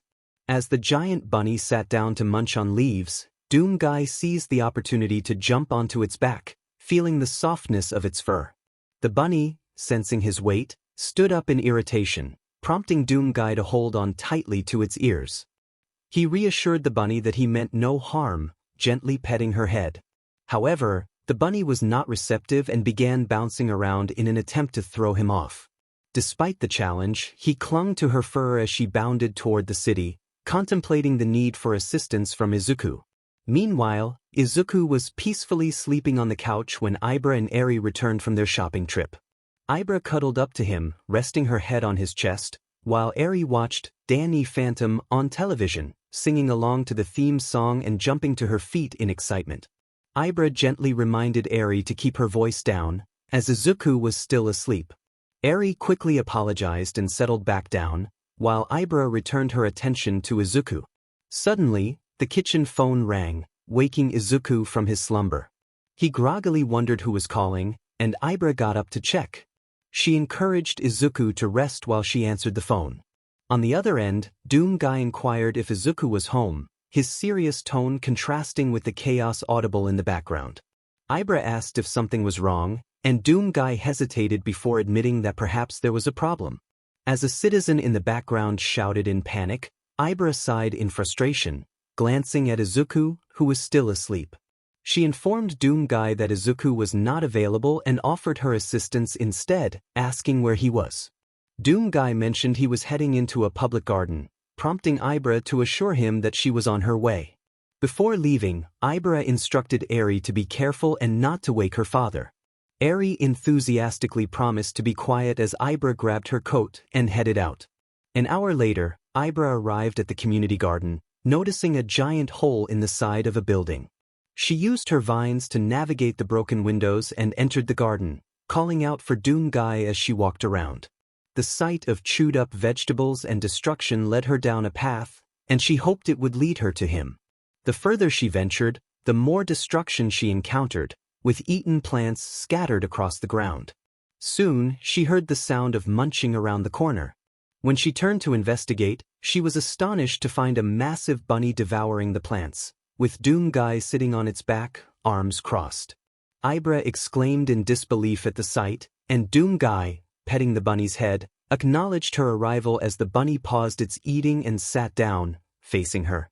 Doomguy had a special bond with a creature he cherished deeply. As he gently petted the bunny's head, Ibra observed the scene with curiosity. She used her vines to elevate herself to his height, inquiring about their plan to take the bunny home. Doomguy explained that they needed to find a more open space for Vega to teleport the bunny to the ship. Ibra noted the bunny's size, which seemed to be causing some damage in the confined garden. Doomguy reassured her that he had a training room spacious enough for the bunny and promised to ensure her comfort. After a moment of contemplation, he mentioned an open field where he had previously taught Eri to shoot. Ibra was taken aback by the revelation, expressing her concern over teaching a young girl how to handle a firearm. Doomguy defended his decision, stating that Eri was old enough and had performed well. Ibra sighed, recognizing that they needed to focus on getting the bunny home first. She moved behind Doomguy, using her vines to guide the bunny out of the garden. Suddenly, loud shrieks echoed from outside the garden, signaling the return of demons. Ibra's anger flared as she recognized the sounds, while Doomguy shared her concern.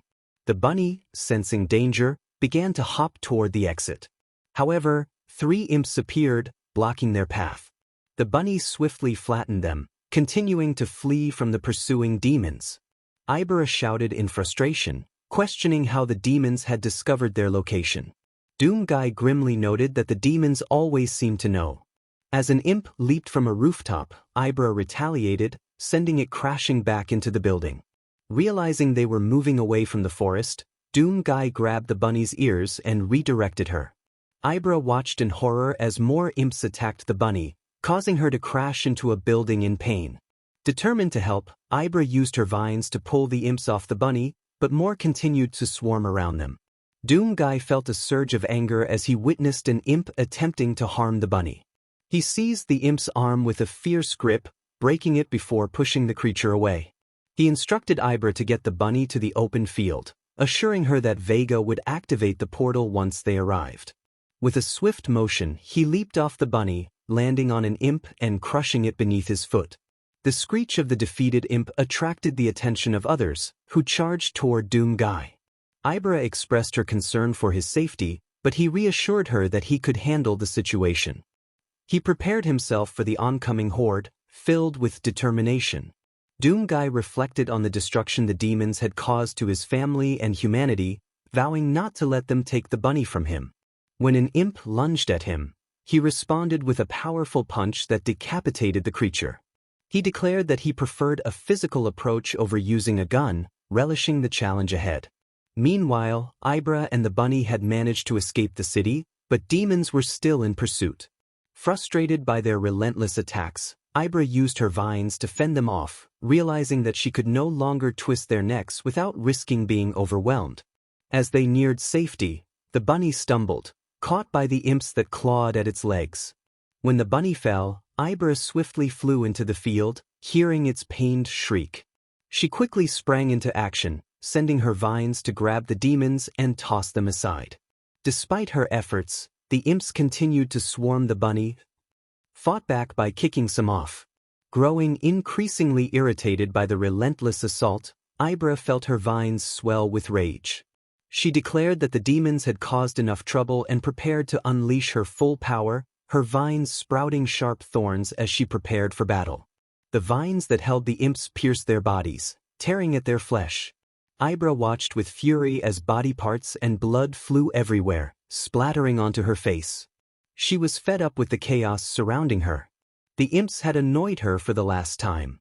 Sick of dealing with the hellish creatures, Ibera's vines grew thicker and more menacing behind her. She declared that even if they returned, she would be ready to tear them apart once again. With a narrowed gaze filled with rage, she summoned her vines to attack without hesitation. Meanwhile, Doomguy approached an imp that was missing its lower half, its insides spilling out. He stepped on the remains, causing the creature to shriek in pain. He found a grim satisfaction in hearing the cries of demons as he prepared to crush the imp's skull. Just then his phone vibrated.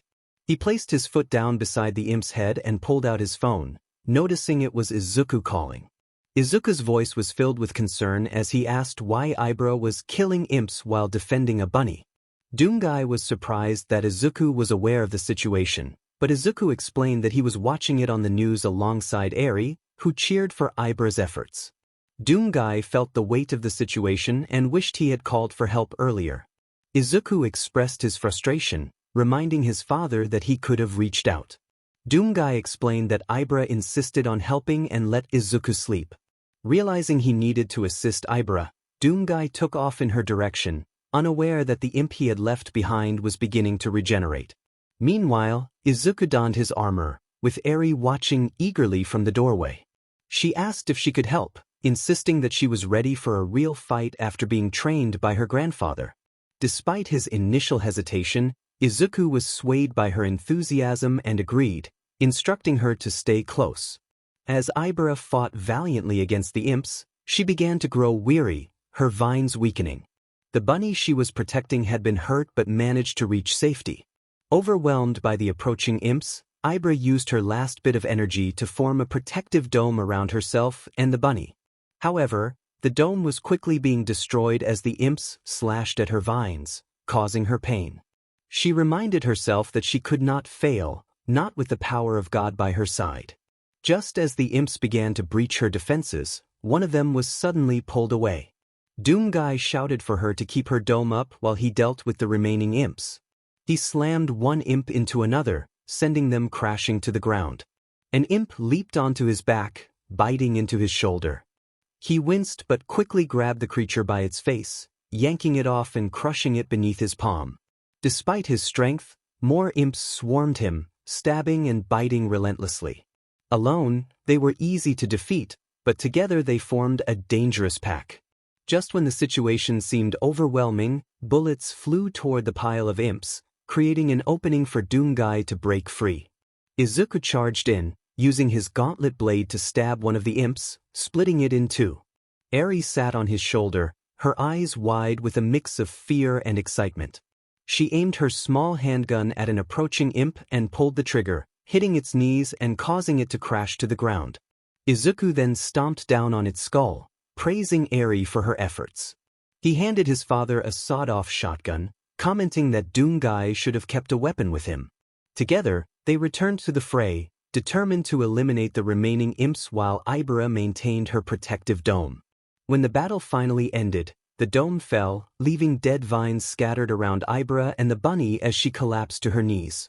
Izuku rushed to her side, holding her close, relieved that they had survived the onslaught.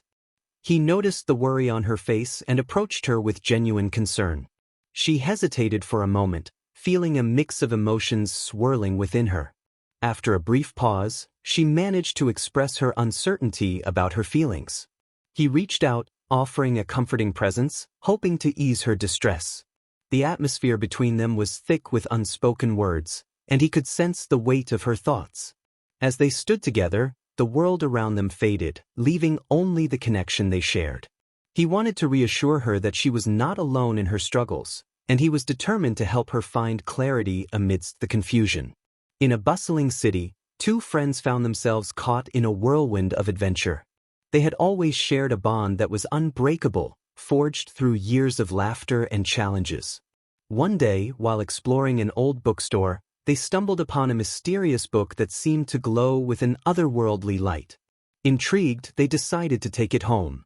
As they delved into the pages, they discovered that the book contained stories of legendary heroes and mythical creatures.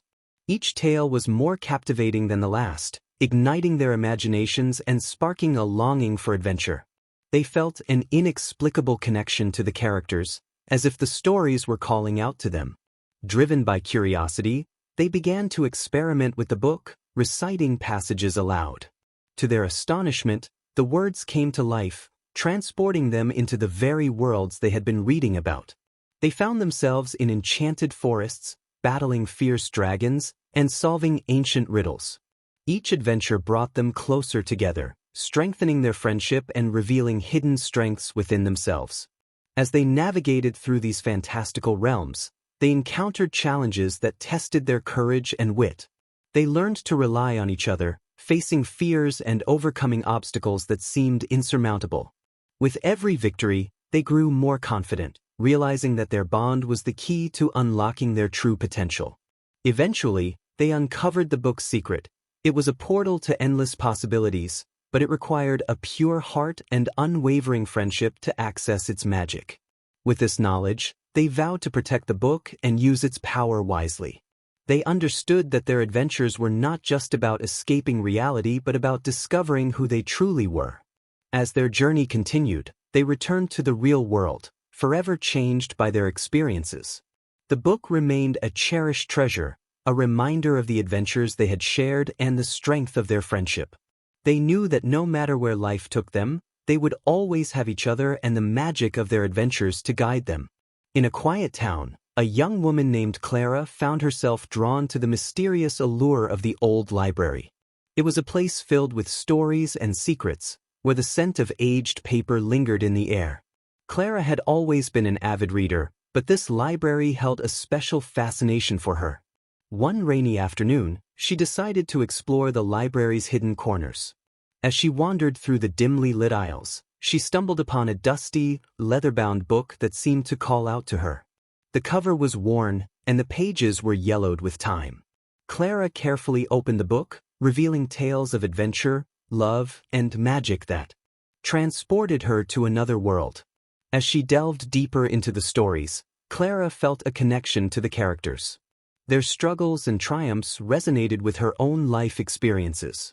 She spent hours lost in the pages, forgetting the outside world. The library became her sanctuary, a place where she could escape and dream.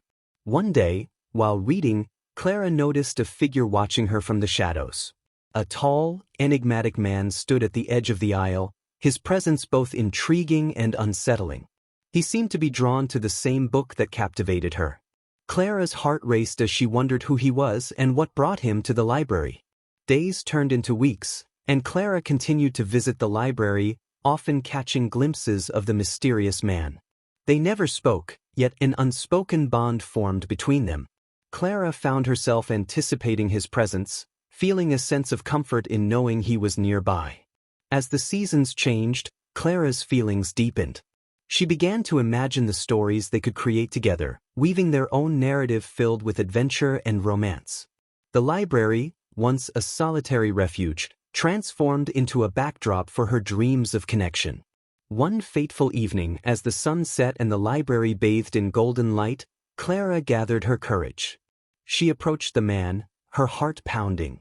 In that moment, she realized that the stories they had both been drawn to were not just tales of the past but a reflection of their own lives. Together, they began to explore the library, sharing their favorite books and discovering new ones. Their bond grew stronger with each passing day, and Clara felt as if she had found a kindred spirit. The library, once a place of solitude, became a vibrant space filled with laughter and shared dreams. As they continued to explore the depths of the library, Clara and the man forged a connection that transcended words. They became co-authors of their own story, one filled with adventure, friendship, and the promise of something more.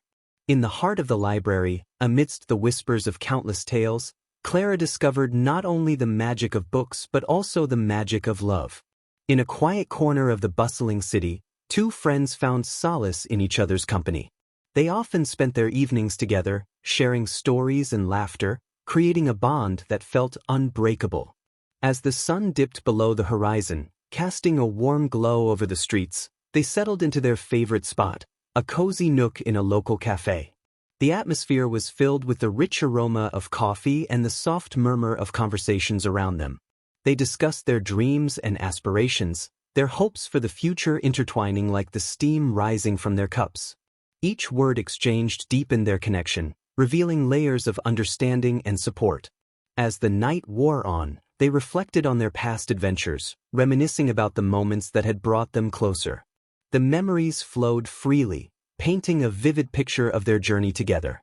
They laughed at the silly mishaps and celebrated the milestones, grateful for the experiences that had shaped their friendship. In that moment, surrounded by the warmth of companionship, they felt a sense of peace. The world outside faded away, leaving only the comfort of their bond. They knew that no matter what challenges lay ahead, they would face them together, united by their unwavering support for one another.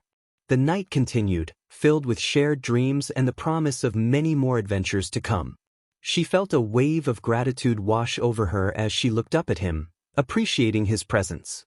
His support had been a guiding light during her struggles, and she couldn't help but feel a deep connection to him. They had faced countless challenges together, and each moment had only strengthened their bond. As they walked side by side, she reflected on the journey they had taken. There had been moments of doubt and fear, but he had always been there to reassure her.